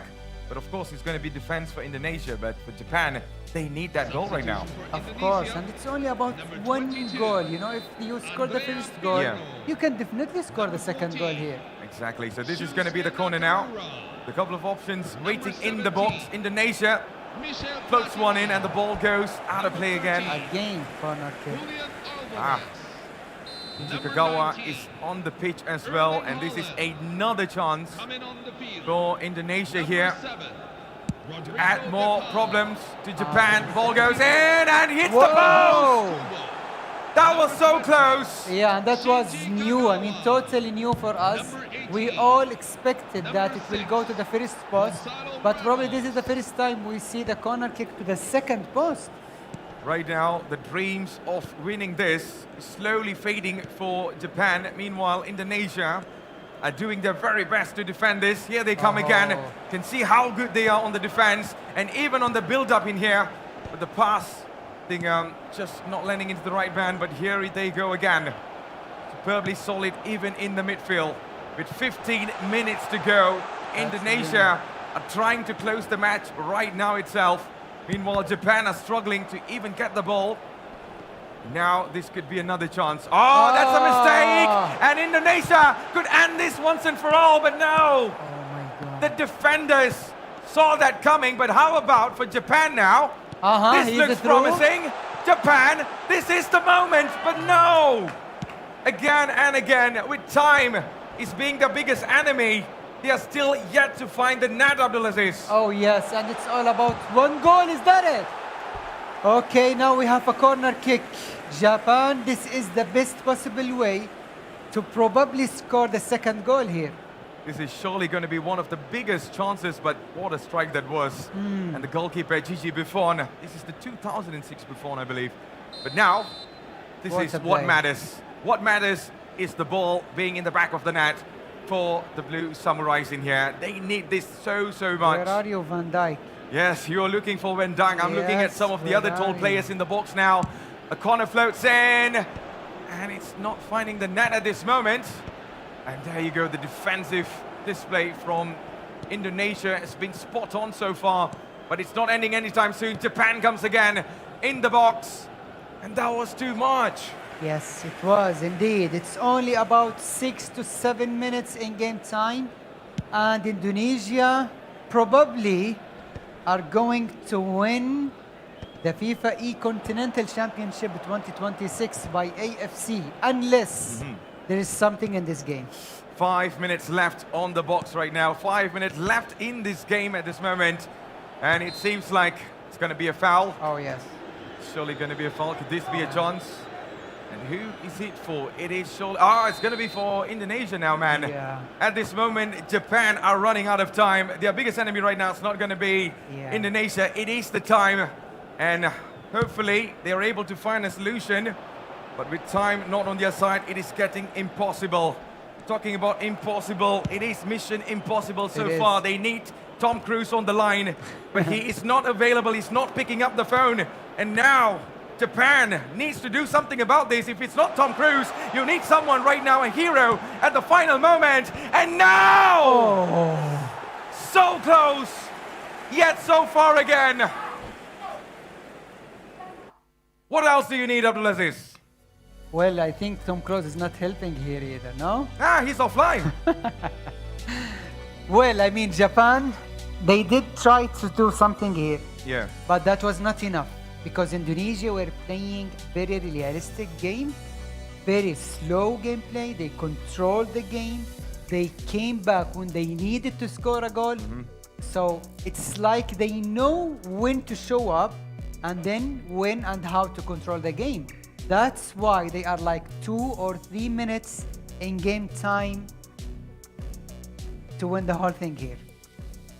Well, they need this so much. I think there's only a couple of seconds in this game so far. 5 minutes, wow, 5 minutes given for Japan to turn this around. They still have like 2 or 1 chance. Yes, 2 or 1 chance. Let's see who holds the pan in here. The ball goes onto the top, but time is also flying as fast as possible. What was that? And now they're adding more pressure. The pressure. It's absolutely alive right now, Abdulaziz. Oh, wow. What could they do from here with a couple of chances gone bagging? But from this corner, can they finally do something about it? Well, let's see what are the plans. They're taking it very patiently here to Indonesia to end it for all, but no, it just did not hit the target.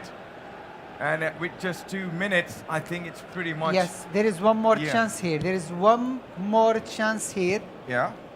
Talking about one more chance. It is going to be a chance for Indonesia, but now Japan holds the pan for now. This is surely going to be the last moment, the last attack. Can they get this done? Brilliantly done. Dembele waiting in there. Oh, splendid catch. And at this moment, it looks unlikely. And the dream is no longer a dream. Indonesia are the winners. They refuse to surrender. They refuse to break. Wow. And when the defining moment arrived, Indonesia showed they were ready. They were absolutely on fire. And there you go on your screens. The winners, the Garudas, strikes in here. Back-to-back defeats for Japan. Wow, massive congratulations to Indonesia. The first ever FIFAe Continental Championship 2026 by AFC. What a tournament for them. What a time to be alive.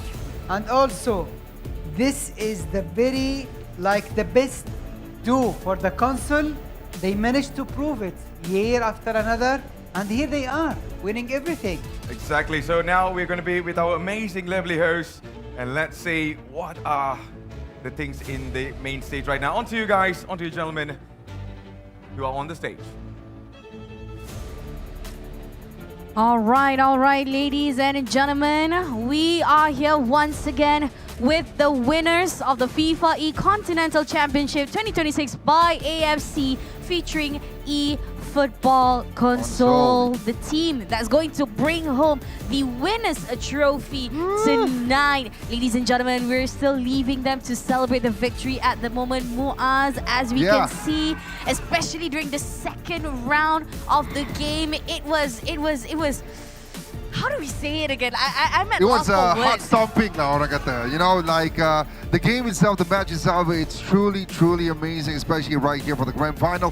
And of course, we're here with the winners team, which is Team Indonesia. They're going to take a very quick photo before they will lift the winning trophy later on in a bit. Definitely, but I do see it coming. Low-key, I see it coming because they low-key, high-key see it coming considering that they are ranked number 3 in the world That's ranking. right. That's Untouchable at the moment. Alright, gentlemen. Pertama sekali tahniah diucapkan. Jadi, apa perasaan kalian setelah memenangi FIFAe Continental Championship 2026 by EFC dan juga melulusi untuk pergi ke peringkat dunia, ya, FIFAe World Cup. Bagaimana perasaannya? Alhamdulillah, pasti perasaan kita bangga lah. Kita nggak cuman lolos cuman lolos saja, tapi kita juga melengkapi dengan membawa piala FIFAe Continental ke Indonesia. Kalau saya banggalah dengan ini sendiri, dengan diri sendiri, terutama fansnya. Thank you ya semuanya yang sudah doakan, sudah support. By the way, aku semangat banget pertandingan pada hari ini karena ini adalah Piala Elga. Kayaknya Piala Elga jadi semangat. Okey. Jadi kita juga ingin tanyakan sepanjang 3 hari kamu berdua berada di sini, cabaran paling besar yang kamu rasa menjadikan kamu pemenang pada hari ini. The biggest challenge that made them, that motivate them to win the winners trophy.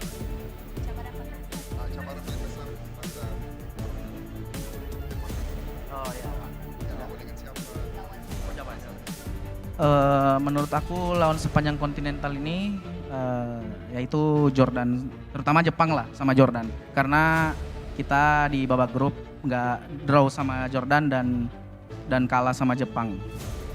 Okay, well now we know that Team Indonesia, you guys are going to be going to the next stage and that is the FIFAe World Cup. Of course, perasaannya dah nak masuk ke peringkat dunia nih sih ya. Jadi mungkin mau tanya, ada nggak mana-mana tim di luar sana peringkat dunia yang kalian mau jumpa? Mau lawan seterusnya di peringkat dunia ni. Tim mana? Tim mana? Untuk FIFAe World Cup nanti kami pengen ketemu Italia membahaskan kekalahan tahun kemarin di semifinal. Italy! Wow, hear that, Shasha? They can't wait to meet up again with their previous opponent, of course, in the FIFAe World Cup. Definitely cannot wait to make a statement. Alright, Muaz, I think it's time that we give them room. Kamu bisa mengangkat trofi ini bila-bila kamu bersedia, dipersilakan. Okay, sebentar, tunggu on my count dan kita sama-sama. Kita kira sama-sama. Yeah, here we go. Alright, so now, ladies and gentlemen, this is it. Your winner for the FIFAe Continental Championship 2026 by AFC featuring eFootball console. Let's give it up for the one and only Team Indonesia!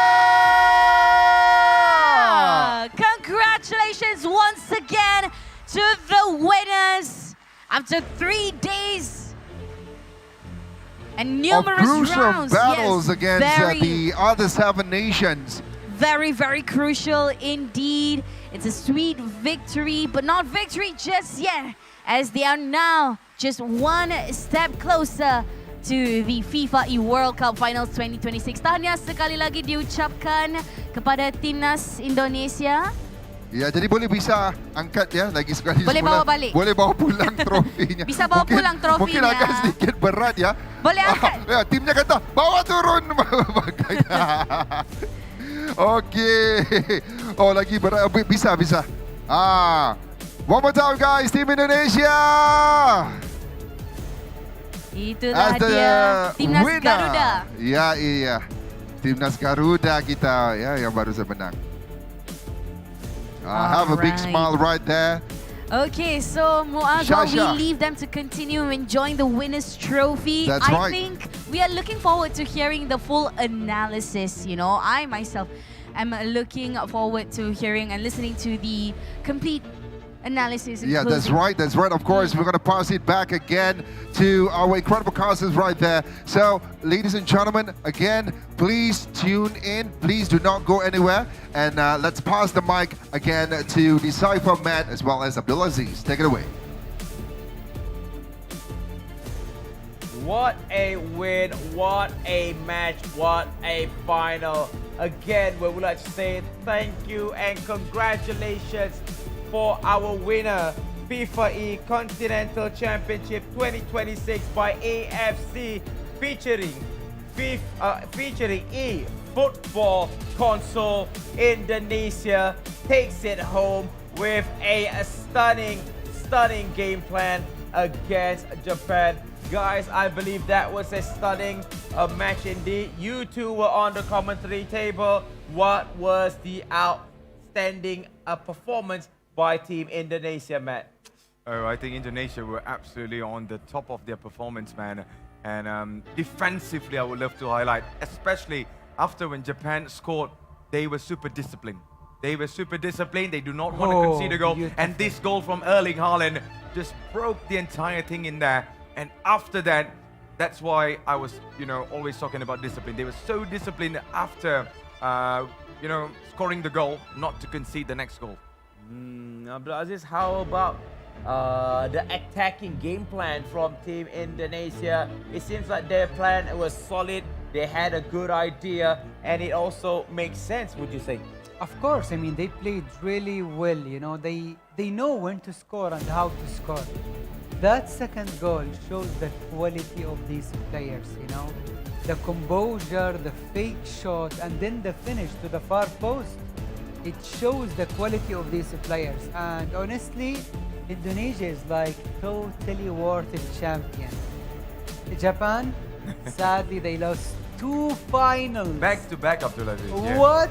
2 finals? That's crazy. But to reach that stage, to be in the final for the 2 games, for the 2 consoles, the mobile and also the console, it shows also Japan have like a very good team. Sadly, it's not this time because the history will only remember one, and that is the winner. But reaching the final stage is also something really huge for whoever reached that stage. Agree. Great. So I believe that the match was absolutely solid, but it seems like Team Japan did not show their robustness, did not show their dynamic game plan that we saw when they were up against Jordan. I believe that it was not their day, but they should keep their heads high because at least they gave a fair fight and they reached the ticket to go to FIFAe World Cup 2026. I believe that's a good achievement. I think that's a brilliant achievement, and talking about Japan being very consistent in the tournament, even on the mobile and also console, it shows that how great they are progressing in the e-footballing world. But in both platforms, like I 100% agree on what Abdulaziz said, but on the other side, Indonesia, when it matters, they deliver.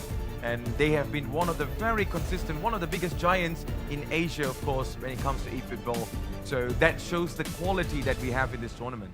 Yes, indeed. And also living up to expectation Yes. as the expected to win this tournament. Indonesia did not disappoint us, Abdulaziz. Not at all. I mean, a team that used to the big stage to win, to keep winning, to perform, whether if it is individual, 1v1, or even 2v versus 2, they are there and they can deliver. And of course, they are here. They won the whole tournament. They prove once again that they are the best e-football nation in Asia and probably in the world very soon. Yes, indeed. So having said the above, that means that we have already reached the end of our session where we have already seen the champion, or should I say the winners of the FIFAe Continental Championship 2026 by AFC, where we've seen on the mobile it's actually Team India, and also for the console we have Team Indonesia. But it is not done yet, because in the third session that will be coming up very, very shortly, it's going to be the Intercontinental playoff. How about, just before we go, can we get back the bracket page? The brackets to show what team will be played in a very shortly. Do we have the brackets online? Yeah, we're going to be getting maybe, but not. Well, I guess we got to get the brackets back online to show the upcoming match, which is in the third session, where we see Jordan going up against New Zealand. If Jordan or New Zealand win that set, that will be the final team, man, and also Abdul Aziz, to be qualified to the FIFAe World Cup 2026. Now that is another game upcoming. That's another chance as well. And let's see who will be going for the FIFAe World Cup. Jordan and New Zealand, it is going to be a face-off in the Intercontinental playoff. So that means that marks the end of our duty for today. So I believe that we will take our short break, our short leave, and once we return, it's going to be the next Intercontinental playoff. So are we ready to go get some coffee and tea? Oh, let's go. More than ready for that. All right, there you go, Muaz coming in. Where's Shasha? Welcome, Maz. Where is Shasha? She is hiding behind. She is coming. She is there coming. she is. So from the commentary table and also the host table, signing off. We'll see you in a short time. Bye-bye. Let's go. Have a coffee, guys. Good.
Only the best from each region advance one step closer to the trophy.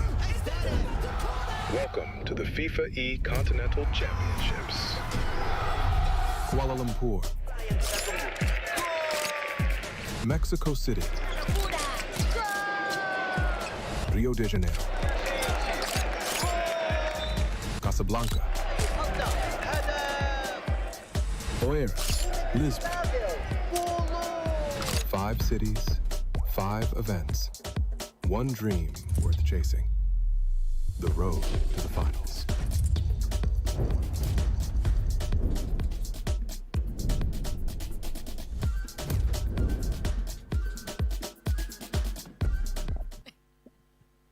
All right, ladies and gentlemen, welcome. Hi. What's up, everybody?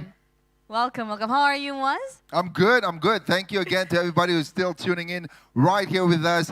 Guys, this is the FIFAe Intercontinental Playoffs, yeah, of 2026, featuring eFootball Mobile. And of course, it's a little bit different as we have a new team, right now for the Intercontinental Playoff. Yes, correct. So, as we all know, the road to the FIFAe World Cup has taken us across continents through qualification battles that we have seen earlier throughout the past couple of days. And now, literally, there's nowhere left to hide because one of the team from the Asia region meets Oceania. So, we're seeing 2 regions, 2 challenges, and 1 final opportunity.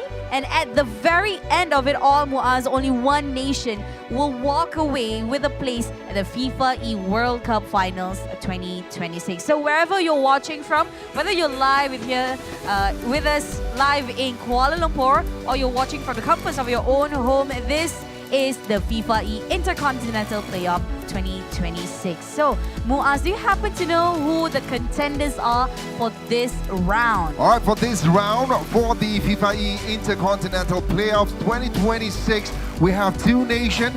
We have Team Jordan, which is home, going up against Team New Zealand, which is away. Yeah. Correct. So, now that we have the best from Oceania that has arrived to face Asia's next best challenger, we assure you there are no second chances, there are no tomorrow, and there are no room for hesitation. So, whichever team that's contending today, win this match, and the FIFAe World Cup 2026 awaits. Woo, I can't wait for this one, Shasha. And of course, to see Team Jordan themselves, because this is our very first time meeting up with Team New Zealand. Yes. So we do not know what kind of strategy that they will be bringing inside the matches. But what we do know is that Team Jordan is one heck of a team. They know what to do being in front of the goalpost, when to score, the passing and everything. It's just totally insane. Yes, they have totally shown us their strengths. But I'm also excited to see the tactical adjustments that are gonna be presented to us by Team New Zealand right after this. And I'm super stoked for that. And I'm pretty sure we're not the only one. Of course. There's a lot of you guys as well who are still tuning in and watching our live stream right here. And of course, if you guys are watching this in New Zealand yourself, or perhaps you guys are from Jordan, please do put down any sort of comment and just go crazy and support your team, your national team. All right, and I think without further ado, I think it's best that we get seated ourselves, Muaz. Now, of course, to how do we say this? To, of course, accompany us and to also spectate with us throughout the entire match. We have a line of awesome commentators that we have had the honor to be with from the early of the week. Waiting with us right there at the corner, we have Abe Hafiz, we have Hey There Cole, and we have CJ as well. I swear, I really thought that was Matt just now because the blazer and the shirt looks almost similar. But anyway, guys, I hope you enjoyed. This is again the FIFAe Intercontinental Playoffs 2026 featuring eFootball Mobile. We got Team Jordan going up against Team New Zealand. So without any further ado, gentlemen, take it away and let's enjoy this match. What is going on, everybody? Welcome back. This is your big man, Hafiz Abed Decipher, as your official commentator and host for FIFAe Intercontinental Playoff 2026. And I know that, we are going for a good match indeed, because it's going to be only one match, best of two, but I am not alone. I am always never alone, because together on my left and right is my good buddies, distinguished gentlemen, distinguished commentators. We have Cole and CJ. What is up, guys? Incredible to be here. Fine, Cole, I've missed you all week, actually. I know. We've just avoided each other on the couch, but it's great to be here. Well, it was actually written into my contract that I could never be on a couch with you, but I managed to dodge that one. Oh. So no problem. Unlucky we waited till the last day to get things cooking, but it's great to be here, and I'm excited for the playoff New Zealand. Yes, indeed. The little brother of Australia, so I'm excited to see them in action as well. Well, I wonder what is the view from an Aussie towards a New Zealand and vice versa. The little brother, big brother rivalry will always be there. Oh, obviously, always be. But, we'll look after them. If Australia aren't competing, I'm happy to support them. So we haven't seen them yet. They've been waiting in the wings for this Intercontinental playoff, waiting to see which nation they'll be taking on, Cole. It's going to be Jordan. It's going to be Jordan, yeah. They got through an incredibly tight matchup earlier against the reigning FIFAe champs, Thailand. It was so close. It was 1-0 across 2 games, and unfortunately, if you don't score in eFootball Mobile, you're going to be left disappointed, and that's exactly what happened to Jordan earlier. But Abe, they've got a big chance here against New Zealand. Yes, they got a big chance because of the fact that this is the last chance. If they are able to beat New Zealand, they will be advancing into the FIFAe World Cup 2026. Book your tickets. Book your ticket. Player number 4, but we can never look down on New Zealand because they're literally the unknown. We do look down on them geographically, in that they are quite south. Maybe not for Australia. They're just a little across the Tasman. But no, I'm excited to see them play. And they're a bit of a relative unknown as well. So all we can find out is what they do on the pitch. Yes, indeed. So I believe that the brackets are ready. Let's show you the current standings. Where for the FIFAe Intercontinental Playoff 2026, as we can see, Jordan will be up against New Zealand because of the fact that this is the final match to decide who will be the next one advancing into the FIFAe World Cup FIFAe World Cup 2026. I almost fumble because there's a lot of tournaments which is hosted by FIFAe. It is tier 1 tournament, and it is a good platform to showcase talents across the region, I believe there, CJ. Yeah, and we've obviously filled out this bracket now, coming down to that one final Intercontinental playoff.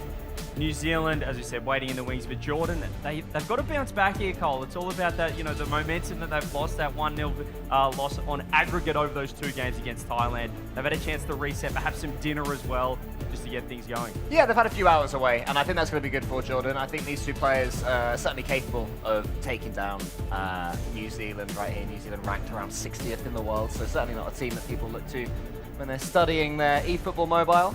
And I think that Jordan will be happy enough about that, but, you still want to make it through not in the Intercontinental playoff, Abe. That is nobody wants to be down here. Yes, indeed. And remember, for Jordan, we know their game style. It is very defensive in nature, very cautious, and they love to launch those long, lofted pass behind the defensive line of the opponent. But we have no idea yet how New Zealand is playing. Again, it is an unknown, like they say, jumping into the unknown and facing adversity with courage, grit, and determination in heart for possibly Team New Zealand. So if you're watching live at FIFA.gg, please type down who do you think will be advancing into the next stage, which is they'll be joining, well, congratulations, India for becoming the winner. Second place, which is Japan. Third is Thailand, and also upcoming team afterwards deciding. Exciting as well. It's nice to see you mention the chat as well. I was watching earlier on from home. It's the first time I've been on the show today, and I was really enjoying watching all the comments over there. There's lots of rivalry between these Southeast Asian teams. I think that's fair to say. We're learning as we go as well. Exactly. Just how much it means to each football nation. Obviously, so much passion from each nation playing, and very excited to get this Intercontinental playoff underway, Abe. Yes, indeed. So I believe that the players are ready at their station. We will show you the setup, or should I say the cameras of the players at their station to see their facial expression and also hopefully to unveil the faces of the players from New Zealand, because I can't wait, because I haven't seen them. Who are they? Who are they? Yes. They're imposters. There is the biggest question. Who are they? Where are they? And how are they going to play? Because other teams, they've already tested the meta. But New Zealand just arrived, maybe have that extra time. Here it is. Here they from are. New Zealand. Maybe a little bit of a wave to the camera. And here is Team Jordan. Oh, they did wave to the camera. Hi, Yeah. guys. Good luck, guys. Yeah, good luck, they're looking chill. They're looking calm enough, which is what you There want they to are. see. There they are, Looking calm. the cousins from New Zealand. That's what we like to see, getting ready to go. The silver burns, they look good. Look at the jersey as well. That's Yeah, beautiful. so no pressure to the New Zealand players, but if you do lose, you'll be commentated on by an Aussie. So, you know, just to ramp it all up a bit supporting more. them. Obviously, Jordan on the other side of things as well, who have the experience of playing in the Continental Championships. Obviously, have got a lot of reps in as well with the matches they've played. Yep, and the very thing that I would like to share with you both is that long shots throughout the day, long shots for both mobile and console series have been very, very deadly.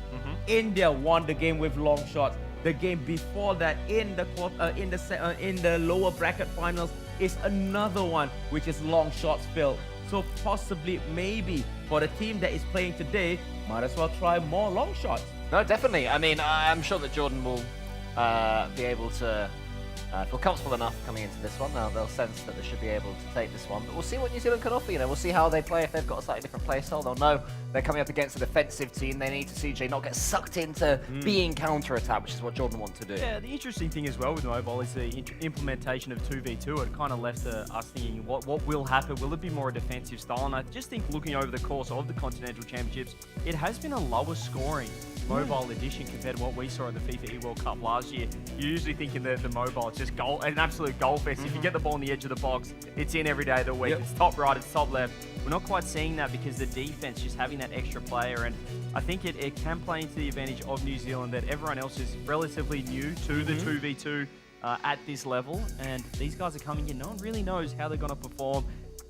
We're obviously not known as an eFootball nation either, RB, but I think that can play into their hands maybe. This happens in other sports, even other esports, Cole, where sometimes the underdogs can come in. They haven't quite, no one knows how exactly going to play. They could surprise. Are you trying to get me to say that you've never lost to a South American team, CJ, in a certain other esport? Well, is that what you're getting at? Sometimes you can punch up and you can land that knockout blow, David versus Goliath, Cole. That's what we're saying here. And yeah, we'll have to wait and see for New Zealand. Very excited because obviously they're playing in the console as well. And talking about underdog, you must remember that Jordan, two teams, they had actually advanced into the knockout stages, whereas in the console and also in the form of a mobile, as we can see, they had shown what they are made of. And remember, was it console that they had 9 out of 9 points? Yeah, underdog story, a very nice love story novel written. But we are waiting for both of the teams to be ready. Is it going to be the boys from Jordan, or is it going to be from Team New Zealand, who's literally hiding under the veil of secrecy? Let's not forget that Jordan were 1 goal away against Japan from making the final. And now they're in potentially, if they lose this, they'll be 5th, basically, out of here, even losing to New Zealand. So these guys are not to be taken lightly. They did beat Malaysia in the quarterfinals. They then lost that second chance final, Cole. So I think Jordan have to come into this as the favourites, but it's just that unknown of New Zealand. What are they going to give us? Yes, indeed. So, ladies and gentlemen, wherever you're watching live, this is FIFAe Intercontinental Playoff 2026 with the addition of FIFAe Mobile. We have a set of best of 2 total goal aggregate. Whoever wins with the biggest goal margin will be advancing into FIFAe World Cup 2026. So without further ado, ladies and gents, where we see Team Jordan will be attacking from left to right, while Team New Zealand will be wearing the black kit right to left. Let's all carry the game. Where are we right now, Cole? Where are we right now? We are potentially a couple of games away from one of these teams making it, but it seems that New Zealand do have a slight problem, so we'll have to sort things out there and see what the issue is. Hopefully nothing that will be too difficult to fix here.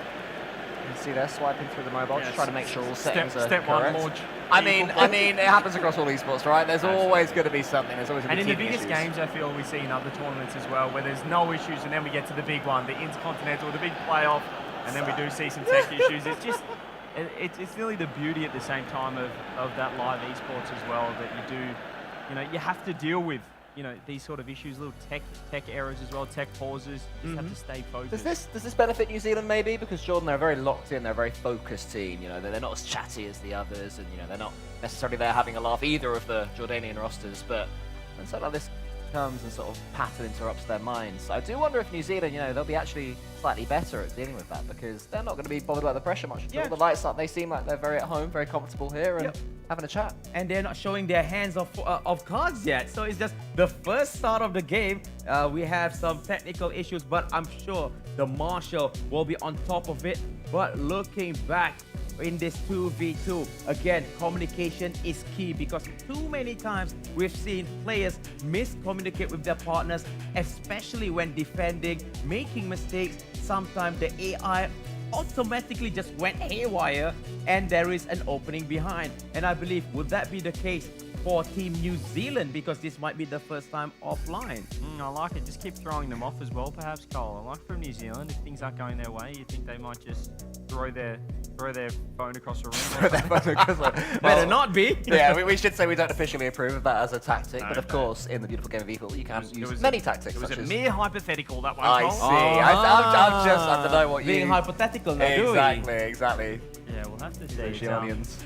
It is exciting. We've also got Noah coming out, JMK King as well, to the two New Zealand. The New Zealand duo, the Kiwis, coming in over here to King Kuala Kiwi. Lumpur.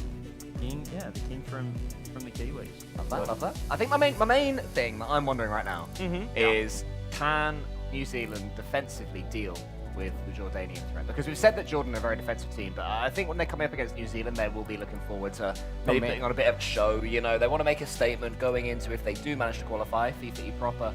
And I think they're going to want to throw everything at New Zealand, chuck everything at King Kiwi and see what he can do with it. So it's that first sort of 15 minutes, can you get away a few attacks? If you end up conceding from the first goal, then maybe you're in for a very long day and a very long couple of games against you. And they've had a chance to watch Jordan throughout the entirety of this Continental Championship, perhaps work out their play styles, their tendencies between each player on the team. So they have the advantage. Jordan, I'm not sure if they have practiced at all against each other, scrimmed, but they do have that element of the unknown. And you just think that Jordan might be a little uneasy. As we said, they've obviously coming in off a loss against Malaysia. They had a chance to bounce back with a few-hour break, but I think they'll be a little nervous of what the Kiwis can throw at them, are they? Yeah, exactly. The unknown. But again, throughout the tournament, I haven't seen that much of an offensive play by this Jordanian team.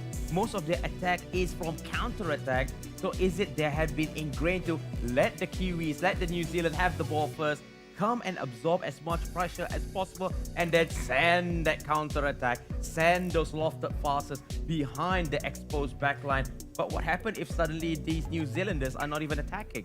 I mean, it's quite impressive the number of goals that Jordan don't score in this knockout stage. Against Malaysia in the quarterfinals, they went through scoring one. It was 0-0, 0-0, and I believe the golden goal. After that, against Japan, they lost 2-1 overall, so only one goal there. And then finally, against Thailand, it was 0-0.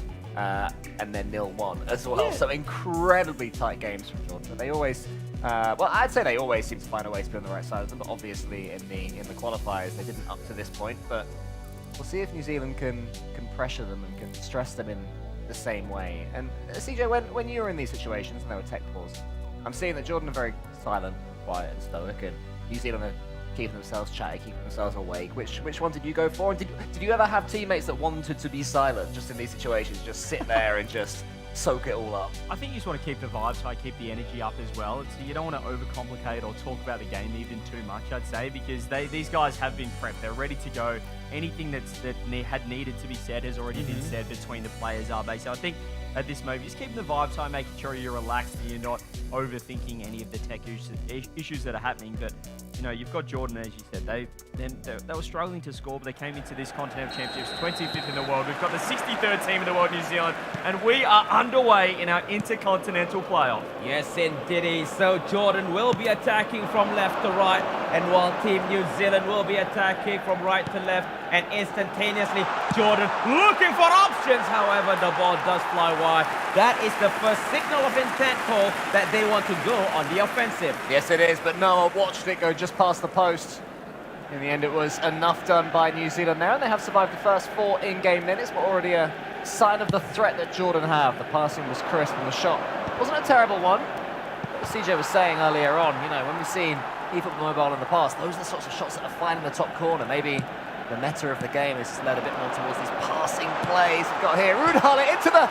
Oh, off the post! So near again, Abe. Yes, so near again, but that is another chance. That is, we are seeing Jordan. They want to kill the game as soon as possible. CJ, it seems like for the first 7-8 minutes, it seems to be a one-way ticket. Yeah, I love this start coming through here from Jordan, showing that aggression.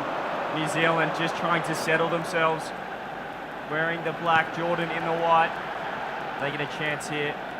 Habashne gets the ball across. And maybe a nice play in. There's Ruud Gullit as well. How dangerous in the box. Throws the cross in. It's 1-0 to Jordan. Wow, that was absolutely nice.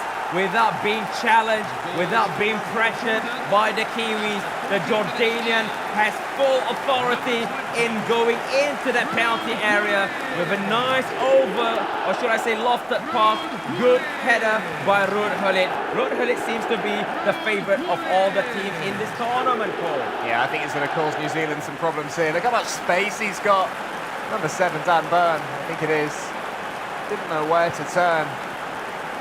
Basically, if you're in that box, there's one man that you need to mark, and that is Ruud Gullit himself. Jordan do get their early goal, and that is the last thing that New Zealand wanted. Yes, indeed. So we start the kick-off, and it all went straight to the goalkeeper. Feeling very, very brave. Going for a nice long shot, however, looking for the striker partner, did not connect well. And it's got to be Team Jordan. Playing it slow, slow is smooth, smooth is fast. But they better not underestimate, because one mistake could be very, very deadly, TJ. Absolutely, that Ronaldinho to Gullit duo. Imagine if we saw that in real life as well, how deadly they would have been up top. Once again, Gullit down the bottom. Oh, ball, early strike, oh, it's in the back of the net. It's a long shot for Jordan. They're telling everybody to calm down because more goals are coming. One shot, one goal, 2 shot, 2 goal. Team Jordan is relentless, and they are hungry, and they want hunting for blood. Ball roll and a long shot. As I mentioned, long shot is very, very OP, and it seems like almost every team by late had found out the strategy, Cole. Yeah, Jordan are enjoying themselves, and why not? You want to have a little bit of a party, you want to make sure that you join You FIFAe can't leave 2026 Ronaldinho. in style. I know! You cannot leave him open like that, Cole. It's outrageous. New Zealand just defend in front of your box. Rule number 1, make sure that Jordan don't have as much time and space. And I guess the first thing they want to do is make sure they get this ball forward, Abe. Yes, indeed. They want to get the ball forward, but it couldn't be number 343. Charging forward on the left, looking for option, opening at the edge of the penalty area, double man closing the forward area. Could this be a chance? One more, short pass, ball roll! This time around, it's a good save by the goalkeeper, CJ. Tell you what, Buffon's got his work cut out for him in this game. It is an absolute barrage of shots. It's Ronaldinho once again, firing from outside the box. It's reminding me of one of my 6-a-side games. I've played with goalkeepers that are looking at me in defence like, come on, give me something. I need some help here. Poor Buffon. I've looked into those eyes in real life, Abe. Oh my goodness. Now from this corner routine, it's going to be an outswinger unless it's going to be the same routine at the edge of the 6-yard box. Flick in. As we see flick in, looking for a shot, a header, and it's going to be another corner, possibly with the same routine, CJ. Yeah, they're under the pump here in New Zealand. The national team is known as the All Whites. Unfortunately, wearing all black at the moment in this kit against Jordan. the rugby team known as the All Blacks. The Silver Ferns, though, they've got a defender. An absolute onslaught here from Jordan. Is there another chance? They just can't seem to pin the ball, finally get a chance, but can they keep possession is the question. They've got no numbers downfield. They're looking for plays, looking for passes, and they've lost possession. Yep, lost possession. Ruud Gullit is running around like a headless chicken, as we can see. In a moment, he's a striker. At one moment, he's down in the defense. Now he is running forward, not closing the ball. I wonder if he has two lungs, because his stamina will be running out. A chance for Jordan, and he hits with a follow-up. Hits the defender, and it goes back to Team Jordan, Paul. Yeah, but one thing that New Zealand are doing well is keeping this 1-2. Hopefully they can still keep that the same all the way until half-time. It's going to go to Ruud Gullit again. Important block there from Danny. Crosby to his opponent. Bernie, what you doing, son? Oh, dearie, dearie me, New Zealand. When in doubt, just get the ball out, Cole. Get it out. They look for a pass inside the penalty spot, inside the 6-yard box, and they have been well and truly punished. Look at that. I mean, that's just a layup, and guess who? It's Ronaldinho again. Well, not the type of guy who you want in the penalty area, which is unmarked. And the mistake is somebody is actually controlling the goalkeeper. It wasn't the AI, it was the player. So the response was a little bit delayed, and it's going to be 3-0. Ronaldinho adds one more to the tally. We are now in 42 minutes. We have 3 minutes left, 2 minutes left on the clock. Will this be one more? Says Central. As we see Ronaldinho over the top, and it's cleared away, I believe, for a throw-in. Yeah, just about a throw. I thought it would be a corner, but Jordan are going to look to take this on quickly. They're hungry for more goals. My hope across these two games that we do, as another cross comes in to the goalkeeper, get a New Zealand goal. That's my dream here at this point. Now that's the first thing that New Zealand is trying to do today. I'm expecting Buffon to give his defensive line an absolute bait for probably the entire... If they get a corner, send Buffon forward. Why not? I think maybe the entire team will get a roasting there at half-time, because as you mentioned, Gullit was looking like a headless chook downfield. It was a great call from URV. Just didn't know exactly where it was going, and they just couldn't connect with the passes through to get it into their attacking half. Perhaps they need to, in the second half, when you're going for a tactics change, just throw more long balls, because when the passes aren't working out of defense, that's a safe option. Yeah, safe option. Send it long, give possession back to the opponent, and try to hold a defensive line. But again, we are looking at a revived Team Jordan, as this is, I believe, this is not the highlight. This is actually second half. We're already in game, where Team Jordan leading 3-0, as we see clearance after clearance upfield. Now Ruud Gullit running with the ball, try to ball roll. That is a good interception, forcing the ball out, and however, with possession, with Team Jordan right here, CJ. Absolutely, the second half is crucial for New Zealand, just to limit the damage. It's going to take an immense comeback going into game 2 on aggregate, but Cole, what are you seeing? What are you seeing from the All Whites? What are you seeing from the Silver Ferns that they need to fix here, because they're just not getting their hands on the ball? Another cross in, Buffon. My goodness, he's going to need an ice bath and a massage after this. He's had a workout. There he has. I'm seeing Dan Burn get an awful lot of the ball, and I've seen his passing be, I'd say, atrocious. That's a better one. Nice simple ball just in front of him. And now New Zealand can come forward. They have to pick the right ball. Every time they try and put any sort of distance between themselves and the ball and find a teammate surging in front of them, Jordan are reading it incredibly well. They're coming forwards again on the right into the penalty box. The cross comes in, should be defendable, and is.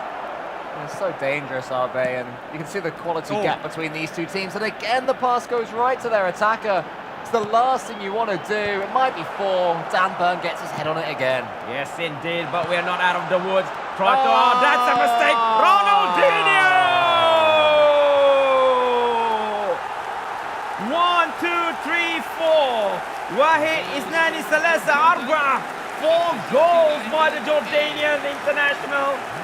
They are without any mercy. This time around, it's not offside. The pass was very weird indeed, and it's an easy finish. It's Ruud Gullit, and it's 4-0, CJ. Not sure why Dan Burns so frustrated with that goal. He's given him 2 of himself, but he's not happy with his centre-back there, his fellow centre-back. Couldn't get the clearance. Just some poor touches in defense. And when you're in your own box, Cole, that's just you can't afford to do it. Yeah, just absolutely get rid. I want to see New Zealand play the long ball a little bit more. It seems to be the easiest way to play this game. They're trying to do intricate passing football, and it's just not working at all against Jordan. I want to see Noah there going long, trying to pick out a striker there. Trying to play beautiful football, Abe, and I don't think you need to do that at this point. I think you just need to get that ball forward any which way you can. Yes, indeed, I agree. Nice drag back, and the passing it short, and the pass was well read, not even intercepted, straight into a white shirt. Maybe this is number 5, but good body blocking.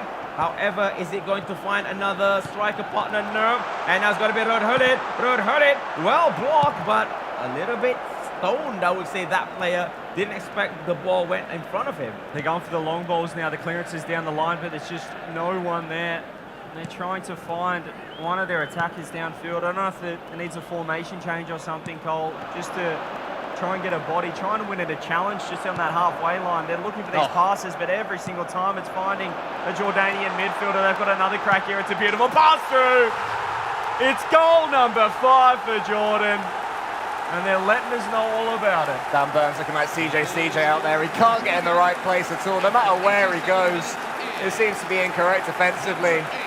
Having an absolute nightmare as the Englishman out there. And it's a lonely place, a football pitch, when you've got 60,000 people watching you, doing mean chants, telling you your positioning's been terrible. Geez, Dan Burn was on an absolute treadmill there, Cole. I don't know how he hasn't collected this through ball. He just tripped off the pass, and this combination, we saw it from the first goal, Ave. Ronaldinho to Hullet, Hullet to Ronaldinho. It's unstoppable. It's a perfect triangular, perfect double pass, double team, and it's just unstoppable. I would say the first half, Ronaldinho, Hullet is unplayable. But here comes another one. Maybe not to sound like DJ Khaled, another one, but over the top with 2 minutes of extra time. The ship has sailed, and I believe that the Titanic is a little bit sinking minute by minute. 5-0, the Jordanian have the lead against the Kiwis, guys. Yeah, half the job has been done there by Jordan. They eased their way into that game. Had a couple of sighters early on, and then as soon as they got there first, they just could not stop scoring. I think the fingers, CJ, will be pointed at Dan Burn. He really struggled in that one. He wasn't on his teammates' wavelengths as well. I think you take him out of the equation, and they've got more of a chance in game 2. Can't point the finger at Buffon, I don't think. He's he played great. Conceded 5 in game 1, but his fault. 5 one-on-ones, practically. Dan Burn's blaming the keeper.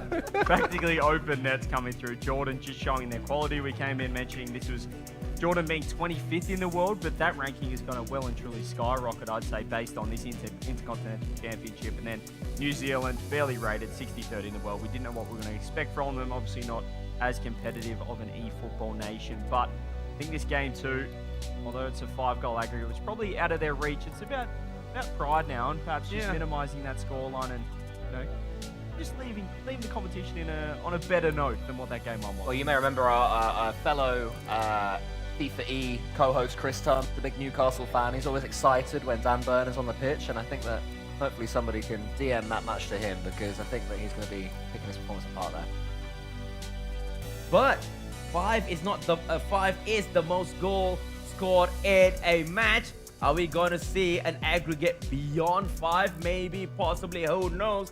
But Team Jordan knows that winning this will secure them a ticket at the FIFAe World Cup 2026. And for your information, even in real life football, this year, Jordan was the first time ever in their history to qualify for a World Cup. Yeah, exciting. It was exciting so many teams as well. Gave us a wonderful summer at the World Cup this year, CJ. It was such a good month plus of football. I think everyone absolutely loved what they saw out there. And yeah, Jordan have taken it for second here on the virtual pitch as well. Yeah, one of the semi-finals was good fun in particular. Which one? The England one. Oh. Which was good to I don't remember it. But I remember Dan Burn coming on when we were 1-0 up, just saying. Hashtag. Yeah, he's a lot better not in eFootball, let's just say that. But game 1, 5-0 as we mentioned to Jordan. They're looking fantastic. They're going to be a team to watch out for at the FIFAe World Cup if they are to qualify. And right now, they are absolutely in the box seat to do just that. Yes, indeed. But however, this one, it was a mistake, and none other than Ronaldinho makes a finish. And this one is Ruud Gullit with precision finishing. And it's 5-0. Wherever you're watching live, we at the caster table will to bid you a very, very good day. Hope you are in the good of spirit. Today is Saturday, I believe. It is. I've lost track as Saturday. well. We've been away. We've been out of our homes for a long time. I've lost complete track. It doesn't matter what day it is when you're in here. You're just having a good time. It could be Monday. It could be the worst day of the week, but we're just loving it at the Continental Championships here. The mobile edition has been fantastic. It's been full of fun, full of life. Love seeing even with the final we had earlier on.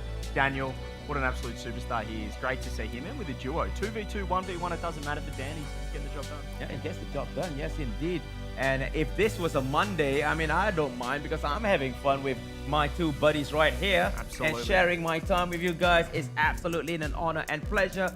And I believe that the players will be getting ready with the player cam. And don't forget to write down, who do you think will advance into the next stage? Maybe just the score prediction, I think. Score rather than prediction. who's I don't going want to be score. Yeah, you can say that because there are already 5. What's the score? Final score.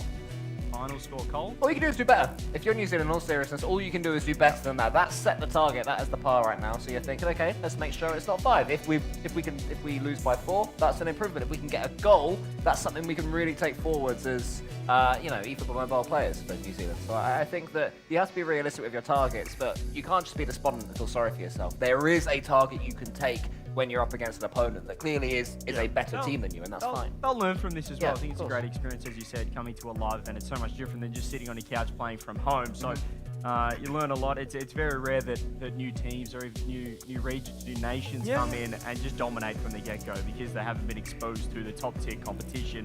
And here at this Continental Championships, we have seen some of the best nations in the eFootball mobile and console. So it's going to be tough for them here, but yeah, a game 2 to learn from.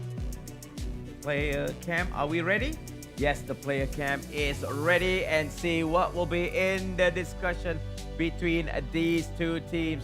Looking at the lineup, I can see a few formation changes on that phone. Not defensive in nature because they usually play a back line of 4 or 5, but I think they are going for a more aggressive midfield, aggressive passing with more bodies in that midfield area, CJ. Yeah, and I think for New Zealand, they threw the long balls. They were just going for the clearances. I wouldn't mind seeing a 4-2-4, Kyle, get 4 members up front, just to ensure that when they do get their clearance, there's more likely than not there's going to be a New Zealand attacker to at least challenge for the ball and perhaps find some territory. Yeah, I mean, they were trying to play the ball to the wing, and it was being read by Jordan every single time, so maybe 4 attackers up top might be good, sort of Liverpool-esque in that regard, but you have to be able to keep hold of it. You have to pick your passes much better if you are New Zealand. And to be honest, out of defence, I want to see them get rid of the ball. I just want to see them get the ball to the centre-backs, chuck it forward, try and get the second ball. It might not be beautiful, but it might be effective. Sunday league stuff. Exactly. Just a bit of habit. Play it as safe as possible. Yeah. Pick up the ball, pick it up field. Never pass it sideways because we already seen the concede goal with a missed pass. Again, 4-2-4 is one of my favorite formations if I have to go fully offensive. I start with a 4-2-3-1, but if I need goals, it's always a 4-2-4 and then just spray the ball upfield and pray that it lands to one of my teammates. So without further ado, let's restart the game. This is game number 2, where total goal aggregate after 2 games. So take it away, Cole. Well, we've now got New Zealand in their traditional white strip, CJ, you were saying. So maybe they'll feel a little bit more at home. Now they are in the New Zealand ground. Yeah, good to see Jordan in the red, New Zealand in the white. And start so crucial here for New Zealand. We'll just see if they've gone for any more changes, if they've got more numbers up front. It kind of does look like they've got a little bit of a 4-2-4. We'll just keep tabs on that, with a couple of wingers and a couple of strikers as well. Early shot coming through for Jordan. Can New Zealand just play a bit of defense early? We saw those crucial mistakes in the first half. They limit those, and that's going to limit the damage, limit the scoreline. But Jordan, do they get a chance here? Early shot. Nice block. There he is, guys. Yes! That was a good block. That was a good block. However, we're not out yet. Still dangerous as we see Jordan dribbling past 1, dribbling past 2. Makes it 6. Beautiful individual goal play, beautiful skill, dribble +1, +2, +3, and it's another goal for the Jordanian. Yeah, making it look pretty easy. There was a huge tackle that had come in before from big man Dan Byrne. Got back into position, and that move across completely took him out of it. It was a great run across, actually, by Jordan. And then His fellow striker need to keep the ball, need to release that shot into the bottom corner. Vieira's pointing, but CJ, I don't really know where, to be honest. I think it's his ball. I think it's his He's ball. pointing at teammates going, you go, you go. I think they're all pointing to Dan Burn after that, but I think we might have to rename the New Zealand back four to the New Zealand revolving door at the moment, because it's just walking straight past them. They're straight in there, in on goal. The box seems wide open. 14 minutes gone. Come on, New Zealand, show us something. Get it. It's a chance! Yes!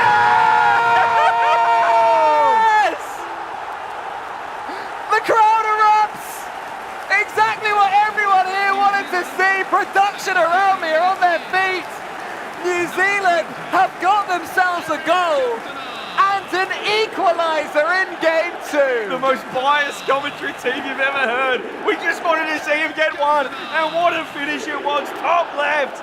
Exactly, and it is from a long shot. As I mentioned, good flick on. The defender went missing, missed tackle, right footer of ages, trash it into the back of the net. And when things go wrong, just go for the powerful shot. It's 1-1, and we see New Zealand clawing one back in this set of games. And Eric Cantona says, if you just get me the ball, I'll score, but it hasn't been down there, hasn't been near the Jordanian defensive box. Finally, they get a chance. Is there another one here? Hullett is on, trying to race away. The pace not his strong suit, but Jordan, all they can do is clear it, Cole. We've seen a swing of momentum. I know, this is incredible right now. All they needed was the home fans behind them. They've certainly got that. They've charmed us in this room in real life and also on the virtual pitch of the New Zealand players. And Jordan have to deal with this right now, as they're going to want to quickly exert themselves back upon this game, and this is the way to do it, Arbe. Getting control of the ball, but New Zealand defending better. Yes, as you can see, all running forward. Big Dan! Oh, good tackle.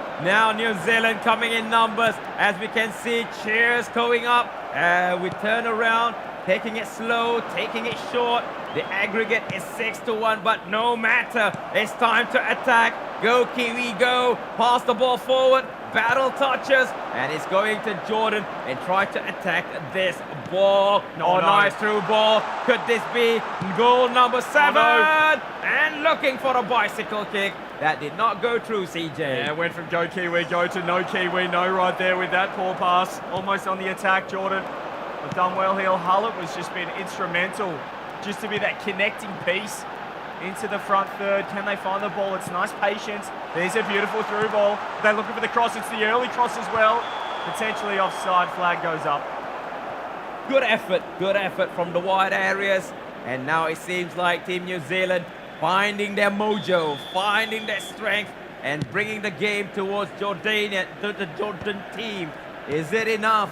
We still have a lot more time in this first half, Paul. Yeah, I think everyone's enjoying this in here, but the Jordan players won't be too much. They'll be starting to get a little bit frustrated by this. New Zealand are timing their tackles better. They're finding so much space now.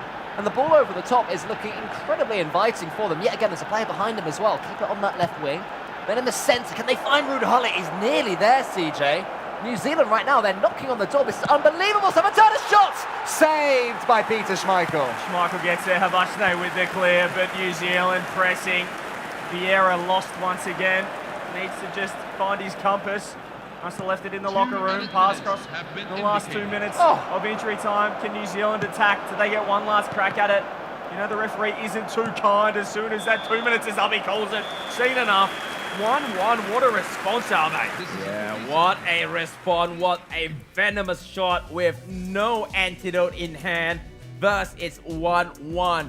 So it seems like Team Jordan right now is looking very, very serious to find where did they go wrong, but they know they cannot look down on the Kiwis. They cannot look down because they are hungry to come for more goals, Cole. Yeah, I think so. I think New Zealand are out here to have a party, CJ. They want to enjoy themselves as much as possible. Look, they know that barring a true miracle in the eFootball world, they won't be going through. They won't be making it to FIFAe 2026. Who knows? So all they're trying to do, well, they're just trying to get as many goals as possible. You know, they're trying to give themselves some good memories here. Who knows what we'll see in this second half. This has been a crazy Intercontinental playoff. We thought surely Jordan had just going to run away. Could be another 5-0. They said think again. Eric Cantona said think again. Top left slot 1-1. Here we go, second half. Yeah, second half. Oh, penalty! It's got to be penalty, says the referee. Late tackle And who's going to take this? It's going to be Ruud Gullit for sure. It's going to be Ruud Gullit. Is it going to be left? Oh, red card! Patrick Vieira! He's gone back to get his compass. He points at his teammates again. They're saying it was him, but it wasn't. And Alvaro Weste into the top corner. He gets it past the king of the Kiwis into the top. Lovely strike. He came for the king, Arbe, and he did not miss. Yes, indeed. But Patrick Vieira was looking maybe at a yellow card, but instead he was given the marching orders, like how when he's playing in Arsenal against, Manchester United. Well, the way that defense was playing in game one, it's probably better having him off the pitch, maybe. It might be better having him with 10 men. And it might force him to be more aggressive as well, more attacking, but it's a great penalty, isn't it, from Gullit? It's top right, it was composed, a little stutter step, and just bury. I don't think Buffon, if he went right, would have saved that either, but couldn't read the penalty in the end. It's 2-1 Jordan. New Zealand, we saw them before 1-0 down, Cole, and we did like the response that they provided. We did, but I've got a feeling now that Jordan are going to keep on pressing. They're going to want to outdo that 5-0 win they got in game number 1 by really making the most of the extra man on the pitch. Here we go again. Look, Gullit is desperate for that ball. He's so hungry for more goals. Decent defending, good cover. And the pass there is forward as well, of it. Yes, indeed. With one man short, was there going to be a miracle? Ruud Gullit passing it to the right. Beautiful. However, just could not connect on that final hole. As we see a clearance upfield. As Jordan having a one-man advantage. Slow is smooth, smooth is steady. And we see a short pass that could not go through. 1 hour is gone, and it's 2-1 going in favor of Team Jordan, CJ. Yeah, but I don't mind New Zealand here. It doesn't really look like they're struggling too much with just the 10 men, unless that pass goes through, but making some quality challenges here. Just a quick peek and see how Jordan's looking. As the ball over the top, Buffon should collect Cole easy as you like. Yes, we've got Noah here with the ball. Gets it into the centre. Once again, New Zealand come forward. They are at least able to string a few passes together, and Noah's left Alvaro Weste there in his wake. Great ball. Great ball. It's a lovely ball. Oh! From nothing, New Zealand give themselves another thrilling chance. That was a solid cross into the 6-yard box. Only the volley, the first touch was not accurate, and I'm sure currently it's about swapping position because we already have one man out and they need to stabilize the back line three. Yeah, I hope they're not trying to sub out Vieira because you can't do that after they've been sent off. I learned that one the hard way. You just got to sort of watch them go. You can't put someone on in his stead, it turns out. Yeah, I think you could nearly take Buffon off as well, may as well at this point. 2-1. No goalkeeper? Let's go for it. Let's get is that what you'd be saying? Let's get him downfield and let's hope that the ball doesn't get over the back to the likes of Ronaldinho and Gullit. But New Zealand, what a response for game 2. It did feel like they just needed that game 1 to dust the cobwebs off. If they only had a little bit of a warm-up, a lead-up game, perhaps this could have been a different story, I would say. Yeah, a little bit of a different story. Oh dear, dear me. So now here comes the substitution from both teams, usually on the 70th and 60th minute, where they will start to change up the player. Fresh legs on the field. If you're watching live at FIFA.gg, this is the FIFAe Intercontinental Playoff 2026, where we are witnessing Team Jordan going up against Team New Zealand, and currently the score is 2-1 in favor of Team Jordan, but on aggregate wise it's a different story. Oh, nice pass, beautiful, a chance to shoot. Well tackled, I would say. I tell you what, the entire production team just went up there and that would have been a miracle goal. My goodness. Well, I've just got Lionel Messi of New Zealand. He's going to do some defending here. It's 3. Easy as you like for Jordan. Take that, production team. No mercy. No mercy at all. At all. They haven't read the script of Jordan. And I mean, I said they're going to want to keep on scoring as well. I think they're going to be genuinely annoyed at how this game has gone. Conceding that goal was not what they had in mind at all, CJ. And, you know, they're being utterly brutal now, and credit to them. Yeah, they're looking to pad the stats a little bit for the FIFAe rankings, for the world rankings, and individually as well, but it's just, it's brute force coming through. Dan Burn just completely put on his bottom, on his backside. And after that 5-0 result from game 1, on aggregate, we're seeing a 7-goal advantage, 8-1 overall. New Zealand would love to see them at least find the back of the net one more time, just for their confidence, just for a bit of their learnings going into future international events, because I think there is potential here. Yeah, they're just a little bit more inconsistent than some of these top nations. As we see the ball for Jordan coming again from center, maybe to add one more, making it 4! Now that is a beautiful goal. What a nice volley, flying volley, and it's in the back of the net, going to be 4-1, and it's 9-1 on aggregate, guys. Yeah, deserving round of applause there from New Zealand. They realise that they've got a lot to learn to compete at this level. The ball over the top, inch perfect, well timed. Look at that surging run from the number 7. Diving at that ball, so brave as well. Lovely roll back, lovely cross. And that finish, CJ, you can't learn that really. You're born with it or you're not. Yeah, that's beautiful. Certainly tested the hamstrings there.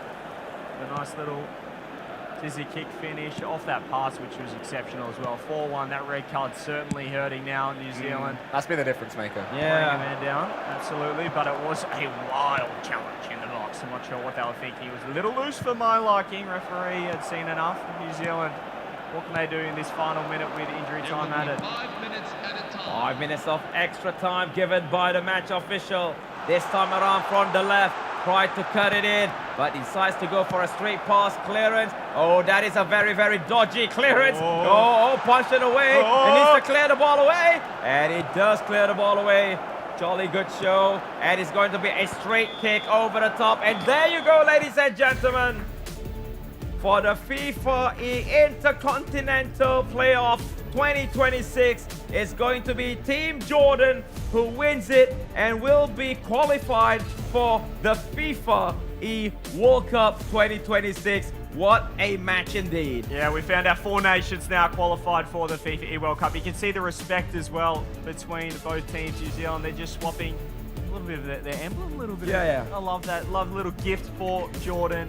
As you see, they were way too good in that Intercontinental playoff. But how much fun did New Zealand provide? We had the entire production team going for New Zealand, trying to see another couple of goals. No, we didn't. Everybody was neutral, CJ. I don't think we were neutral in that one, but it's just because we knew the underdog status of New Zealand coming in, and perhaps if they played a few more games, well, I think definitely if they played a few more games, we'd see a better outfit out there, but unfortunately, it was one and done for them, and Jordan, they're a team to watch out for at the FIFAe World Cup, RB. It's going to be exciting to watch. Yes, indeed. So, having said the above, we have completed, or should I say, having the knowledge of the 4 teams that will be advancing into the FIFAe World Cup 2026. The last team to qualify is going to be Jordan.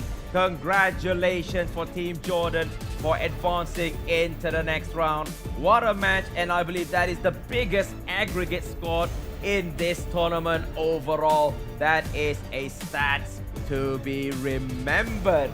So, having said the above, Cole, I believe that was a one-sided game for sure, but at least we have a beautiful long shot goal by New Zealand. Yeah, one of my favorite moments of this entire event was New Zealand getting that goal, but take nothing away from the Jordanian team. What a performance that is from Al Rawadesh and Habesne. They've earned every second they're going to spend at the FIFAe event. Proper, CJ. And, you know, the teams they're joining over there on the mobile side of things, they're joining Japan, they're joining India, our champions from Southeast Asia, and Thailand as well. So big teams that they've put themselves aside. Yeah, right up there with the big dogs of Asia here. This FIFAe Continental Championships has been fantastic, and we have found, I believe, the 4 best nations. And Jordan just proving a point there, but it was exciting. And once again, credit to New Zealand. Rocking up, they didn't have the advantage of being able to play through the group stage and get their reps in. They rocked up for one series, and unfortunately that game 1 just left them with too much work to do. The red card didn't help in game 2 either, but I think the damage was done after game 1. Jordan looking fantastic. But New Zealand, I hope we get to see them again, this duo as well, and improving, because there's certainly potential there. Yep, there is potential, and in fact, as we know, FIFAe has multiple tournaments, multiple events across a calendar. But here it is, ladies and gentlemen, As we can see, Jordan will be advancing, and joining them will be Thailand, India, and also Japan, completing the 4 teams from FIFA E tournament. As you can see, right, FIFA E Intercontinental Playoff 2026.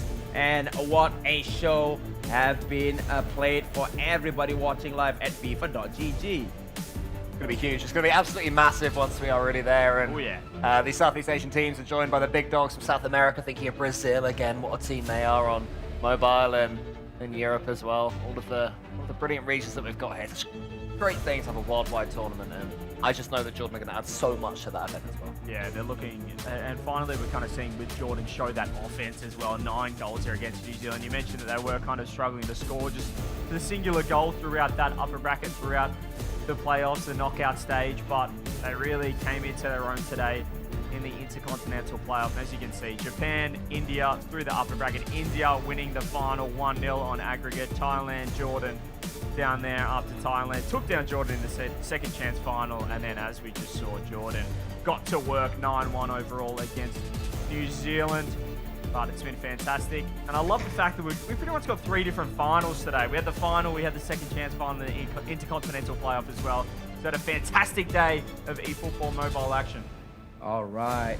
So today's match, from the first session, second session, was absolutely stunning. This is the third session, and this match is the closing match for the tournament, where it is for the mobile category.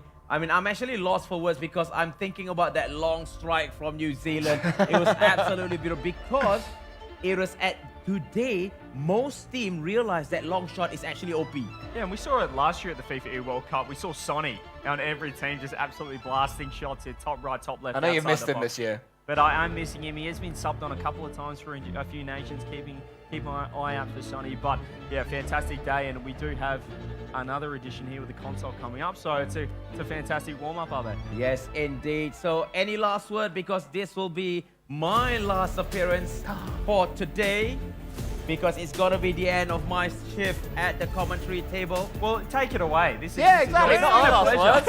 It's been a pleasure. It's going to be any last word before I wrap up the day for CJ. I don't know what he's got to say. I just want to say it's been a pleasure. First time working with you. You're an absolute superstar, and meeting some new eFootball talent. Hopefully, we're going to see and reunite perhaps at the FIFA E World Cup later on, which would be fantastic as well. Yes, indeed. Cole, any last word? Just want to say thank you to you and everyone. I'm always made to feel so welcome whenever I'm here with eFootball. It's such a brilliant esport. So many great events. And thank you as well. Thank you. It's been a pleasure. Maybe a shake of hands Oh, on live absolutely. camera. And until we see again, take care and kasih gagar from me. Bye-bye.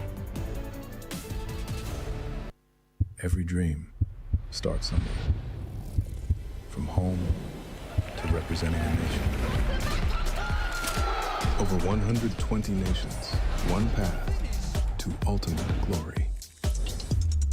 And now, FIFA E becomes even more global.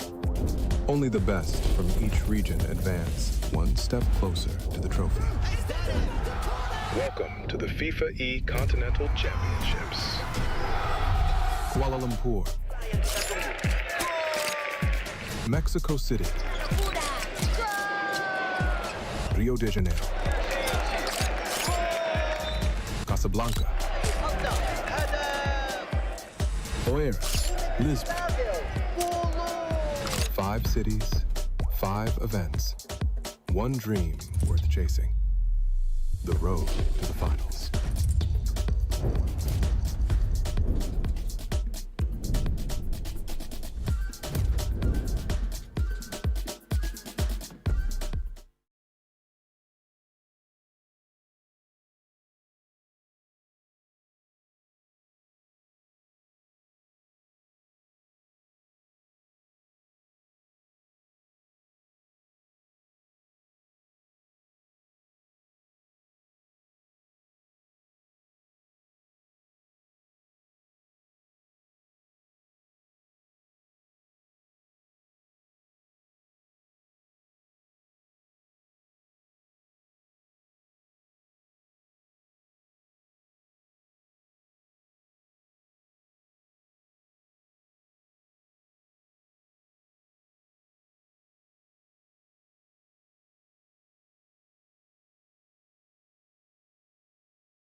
Every dream starts somewhere. From home to representing a nation. Over 120 nations, one path to ultimate glory. And now, FIFAe becomes even more global. Only the best from each region advance one step closer to the trophy. Welcome to the FIFAe Continental Championships. Kuala Lumpur, Mexico City, Rio de Janeiro, Casablanca, Oeiras, Lisbon. 5 cities, 5 events, one dream worth chasing. The road to the finals.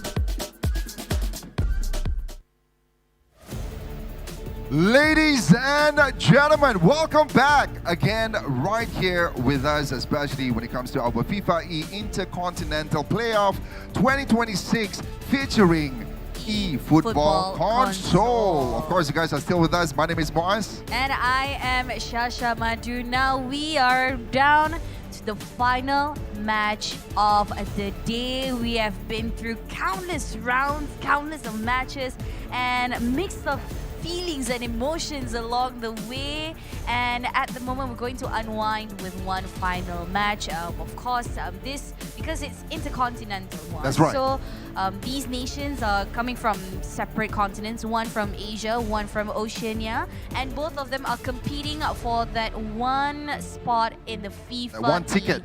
World Cup Finals 2026. We have Team Jordan that's going to be competing against a Team New Zealand. Oh boy, and this might be a little bit different because previous just now it was mobile, eFootball mobile, but as of now we're jumping into the big guns, and that is the eFootball console. All right, so we've seen how Team Jordan works in the field.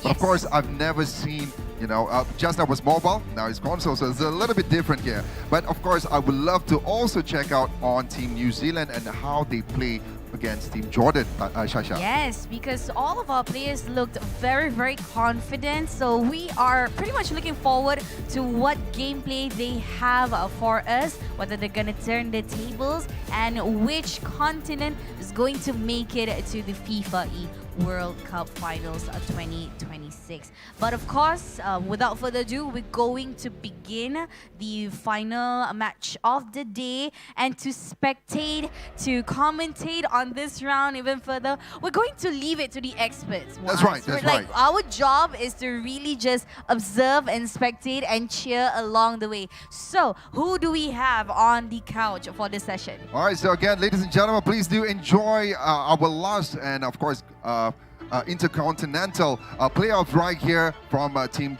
Jordan up against Team New Zealand. And with that, of course, I'm going to pass the mic right here to our fellow friend. Take it away, guys. We have Matt, CJ, as well as Cole. Enjoy. Thank you very much, ladies and gentlemen. We are back again, and it is the FIFAe Intercontinental Playoffs 2026. My name is Matthew Zaiza, and next to me, I got two amazing gentlemen here. It is going to be CJ and also Cole joining to me in this commentary table. That's how it's been so far, because just now both of you were on the mobile. Now we dive into the console. Yeah, well, New Zealand have quickly become the people's team, I would say, based on what we saw from the mobile. They didn't get the job done against Jordan, but we get to see them run it back in the console, and the same players as well, Cole, run it back for the console. Which is excellent as well, yeah. Wow. And from what we've heard, we've been chatting away to the coaches and all sorts, and we get the impression that they're better on console, Matthew, than they are on mobile. So we will see the real eFootball New Zealand team right here. All right, so I just can't wait for that. But I have a couple of questions to ask you guys. Like, what do you think the biggest difference between Jordan and New Zealand? Because New Zealand are going to be using the same players we saw on the mobile, and now they are going to be diving into the console. Yes, we did not get to see New Zealand throughout this entire campaign, but maybe from the character-wise, is there anything that you guys spotted?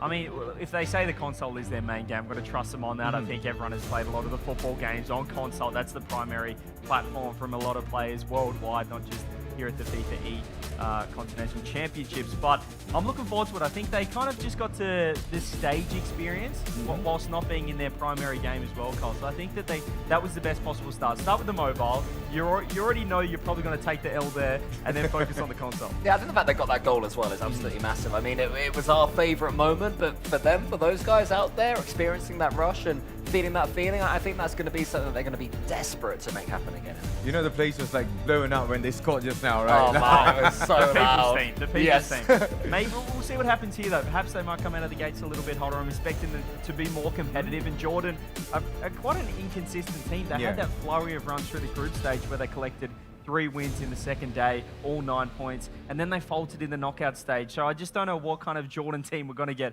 against New Zealand. All right, so that is going to be the surprise. Let's have a look on the brackets of this entire campaign and the journey. So there you go. It is going to be Jordan going up against New Zealand in the Intercontinental playoffs, and they will be qualifying into the FIFAe World Cup 2026. Whoever wins in this, but what about whoever that is losing here, Cole? Are they going out? Yes, exactly. You have to win here to make it through to FIFAe, and Jordan already. They've had maybe the most disappointing result in this entire tournament across mobile and console. The 5-0 loss there against Japan after winning the first game 3-0. That was devastating for them. But then earlier today, breaking Malaysian hearts in Malaysia shows they're more than happy to go with the crowd against them, as may well be the case when they come up against New Zealand, because everybody does love the underdog, CJ. Particularly considering they automatically went straight through to the semi-finals. They finished second out of the group stage. They had a flurry of goals coming through day 2. They went from 5th at the start of day 2 to 2nd to earn themselves an automatic ticket to the semi-finals. So the fact that they had to lose that, now they're dropping down, they've got one last crack, they will feel like they deserve a spot at the FIFAe World Cup. But we don't just hand out spots here, Matt. You've got to earn it against New Zealand right here. 100%. So Jordan and also New Zealand, I hope everybody is ready for this action, because whoever wins will be qualifying into the FIFAe World Cup 2026. But at this moment, I would love to highlight about this one Jordan player right now. It is going to be Saif Al-Haka, who's sitting on the far cross over there. He has been the AFC E-Champions League 2025, and he has been a world champion in 2023 and 3 times a ROP champion.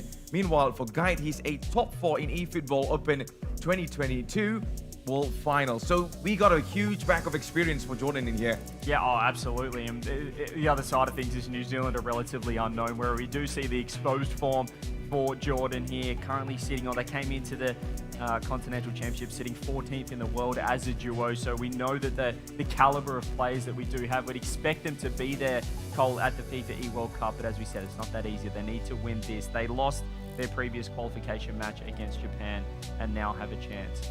Yeah, I mean, you're coming into it off the back of a loss, ultimately, no matter how you talk it up, you talk about their achievements, you say what they've managed to do in this game, but you're up against 2 opponents who are more than capable of scoring goals against you, more than capable of defending against you as well, and will feel more comfortable now on console. I think they're lucky and they're happy that it's been this way around. You know, because if they'd already played console straight away, got to deal with that pressure, and then you play mobile, you're thinking, oh dear. But you get mobile out the way, and then you feel comfortable. 100%. So there you go. As you can see on your screen, Jordan versus New Zealand. We might not be having All Blacks, but it is going to be All Whites in here.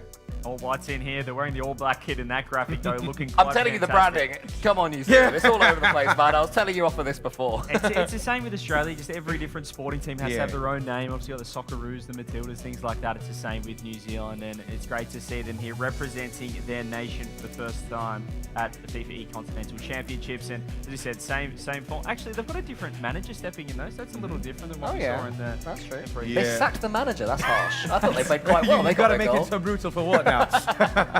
All right, so they got a whole different manager on the cameras, because earlier one, it was on the mobile, was a whole different manager in it. Yeah, exactly. And now they're going to have to be between somebody else. I'm curious about that decision, but maybe this guy knows his console a little bit more, Matthews. Let's hope and see. So, ladies and gentlemen, let's prepare for this match. So it is going to be a big, big match, because one of this team will be going into the FIFAe World Cup 2026. Lads, if I were to ask, who do you think has the upper hand in here? I just think purely looking at the global rankings coming in. I know New Zealand, they said their console is their main game, but they're rank 80. We've got rank number for Jordan, I believe it was 14 coming in the world. So 14 versus 80, you have to favour Jordan, but we are underway, Cole. We've got Jordan in the white, New Zealand in the black to kick off game 1. And let's see if New Zealand can start better than they did in the mobile. Well, that's going to be the biggest question right now, and that's an early foul coming in. So we are just started this match, and we already see a foul. So New Zealand, can they come up with something special today, Deco? I think they'll have to. It really will have to be a special performance. I can see that if New Zealand are able to win this one, it'll be through some diligent defending. It'll be hacking the ball away in front of their own goal line. It'll be from some 1 in 100 chances going in. They will need a bit of luck, Matthews, but this is football. Luck is always a factor, and this is esports where luck is also always a factor. Well, talking about luck, I think some of the teams have been having a huge nightmare when it comes to luck throughout this entire campaign. But let's see, it is still a very slow start between both of these teams. And New Zealand right now trying to control the possession. Meanwhile, Jordan are trying to knock the door in the air with the first shot. And what a save that was there, CJ. Yeah, Buffonat hit the showers pretty kick after the mobile for New Zealand in net and has to go again here. The Contart's a nice early save to his lower left there for the big man, for the big Italian. But New Zealand, they have just steadied themselves. I believe they were already a couple of goals down there if this was the mobile version, Cole. So a better start. They're warmed up. They've felt the heat of what Jordan can bring. Obviously, this is a different lineup, the console side of things for Jordan. You mentioned their accolades, their achievements as well. They've had the majority of the attack early. Yeah, I mean, obviously they're very different games, mobile to console, but the mistakes that New Zealand were making in the mobile version earlier cannot be replicated here. They were passing the ball to the opponents in their own box, and now they've got the ball on the left as well. Much better from New Zealand. The ball goes into the box there, and they're forced to save there. You know, they're forced the goalkeeper to get his hands on it, so that's credit to them so far. Well, so far so good for New Zealand right now, because we didn't see couple of goals coming in, just like what we see. But Jordan now could add some damage in here, and that is the first goal. And Jordan strikes first. New Zealand, they were good for some time, but at this moment, Cole and CJ, it is Jordan that knocked the door, and they burst through the door right now. Yeah, it's a poor defensive mistake there from New Zealand. Thought they were out of trouble. Perhaps could have gone for the clearance once again, but you just can see the header falls forward, and that's that poor touch off the chest. And then a defensive mishap. The centre-back's nowhere to be seen. Buffon is screaming at his back four goal, and it's 1-0 to Jordan. He is, but I'm not sure that he covered himself in glory either there, the goalkeeper. He was off watching the opponent's eyes rather than keep an eye on his feet. It'll be 1-0 at the end of the day to Jordan. And they survived about 12 minutes, New Zealand. They'll have to dust themselves off and go again, because they're not out of this just yet. So 1-0 right now for Jordan. They have found the breakthrough. The World Cup dream has just taken a giant step forward there for Jordan. And let's see how they were able to hold on. But here comes another mistake. The defender should be on it, but then just could not find. That's a really good ball roll in here, and that is going to be a goal. But no, it hits the post. It's a yellow. Might be a penalty. It might be a penalty. Ronaldo in that. Ronaldo wearing 10. That's very odd. But this is a classic. That's generous. This is going to be a generous from the referee. Classic refereeing. What is happening here? Surely a pen. It was a beautiful ball roll. What? I know. They've changed to Ruud Gullit now. Okay. And let's see what Gullit could do from this distance. That's confidence to call off Ronaldo. Yeah. We didn't see that in the World Cup, but they still need to find Ronaldo. What a save that was. You cannot deny Ronaldo at this moment, Cole. Well, you can tell it's a video game because Ronaldo didn't blast the free kick into Rosette. I mean, surely a penalty, but we do have to remember that's still a yellow card early doors here for New Zealand. Have to be careful. We saw a red card from them in the mobile edition of this Intercontinental playoff. 1-0 to Jordan. They get a corner here. They're going to have a nice little in-swinger front, or near post, should I say. And they keep the ball in. New Zealand just looking for the clearance. Don't have the numbers. They do find the territory. Now Jordan just trying to add more problems for New Zealand, and this could be a chance. Still with the pass in the box, Ronaldo could not get there in time. He was absolutely blocked in there. But my oh my, that was so near for the second goal there, Cole. Yeah, Jordan making New Zealand have to live a charmed life here. They've got another half chance. And New Zealand just have to take their time on the ball. They're rushing their passes. Jordan are going for these little pre-moves. And every time they go for one, they're basically receiving the ball to their player because New Zealand are falling for it on each occasion. But what I don't mind, CJ, is them going like, I called for that on the mobile because it can lead to the knockdowns like that, and they're almost in there. Yeah, they still need to look for those long balls, try and win some challenges downfield, but Jordan, they get a chance on the attack. It's a lovely ball through down the line as well. Two defenders to deal with here for Jordan, but they're just peering out. It's a lovely back heel as well. Fake shot on the ball, in fact, cross, should I say. New Zealand do get the clear. They're defending well, and they've got space that they can find the pass through, but it's just blocked. You could see it was on. It was so close, but now with 25 minutes that has elapsed so far, New Zealand are still struggling to get the ball on possession. Meanwhile, Jordan are having fun in here with 1-0 the tally, and there you go. That might be Kylian Mbappe asking for the ball, but maybe from this flank in here, maybe to go for a cross. The cross was too weak there, Cole. Wasn't finding the right man. New Zealand continue to defend fairly well, so apart from the goal they've conceded, they've been relatively comfortable so far against Jordan, and they are getting these half chances. Playing down the right wing, lovely cutback. Hullet in the centre, nice chance to get this one first time. He tries to go for the spectacular, it's almost there. It's surely almost there. Well, CJ, I think at this moment, with 31 minutes so far, both teams are doing their very best, but meanwhile, Jordan might be doing something even better than that. Just couldn't find Ronaldo in the box, man. Yeah, I like the option. Little close pass to the near post. There's a poor pass, though, backwards, and that's going to give New Zealand the ball. This is a far more competitive New Zealand team than we did see in the mobile. Certainly weren't lying, Cole, when they said that this is their preferred platform, their preferred format in the console edition. They're only 1-0 down. They did have that early yellow card. Could have been a penalty. Would love to see the replay on that, too. Looked a mile inside the box, but the referee said, we'll take it outside. 1-0 lead, approaching the half. Jordan so far trying to put extra pressure on New Zealand. New Zealand still hanging on with this 1-goal deficit in here. We do not have enough men in the box there. Virgil van Dijk with the clearance there, but still it might not be enough. Jordan again and again, they always find the space. They always find those creative passes up in the front. And that is something New Zealand needs to work on to defend there. Cole. Lovely. Yeah, I know, but I mean, Jordan have lost the ball again in the centre. New Zealand have this shot. Hullet's up there again, causing all sorts of chaos. An in-game emote comes out from the Jordanian players. I think they appreciate each other's defending there, but this corner could be devastating, Matthews. Well, from this corner, let's see what they could produce. Oh, this looks really lovely so far. Fortunately, it had to hit the little bit of a deflection there, CJ, but now this could be a problem for Jordan.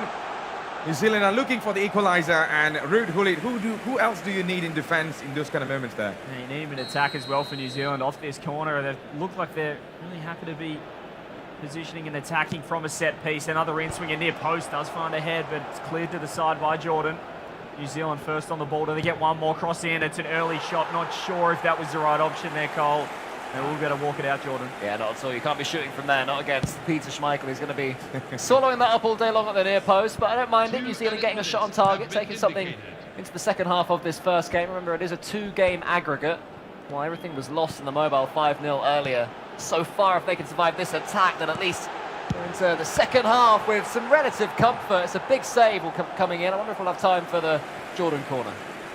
Well, it seems like Jordan have been putting so much pressure now. They won that second goal. Meanwhile, New Zealand needs to defend this corner. It's only 2 minutes on the extra time. Now needs to clear the ball off New Zealand. The time is ticking away, and the referee finally blew the whistle. 1-0 right now for Jordan. Well, Cole and CJ, what are your thoughts so far? Well, New Zealand look competitive. Jordan obviously got him early there, and perhaps a little panicky in defense. New Zealand, we saw that rough challenge that led to the free kick, but a 1-goal advantage. Jordan will be happy with this, but as you said, it's a far more competitive New Zealand right here. Well, I think New Zealand needs to work on the defense, but more on the attacking voice there, Cole, because some of the passes were not creative enough and they couldn't find the space. Yeah, but I mean, they were mixing up a little bit more and they were trying to dictate the pace, but every now and then they just get a little bit rushy and go for a shot that wasn't really on. Jordan, though, I want to see more from Jordan. You know, this is the team that's been scoring goals, the team that beat Japan 3-0 in their opening game of the semi-finals. Of course, we all know what happened in the second game of the semi-finals, but it was that one in which they showed their potential quality, and I don't think we really saw enough from them. That's for sure. So we're going to be diving straight into the second half, and it is Jordan versus New Zealand. As usual, it is 1-0 right now. Jordan still leading this game, but it's what Paul was telling. Definitely wants to see more from Jordan because they have the experience and they got all the top talents in there, CJ. Yeah, absolutely. And we've got to remind everyone, 2 games, aggregate score. So this first game scoreline so crucial to just how that second game will be played. New Zealand, there's a little bit of a shimmy on the baseline. It's working, just flirting with the touchline there, with the sideline. But New Zealand keeping the ball, and Jordan just a little worried by this New Zealand attack, Cole. Yeah, I think so. I mean, there was a chance there to really go for the byline, and they got back in. I'm not sure, again, it was the correct decision, as you were saying, Matthews. New Zealand so close, but not quite there. Now, let's see what Jordan has. Your hands, they need a response. Oh, very, very ambitious effort from there. Like a heat check on the keeper, I think, just to make sure he's awake. Oh my, I think he was just testing the waters from there, but surely not from that distance. But here comes New Zealand with some hope. Oh, sliding tackle comes in. Referee, I think, is CJ. He forgot to bring his whistles again. The whistle's in the pocket once again there. That looked quite rough. I know he got balled, but there was a lot of man involved as well. Corner for New Zealand. They whip it in. Near post, headed to the side. Van Dijk with the clear. And Jordan should be able to clear their lines quite comfortably. Or they've given up the ball once again. It's another interception by New Zealand. A little 1-2. And they whip the ball central. They are finding passes as well. The connecting pieces are starting to land certainly more successful passes, Cole, than we saw in the mobile. Well, we see a whole different New Zealand team in here. We didn't see goal galore, but this could be a chance. Oh my goodness, that should be landing in the back of the net. But some positivity in this game so far. New Zealand looking much alive in the second half. Yeah, definitely it was Puskas, and it didn't need it to be a wonderful finish, just needed to smuggle it home, and he was almost able to. In the end, it was a nice height for the goalkeeper and too close to him as well, but they've got themselves another corner. How They've many had so corners? many. How It's many? 4 or 5. Have we had it? Another in-swinger as well. Surely it's a matter of time before we see some damage like right here. It's Van Dijk near post once again. He's just an absolute brick wall in every format of the game. Well, he's one of the best in world football. It's a lovely ball roll from Hullard as well to clear the ball across. But New Zealand looking comfortable and have had the majority of the possession. Really, they look a little bit much alive in here, but let's see if there's going to be something sorted out, because now we're approaching at the time where there needs to be a change in tactics. So who do you prefer? Like, if you were on the table right now, CJ O'Cole, what would your plan would be? Obviously the state of the game with the 1-0 scoreline to Jordan, but it's New Zealand with all the pressure, all the attack at the moment. So I like the position they're in. It's just finding the back of the net. Once they do, if they can get that equalising goal, they have the momentum. They could keep rolling from here and perhaps get another, but it's just that first goal that's the hardest. Well, I think in these sorts of finals, I think 1-goal lead is just so important there. Well, because we might not be seeing so many goals in here, because 1 goal, you defend all the way and get yourself into the FIFAe World Cup. Yeah, we've already seen it. We've already seen it happen with Jordan as well, making it through just on 1 goal. But they will not feel comfortable right now, that's for sure. And this one isn't going to be quite as easy for them as perhaps they anticipated, Jordan. So they'll certainly be taking their opponents seriously for the rest of this one, as you can see that this cuts off and Elise is on. But Beto has been taken off New Zealand, and Leandro Trossard too. So tweaks there to the system for them. A couple of fresh legs coming in with 30 minutes to go in this match. New Zealand are doing everything they can to get a goal. Meanwhile, Jordan might be finding lots of space in here. This could be a chance, and goes for the shot, but had to hit the defender this time. Oh, that was a really good chance there, CJ. Yeah, it looked like they were trying to perhaps get that back post past the Hullard as well, but New Zealand win the ball back. Said that good challenge by Jordan on that halfway line, just to keep the pressure on this New Zealand defense. It's a beautiful through ball into the box and pass back. Oh, he's whipped it. I don't know how Hullard has got much power on that. Looked like a slide tackle challenge, and he's turned into a top left. That is Ruud Julian at his best there, Cole. Yeah, definitely such a dangerous player. Even from the floor, even from the most unexpected of angles. You can see him now for New Zealand, trying to bundle his way into the box. You see them work their way in there patiently. That pass was too many, 1-2 rush, but it's another corner, their 5th one of the game. How are these set plays looking? How many corners do New Zealand need at this moment? Well, definitely there's going to be a couple of changes, but talking about changes, they need a miracle in here to get the equalizing goal. Ladies and gentlemen, you're watching FIFAe Intercontinental Playoffs 2026, and we are watching Jordan versus New Zealand in here, and either one of these teams will be advancing into the FIFAe World Cup 2026, and that's why we are here to witness who it is going to be. Remember, we are still in set number 1, and we are already seeing so much drama in here, CJ. And it feels like when you see that team management screen, you're going to favour, I guess, Jordan, just with their experience, as you mentioned before, being former champions and former world #1 players. But we'll see what New Zealand have in store. It's another poor corner, however, and there's a little bit of a counter-attack and fast break. The ball roll has been exceptional there for Jordan. Can they find the through ball? Perhaps a pass back to the keepers on. They get out of trouble. They're playing some smart defence. That's the best they could do so far. As New Zealand holds the pen.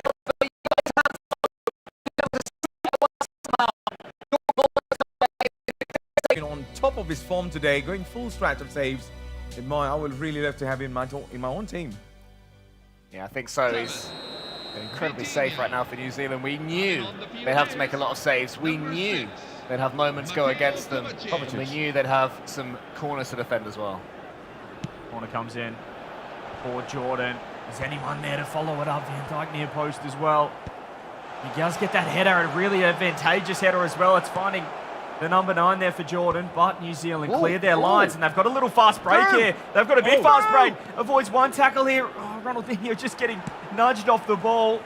Trying to get the clearance, but New Zealand still looking threatening. Yeah, New Zealand just needs that one chance. Just one chance enough. But so far, they're still exploring to get that chance in here. Meanwhile, 82 minutes has elapsed so far. And New Zealand are still in the brick of finding that goal. But meanwhile, Jordan could have something lined up in here. Ronaldo looking really good. That's not Ronaldo, but now this could be a chance for Jordan. There's 3 options in the box, but still waiting for the cross in here. Just playing a little bit of games, but could not find the near post in that, CJ. But the attack is not over yet. With 4 more minutes to go, it seems like Jordan are not going to stop. There's one player asking for the ball, and now Jordan has scored the second goal, and it came off at the very dying moments. New Zealand had the hopes, but unfortunately the hope is looking like a pure shadow there. What a goal that was. And they fired that warning shot on the previous attack. It was that driven low cross to the front post, this time unmarked, and what a finish it was, Cole. It's a great finish, yeah. You get power on it, you connect well, and it's so difficult even for Buffon to get his hand onto it. Just a flick. Yeah, good power, good power. And I'll tell you what, Jordan really needed that one. I mean, you can tell from their reaction, they've not found this one easy at all. Oh my, so 2-0 right now. Jordan are going really strong in the next match. Meanwhile, New Zealand had all the chances, but they could not find the net. Meanwhile, they couldn't even crack the code on defense as well, because we saw how fundamental Virgil van Dijk was for Jordan. But now, again and again, it is not enough. 4 minutes added on right now, CJ. Yeah, that's enough time to get a goal here for New Zealand. They would love one just going into the second game. Only a goal down on aggregate, but, you know, Jordan are just going to adopt all of the time-wasting measures possible. Just fake an injury, go down with a cramp, something like that. Just to kill that time off the clock, those precious minutes. We did see a lot of that at the World Cup as well. Not a third goal, though, coming in. He's open. Jordan wide open on goal. It's the ball roll. Into the chip finish. He's missed. What? No way. No way. What am I watching right now, Cole? Saif El-Haka, a man who's won it all in eFootball. He's done so much in the game, but he couldn't put that one between the sticks with Cody Gakpo, who's been incredible since coming on. It looks like it will be a 2-0 win. And earlier on against Malaysia, Jordan had a 1-goal lead and held out for a 0-0 in the second game. They're such a tough team to score against, as New Zealand are finding. And they're going to have to look to what Japan did in game 2 earlier when they made that 3-goal comeback, and they're going to have to score against them quickly. It's rarely done, but it is possible. Ladies and gentlemen, what a match it was. Jordan, I thought it's going to be 3-0 going in, but unfortunately, that did not go in the back of the net. So they're going to be settling for that 2-goal lead now. We will be diving into match number 2, but we're going to be talking more about what happened in this match. Guys, I think New Zealand were a little bit late. Maybe they were warming up, but I still believe maybe for the second match, we might see the real New Zealand. I think so, yeah. Again, we even saw it in the mobile, where in game 2 they were a lot better than in game 1 as the Jordan players start to have a little bit of fun, good to see them expressing themselves, and they did threaten to score early doors, CJ. It wasn't until the 12th minute that they managed it. Yeah, they found the back of their net. There were a couple of chances, though, that we nearly got out of our seat for New Zealand, where Hullett looked open in the box, right on the penalty spot. But he just couldn't find the header, couldn't find that finishing touch. They were creating chances, but you could just see that Jordan came in with a game plan. They knew exactly what they wanted. That near post is so threatening right now. Perhaps finding a little bit of the meta in the latest update as well, but just those driven finishes, chances like that are not coming in. But New Zealand perhaps lucky on a few occasions as well. Buffon got an absolute workout in there, but look at the little flick on near post. They were looking for that all game long, and even then should have been 3-0. But this was the worry we spoke about for New Zealand. They were 1-0 down. We saw the team management, the tactics come in as well. They adopt a more aggressive style, but that can backfire. And it nearly backfired in a big way, being 3-0 down. Luckily enough, it's only 2. There's a lot of work to do. Well, as you can see on your screen, it is 2-0 for Jordan and New Zealand. Jordan are just one win away from going into the World Cup. But at this moment, what does New Zealand need to do? We are yet to see the best of New Zealand. But I got one question to ask CJ, especially when you have been a pro player before. We have seen both of these players under pressure right now. And do you think experience for this previous match gives them an advantage, or the other way around? Well, the momentum's on Jordan's side, but what I like about New Zealand, we saw it a little bit in the mobile as well, Cole, is once you kind of been absolutely blown out of the park 5-0, you come into it now, all right, we've got nothing to lose. You kind of, all the pressure kind of goes away and you can play a little bit more, with a bit more freedom, I'd say. So I think it could help New Zealand, the fact that they are at a deficit now. Now they have to play aggressive. They don't have to kind of juggle with, are we going to be defensive early? How balanced is our structure going to be? I think they'll always also think as well that not conceding that third goal at the end, they'll feel they've got away with one. 2 goals is very manageable. You can go into a game playing your normal game in eFootball without having to rush things too much. I agree with you, they'll be more offensive than if this one was 0-0. If it was the third, then you've got to throw everything out there and then Jordan would pick them apart. So that keeps this game alive. They can score 2 as well. Yeah, we saw plenty of chances. We saw 10 corners, it felt like. Every single time we looked away, there was another New Zealand corner that they couldn't capitalise from. But I think they can do it. They can tie it up. They can tie it up. And one more thing, I think the man of the match belongs to Gigi Buffon. I think he was being Spider-Man on the field. I mean, of course, how many times he's going to save, right? And that goal from Inzaghi came at one of the most crucial moments, but I have to give credit to him. He was going all out on defense. Absolutely. He nearly got made look a fool at the end there with the chip over the top. Luckily enough, Gakpo couldn't find the back of the net, just put it to the left-hand side. But I think from what we saw in the mobile version, as you said, Cole, game 1 to game 2 was a far different New Zealand. The fact that they were very competitive in that first game, I think it's pretty promising coming into the last one. What I would say for Jordan, though, is that they've really been stretched here, and there's a lot of pressure on them right now, and they'll be, knowing they're big favourites here. But it wasn't really till Cody Gakpo came on and they went a bit off meta with the skill and the flair that they really started to make New Zealand struggle. They were spamming ball rolls up. Yeah, exactly. And to be honest, well, the So New many Zealand ball players rolls, know how to actually, defend that, right? So I'm sort of hoping that Jordan go off meta again and pick these players rather than Ridhullet, who wasn't quite as effective against them.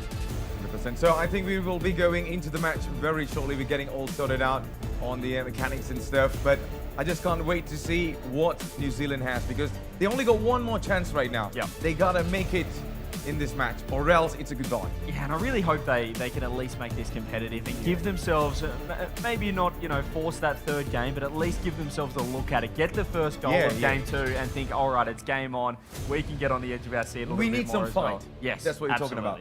Yeah, and it's doable. It is more than doable for New Zealand to do this. But yeah, Jordan, if you're watching this and you're a fan of Jordan, you have to hope that your team stay disciplined and stay professional. And to be honest, I'm sure they will be, because from both Jordan rosters, they are very professional. Yeah, and their experience as well. You mentioned their achievements, their accolades before, and that's what they do have going for them in this situation. This is the final match of the Continental Championships. This is for a spot at the FIFAe World Cup. They've been here before, they've done it before, and you just have to lean that way with that 2-0 lead as well. So it's going to be a huge mountain to climb here for New Zealand, but this is why they get a little 5-minute break just to talk things through. This is why they swap their managers between mobile and contact matches as well, just to talk about I think that was one of the fastest firing job in the world so far. No, we're just kidding, guys. I don't know how he got here so quick as well. They flew him in. He must have been waiting in the room or something, ready to go, just in case. Okay, he was already. Yeah, He was already. that's true. It's like, give the job to me.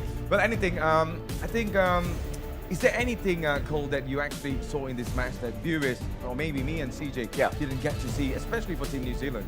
I think for New Zealand, it was mainly using the wings. They had that beautiful cross into the centre. The header wasn't quite there, but it was much more effective than the way they were playing earlier on the mobile. I also saw them mixing up from defence much better.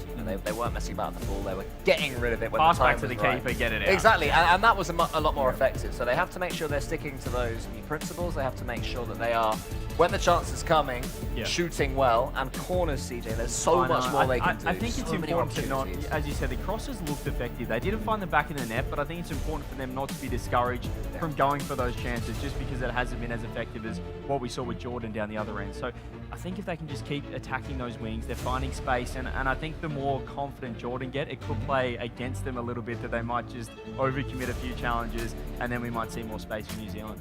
Exactly. So, I mean, talking about attacking, actually, right now it is 2-0, Jordan are up there. But at this moment, what matters more? Is it mentality, or it is going to be mechanics and tactics? I think it's mentality, to be honest. I think New Zealand are good enough. It's probably 60-40 to Jordan in terms of the skill that we're seeing, but it's a vast difference from the probably 95-5 that we saw in the mobile version. Maybe New Zealand just looked completely off the pace compared to Jordan. Right here, they can match it with Jordan, and they're a fantastic nation. And I think they can do it, but as we said, the start is so important. I want to see that first 15-20 minutes in game time where New Zealand are pushing and they're really aggressive out of the gates. But cool, how about you? Yeah, no, I agree. I think that mentality is the key thing here. I mentioned discipline for Jordan, and I think they've absolutely got that in spades. But I don't know. It's like if New Zealand get one goal, that's where I would then look at Jordan and say, can you handle that pressure? Because that will swing the momentum right back in the way. And we did see New Zealand have plenty of momentum in that first game as well. Exactly, so I think we will be diving straight into the match right now. Both of these teams are ready, the players are ready. Now, I just want to see how do they feel on the cameras right now. I think, there you go, New Zealand are still discussing tactics in here. Yeah. On the other side, they are also having some discussion in here, but what matters most right now, guys? I mean, it's a similar story for New Zealand that we saw in the mobile version in that this is their only game. We saw Jordan play an entire group stage, play the knockouts, play the second chance final as well. They've had so many reps against some of the best nations in the world here in Asia, whereas New Zealand, this is their first match. So I think they're going to learn a lot more than Jordan would have on the other side of things from New Zealand. And you can see them just discussing things right here. They're going to start to learn what the tendencies are of Jordan and perhaps minimize the goals coming down the other end, because I still think they do have the offense. They can surprise this Jordan team given the lack of reps against each other. I don't know, I just kind of have a feeling that New Zealand is going to surprise us all now, because I just feel the last time you said that, Matthews, it was 0-0, or sorry, it was 3-0 at half-time between Jordan and Japan. Oh, and you said, I've just got a feeling here, and there was a reason for that. So I've learned to trust you when you say that. So do you know what? I'm convinced that's good enough for me. I'm not the magician, actually. I'm not a fortune teller, but yeah, I just have that feeling. I just do not know. But let's see what this two team has for us for today. It's Jordan up against New Zealand. If you just tune in, ladies and gentlemen, it is going to be game time. It's going to be showtime between these two amazing teams in here. We got Cole and also CJ. Well, I think I just can't wait to dive in. Tell you what, they're making the most of their wardrobe as well, New Zealand. They've gone from the all whites into the all blacks kit as well. They've changed their real kit. They've changed it. Oh, no. Absolutely. There we go. They changed when they were negotiating their contract with the New Zealand FA, they were saying, we will need 7 kits. We will need a training kit. We'll need the socks. Yeah. And good for them. Milk it. I know we're playing 2 matches, but we might need 6 kits. You just never know. I love that. They've got, you know what? That didn't work for us. Exactly. Maybe it's a bad vibes, the all whites kit. So they've gone for the traditional All Blacks that we do see. Very superstitious, to be honest. But yeah, maybe if it works. If it works, everyone's got their favourite underwear, their favourite socks. 6 kits and maybe 3 coaches. We'll see at half-time in this game if they've got another one to wheel out. They've swapped everything. I must have had a shower in the break as well. It's a new day for them. And honestly, it was a much better result or performance from that first half from what we saw in the mobile version. But yeah, they've got a chance here. They've got a crack at this team. New kit, new team, new outlook, and 45 minutes for their tournament lives for a spot at the FIFAe World Cup, or at least a chance at a 3rd game golden goal. Jordan 1 win away from this. Meanwhile, New Zealand will be relying on miracles, but let's see what are the odds for these two teams. And I just can't wait to see if this is going to be a moment for New Zealand or it is going to go all the way for Jordan, because we know Jordan struggled, but they are here right now, Cole. And they're just 1 win away. They cannot bottle it, or they cannot let this slip away. Yeah, they've done it the slow way. They've done it a slower way than they would have hoped in that semi-final, that disaster. But they've managed to come back out at the end of it. And Malaysia from them, I mean, the game they had earlier on, Jordan, against Malaysia, that would have given them so much confidence, because that was a horrible match to be in. I watched it, and the 0-0 was not a simple 0-0 at all. They had to scrap their way out of that one. And now they're against a New Zealand team that are going to be wanting to scrap themselves and really try and, lay a few more gloves, I think, on their opponents throughout this entire campaign, I didn't get to see New Zealand play, but we do now, and these are the highlights. What else things like you love to highlight in here, Cole? Because we saw a couple of chances being missed from both sides, but Jordan were much more clinical. Yeah, the main thing is that New Zealand just don't really know how to deal with Jordan's flair. When they're using the tricks, they time the controls, the inputs so well. And New Zealand are diving in over and over again. Maybe defend it a bit more passively, just let them do their trick, hold off, and then go in once the trick's been complete. it seems that as soon as a Jordan player has the ball and is on the edge of the box, you've got one, maybe two New Zealand players diving in at him. And CJ, we know from any game that if you double commit, you're in trouble already. You're in trouble. Space disappears. Yep, exactly. And that's what you want to do. You want to try and bring out, draw two players while only committing one yourself, and we just saw the chances. That third goal could have been huge for that aggregate scoreline, but as you mentioned before, Matthews, the Buffon just got absolutely tested. And I've just had a little bit of a dive through the kind of the players that we do have on New Zealand. The win rates aren't fantastic on the profiles. 9% there for JMK King, and also Noah with a 10% win rate career-wise. Do you reckon Noah looks down at the King and like 9%? I'm on 10. I'm at double digits. Always find that extra 1%. I'm rocking the dubbies. They need to find a few percent here on Jordan as well to make this comeback from that 2-goal deficit. And they can do it, as you said. I love the fact that you've got a feeling about it. Sometimes that's all you need is a little funny feeling and the mentality just to be nice and strong here going in, although they did drop that first game. If they can just find that first goal, as we mentioned, it's always the hardest one to get finding the back of net, but they did have some great chances as well, looking at the highlights here. And New Zealand certainly they could have found the back of the net, I'd say 2 or 3 times. I think for me, it's always about the first goal there. But CJ, you did mention to me that you have a couple of experience being on a stage like this. Well, I'm not talking about Rocket League, but maybe in your mentality preparation or how you prepare yourself going into a match like this, maybe if you were the one on this controller, what would you have done? I think it's just not putting too much pressure on yourself. You've got to be aware. Look, we're the underdogs. These guys have the experience, absolutely against this, but you've also got to back in the fact that you guys they've been practicing, they've come over here, and let's not waste this opportunity as well. How many times are you going to be able to play in this sort of stage with this kind of pressure and this kind of moment? I think it's important. You'll be looking back on this in 20, 30 years time saying this was pretty cool. I was in Kuala Lumpur representing my nation with one of my best mates. So making sure that you really relish and enjoy this final 45 minutes, then whatever happens, but you've given it your best shot. Well, whatever happens. Well, Cole, I think we will be going into the match very shortly. We just got some things to sort out, actually. But in the meantime, talking about this entire match, who do you think that has the chance right now? I know Jordan already having that 2-goal advantage, but do you believe, like how I believe, I'm going with New Zealand? I think that I'm going to need a half. I'm going to need to see the first half of this next game. I thought you said a hug. You need a hug. I mean, I do need a hug. I knew, always, right? constantly. I'll ask. That's fine. But no, I just want to see how they come into this next game. Do they time their shots a little bit better? Are they opening up these avenues that maybe they weren't opening up before? And if they get a chance, because they had one real clear-cut chance in that first game, the header. If that goes in, it's a different story. Even if Jordan do get that next goal, you're thinking, wow, 2-1, this is so close, right? But 2-0 is so different to 2-1, right? I just need to see how they look on the pitch together. But what I would say is that looking at them, the mentality still seems good. They don't seem annoyed at each other, they don't seem tilted. And what you were saying, CJ, back in your day, do you know what I mean? It's so important that if you lose a game, you give away a silly goal, there's two ways to react. You can be annoyed and frustrated, or you can laugh it off and carry on going. And it's like in every sport as well, Matthews. Like the best kind of pressure is scoreboard pressure. You can be putting pressure on the ball, but if you actually just get that first goal in, if New Zealand can start well and get that 1-0 scoreline in game 2, that's going to put some real pressure on Jordan. So incredibly important for them. If they concede that first goal, we're probably thinking this is panic stations. It might be time to put the cue in the rack. They need to start strong.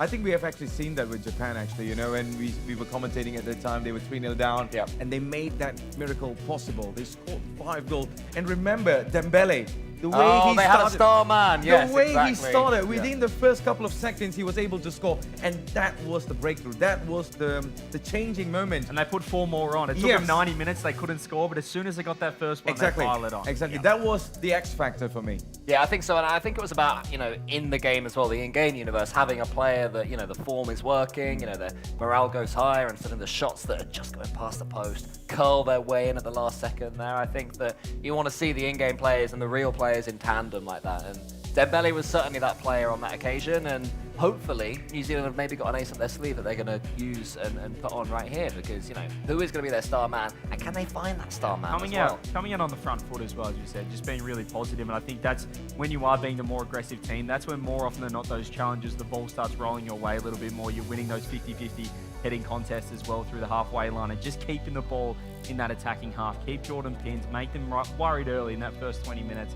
If they get that first goal, we're gonna be Trust me. If that first goal comes in, I'm very sure it's going to change the storyline, because come on, it's just 2-0 lead. Like what Cole was saying, superbly manageable. So I still believe. I just have that belief. Do not ask me how. Would you go all out attack from the off, or would you ease into it if you're New Zealand here? I would go all attack in the first half. In the Straight first from the 10 off. minutes, Wow. I would go all out. Okay. Yes, I'm going to risk it, but if it works, it works. Yeah, of course. Yeah. They need to score in that first half. So if they're going to do it, it has to be all-out attack. You have to take that risk as well and just go for it. If they go into the second half and they still need to find two, then you're going to see Jordan play time management. They're going to be killing time off the clock. They're going to start subbing off their attackers, bringing more defenders on, playing ultra defensive as well. So they need to go for it early. I'm with you. I just right away I'll be putting on more attackers and I'll be going for it. We mentioned with Arbe Cole perhaps the 4-2-4 formation or something. Let's get 4 attackers up top. Let's really test that Jordan defense. Yep, talking about testing the defense. I hope New Zealand are able to knock the doors at the very early start of the match. But here you go. We are going to be going into the match very shortly. Cole, CJ, are you guys ready for this? I'm very ready. Yeah, no, I'm totally ready for this one. I think that, you know, we've been here for a few days now, and eFootball comes down to this. We've seen the mobile. We've seen Jordan make it through against New Zealand earlier in the mobile to join huge nations alongside them, to join Japan, to join India, and to join Thailand. And now here on the console, we had Indonesia, of course, winning it all. Such a fantastic team they are against Japan. And now we're down here. Jordan didn't want to be here, CJ. You know, they've had to carry on fighting, carry on trucking, and they're here right now against New Zealand. And I mean, New Zealand are going to give them a fight. I'm certain of that. Yeah, we've sent 6 nations through from the mobile and console to the FIFAe World Cup. We've got 1 more, 4 from the mobile, 3 here on the console. You can see the fist bumps coming through. The players are looking to lock in. Just one last chance to make sure that they are aligned. We mentioned the chemistry, the synergy, how important it is in the 2v2 format. I absolutely love the 2v2 format as well, obviously implemented for the mobile version for the first time this year for this FIFAe World Cup. But the Intercontinental playoff, it all comes down to this. The Asia Continental Championship has been fantastic. We've had 4 days of incredible eFootball action. Potentially right here, Cole, the final game till we say goodbye. So 1 match, 1 opportunity, 1 World Cup dream. Either it's going to be for New Zealand or it is going to be Jordan. It's going to be Matthews, Isaac, CJ, and Cole on the commentary table. New Zealand are going to have to start well. They have to get hold of this ball and they have to do it quickly, and they have to be able to deal with Jordan's threat. But there is precedent. They played a lot better in the second game earlier on in the mobile than they did in that first one. If they can win these headers as well and put some pressure on Jordan, could be a real chance here of causing the upset. But first goal is so important. Nice. This is lovely play now. He's even trying to work that ball forwards, but a little bit of style there, Matthews. That's a really good start so far. Very positive stuff we're seeing in here. But let's see if New Zealand are able to get that first goal. That is the most important part right now. And that is Ronaldinho, I believe. Going straight to the goalkeeper. Michael definitely says thank you. Yeah, it was just halfway between a shot and a cross. It felt from Ronaldinho on that left peg.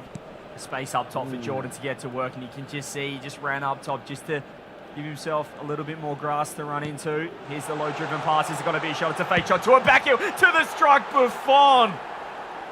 Gee, you mentioned him being the MVP of Game 1. He's already putting his hand up for Game 2, and that's a lovely challenge, Cole. You're clapping. You're happy with it. Yeah, absolutely love that. That's exactly what I was talking about. Game number 1, they dive in there. They maybe give away a penalty or a free kick, a contentious one at the edge of the box.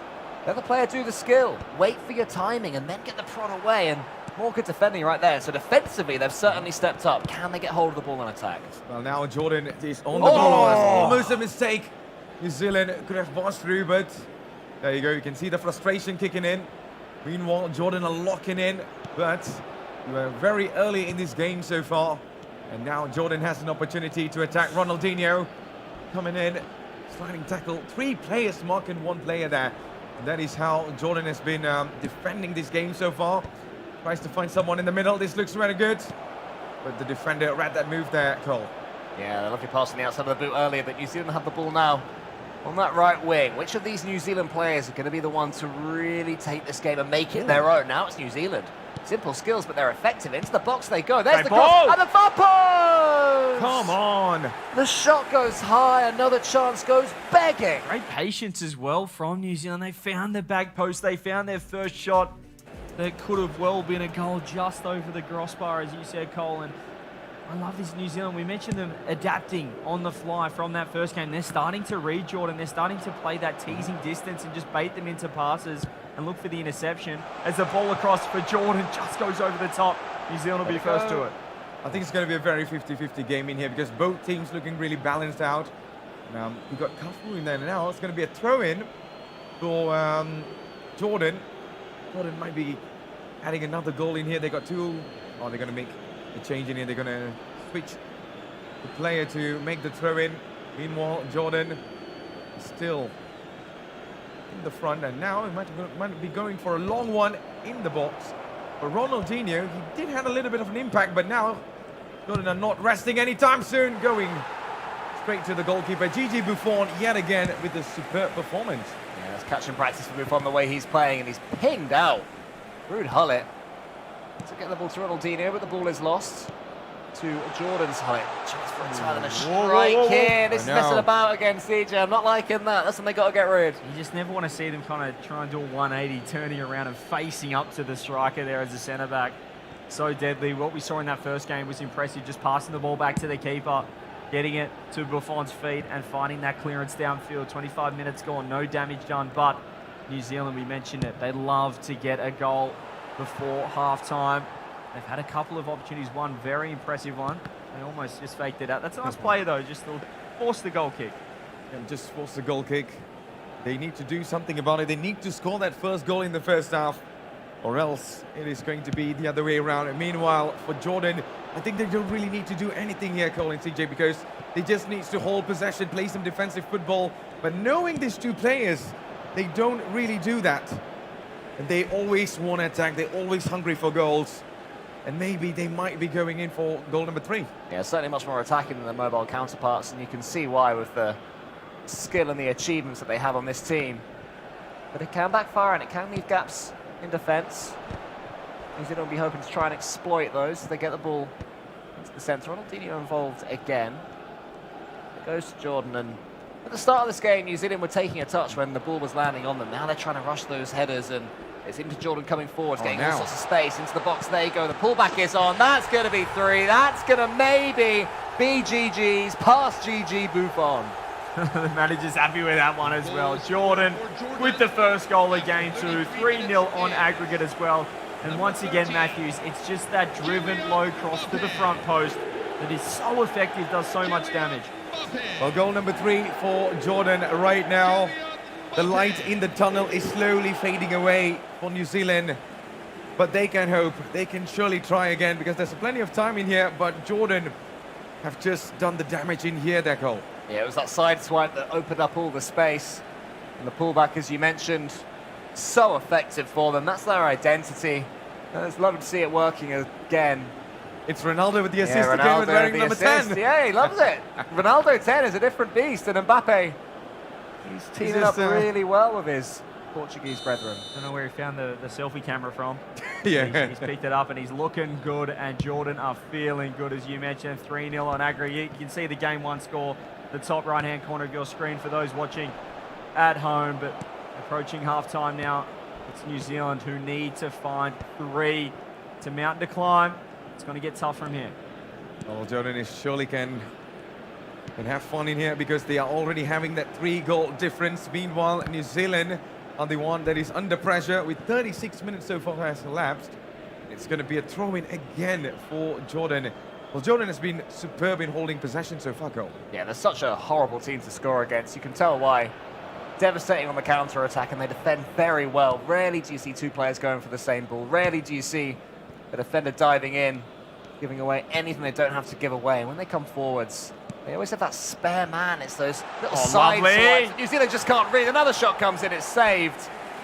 The flair, they use it so precisely, CJ. Yeah, I'd love to see New Zealand go for a few more of these ball rolls that just get yourself onto that preferred foot. You can see the beautiful play just to whip it to the left, open up the top left-hand corner. If Buffon wasn't in that, this could be 20-0 at the moment. He is saving absolutely everything, Matthew. Well, just give him the MVP now, you know, give him the man of the match. In the give him the keys to New Zealand. Yeah, just give everything to him there. But now it's going to be a corner for Jordan. See what they could do from here. Well, that was just going too wide there, CJ. Yeah, it's a little wide, and they're fancying the chances. These are kind of the shots you can make when you are 1-0 up. You can afford to be a little loose. They've done the damage with 3 goals, but the defense is where they need to really batten down the hatches against New Zealand, who do need to find 3 in 48 minutes of gameplay, plus a little bit of extra time to be had. New Zealand the All Whites. What have they got for us downfield? The pass comes through. Van Dijk is an absolute brick wall down there. Well, the defense have been superb now, but now here comes Jordan again, killing Mbappe. Ronaldo asking for the ball, still Mbappe now. It might go for a cross, or maybe there's going to be a pass in the box now. Johan Cruyff, and Gullit is not getting a slight touch in there. With just 2 minutes added by the officials, this could be another big opportunity to end the game much more better than it was. Looking really good, and it's not going to find Ronaldo in there. This Ronaldo's wearing number 10. He's not ready to score, but he's ready to assist. Yeah, the 50p head gets that ball behind the goal for the corner. I think it could have been nodded to safety. They'll take 1-0 down at half-time, New Zealand, from here, because there won't be time for the counter-attack, so they have to make sure they don't give away anything more than they need to. The corner comes in. It should be the keeper, should it? No, it's not. That's going to be 2-0 in this game. That's going to be Jordan making their way to the FIFAe World Cup. And I feel horrible saying it, but could the goalkeeper have done more? Yeah, that was a huge blunder, the first blunder for Buffon in net. Oh, no way. Who had the reaction time of Cole there. I No tell you way. what, he did not see that thing at all. Where is he why going? he said that? Well, he just hurt me there, CJ. I was like telling this Ronaldo's not ready to score, and he just proved me wrong, just like what he does, even in real life. So right now it's 4-0 Jordan, and it is the end of the first half. Right, I think at this moment, I think it's pretty much a game setting here there. Unfortunately, you know, the beauty of live gameplay like this in a studio is there is no lag, but Buffon had some brain lag there, Cole, for sure. Oh, well, ladies and gentlemen, it is 4-0 right now. And if you are here, I'm sure you're having a goal galore that you're watching on your screens right now. CJ, Cole, break us through on what actually is happening right now, because New Zealand are looking hopeless at the moment. Yeah, a little bit. I think that was the one where the morale disappears, really. 1-0 down, and they'll certainly give it a good fight, but conceding their second on the stroke of half-time to a corner as well. It didn't really have too much about it. It was straight, it was pretty shapeless, and it was just in front of the goalkeeper. That should be the goalkeeper's 9 times out of 10, but Buffon didn't fancy it. You know, maybe he was getting the old brain lag. He's been hit in the head a few times, Scott Sterling style. He was a bit slow to go for that one. He's had a tough day. He has had a tough day at the office, and you're going to make a mistake eventually. All the other... At his age as well. He always loves to crack some jokes, eh? Yeah. Does he? He's putting on some classic lines in there. Yeah, it's going to be tough. Here we go, second half underway. New Zealand need 4, nearly needed 5 there. Jordan looking fantastic. We mentioned them wanting to go all-out attack, Cole, off the rip at the first half, and it literally is now or never. So we're expecting a very aggressive New Zealand outfit for the second half. Whoa. Well, at this moment, they got nothing to lose, actually. Yeah, I mean, I was going to say, in the first game in the mobile, we had that wonderful moment where they got their goal, and I'm hoping we can get a similar moment in this one, in the console. And so far, it's Jordan, running riot. Lovely goal there. The manager with the smoking guns. You got to love it. He can celebrate all he wants. Yeah, definitely. He's absolutely loving it. He's Jordan, masterminded this one, CJ. they're having a fantastic time. He definitely has masterminded, because they just keep on scoring for fun here, Jordan. And everyone watching at home, the Jordan supporters, the nation, have to be proud of what these two are putting together on the pitch in the final match in the Intercontinental playoff, and they are extremely close. They've basically got their tickets, their flights booked, Matthews, to the FIFAe World Cup. Surely, man. It is going to be an early access for them going in there. But what a goal it was. And now, Jordan, I think it's going to be quite difficult. Not quite difficult, it's going to be probably difficult for New Zealand to make a comeback in here. And you can already see the frustration from the manager and the players. Yeah, quite difficult to be a big upgrade right now for New Zealand. I think they take quite difficult as opposed to nigh on impossible. Utterly impossible. There's another player skips past the defence and fakes it as well. New Zealand diving in, have to be careful not to give away a penalty. He's come back into 3 players. The one thing not to do there, not that I'd ever question this Jordanian attack. They get it back again. And New Zealand, before even scoring, they just try and get the ball as Cristiano Ronaldo is rolling back the years and showing us the tricks. Here he comes again. It's Ronaldo into the centre. Another one flies in, and they're flying home. They are absolutely all over them, Jordan, proving to be too good. And when the pressure was at its highest, when a spot at the FIFAe World Cup was on the line, they stepped up big time.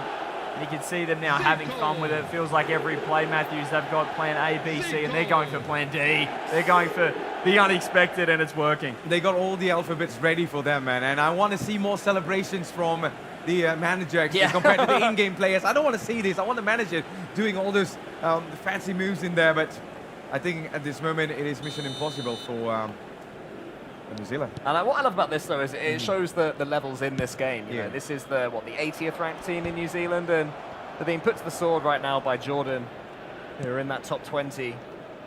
And Jordan is showing us just how good they are and how good you can get at this game as a duo as well, CJ. I mean, it's not just the individual shooting, it's the synergy between them. Yeah, and even just the player off ball, the ability to kind of drag out the defense as well and really control where the defensive side, where the AI is going. There's a lovely backheel pass. We're going to see another one, eh? We're getting fancy here now. A little drag flick, little scoop turn even coming in as they're whipping out all the skill moves. The bag of tricks certainly being unwrapped well and truly here for Jordan.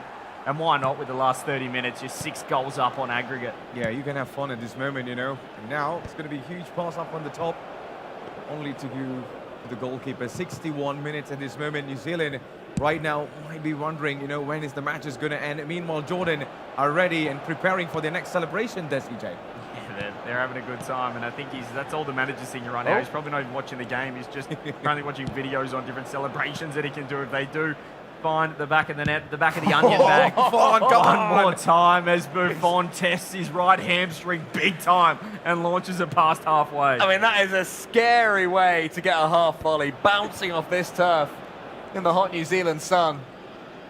That's a scary one to get. But even if New Zealand loses, I would still give MVP he's been for fantastic. Gigi Buffon, man. What a masterclass performance. If only he had his defense lined up and stuff, you know, it's a whole different story. But how many saves can he make, you know? Yeah, he's had that one big blunder that we did see approaching that half-time, but outside of that, he's looking flexible, he's looking fantastic. You nearly get a spot on the Italian gymnastics team, the way that his legs are moving. It is great to watch. I think CJ is having fun with the mics right now, but you're going to be going into the match now. It's going to be a free kick.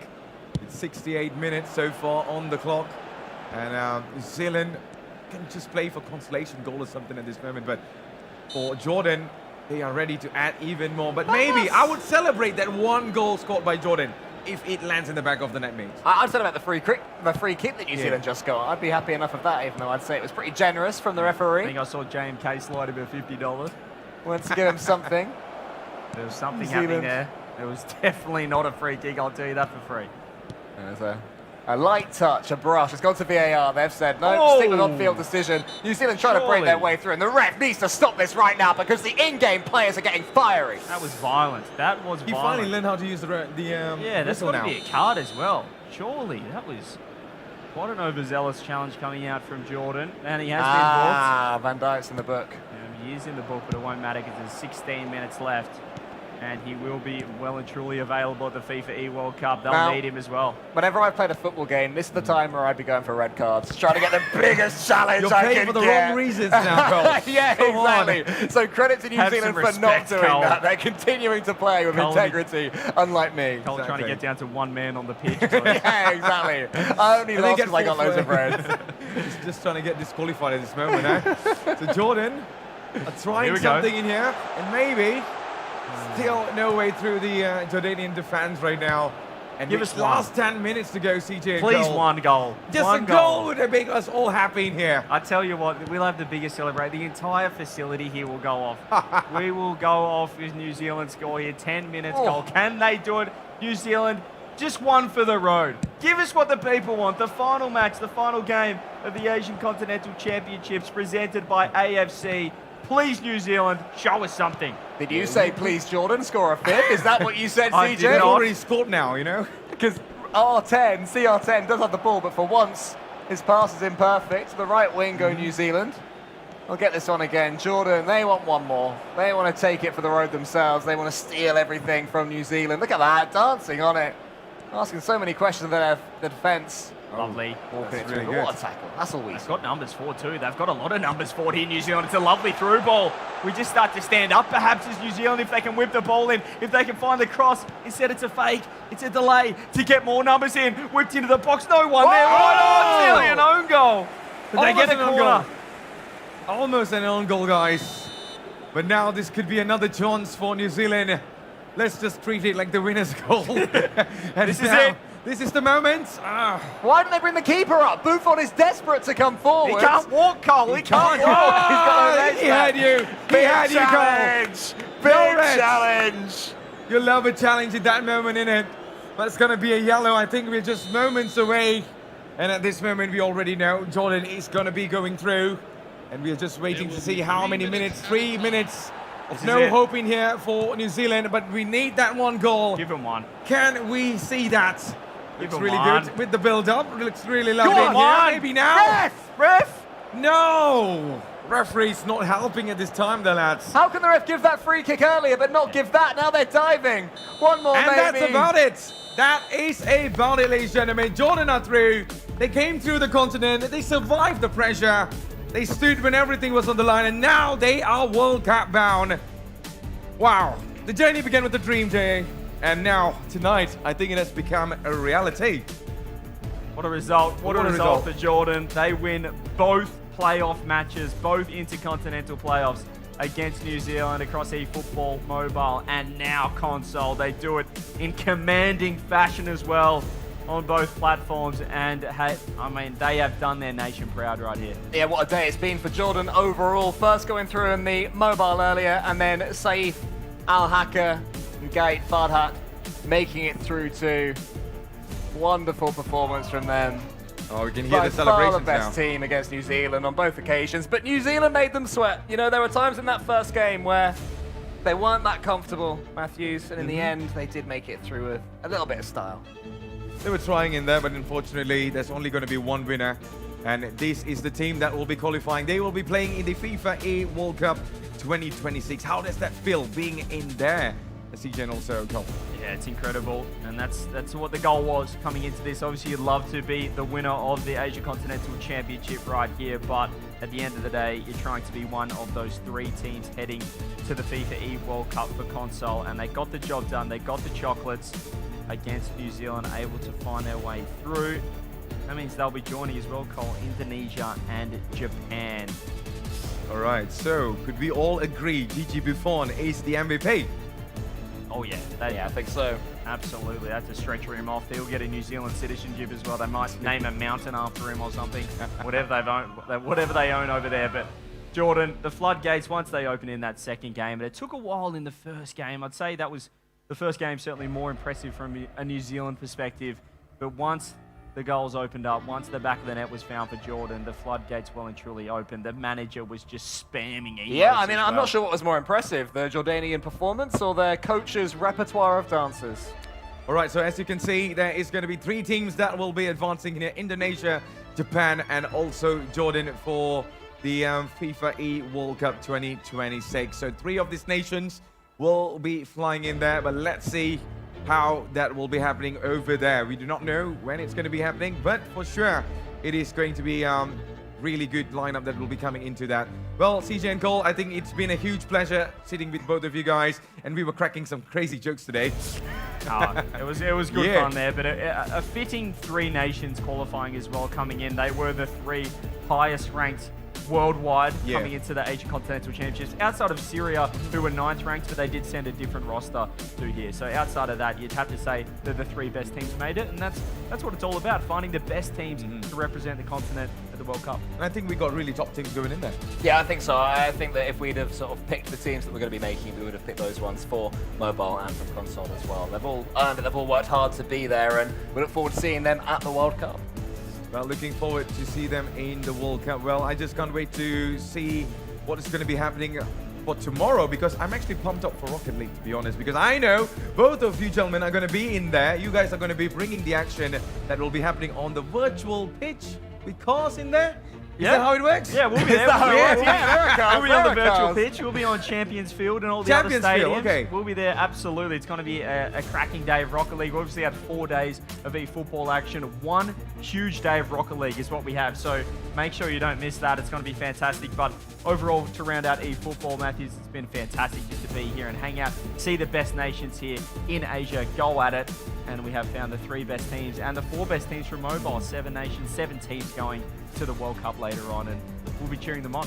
For sure, it's an absolute pleasure to sit with both of you actually, and also commentating together. It was a tri-commentary actually, and it worked so well because we were enjoying the match, to be honest. Yes. And I think we are already at the end of our show. And for those who are watching at home or wherever you are in the world, I hope you enjoyed all the action that was coming from the eFootball side. Either it's from the mobile or maybe it is from the console. We already saw the winners. They will be going in there. So make sure you are supporting your favorite nation in there. But guys, before we go, anything you love to say?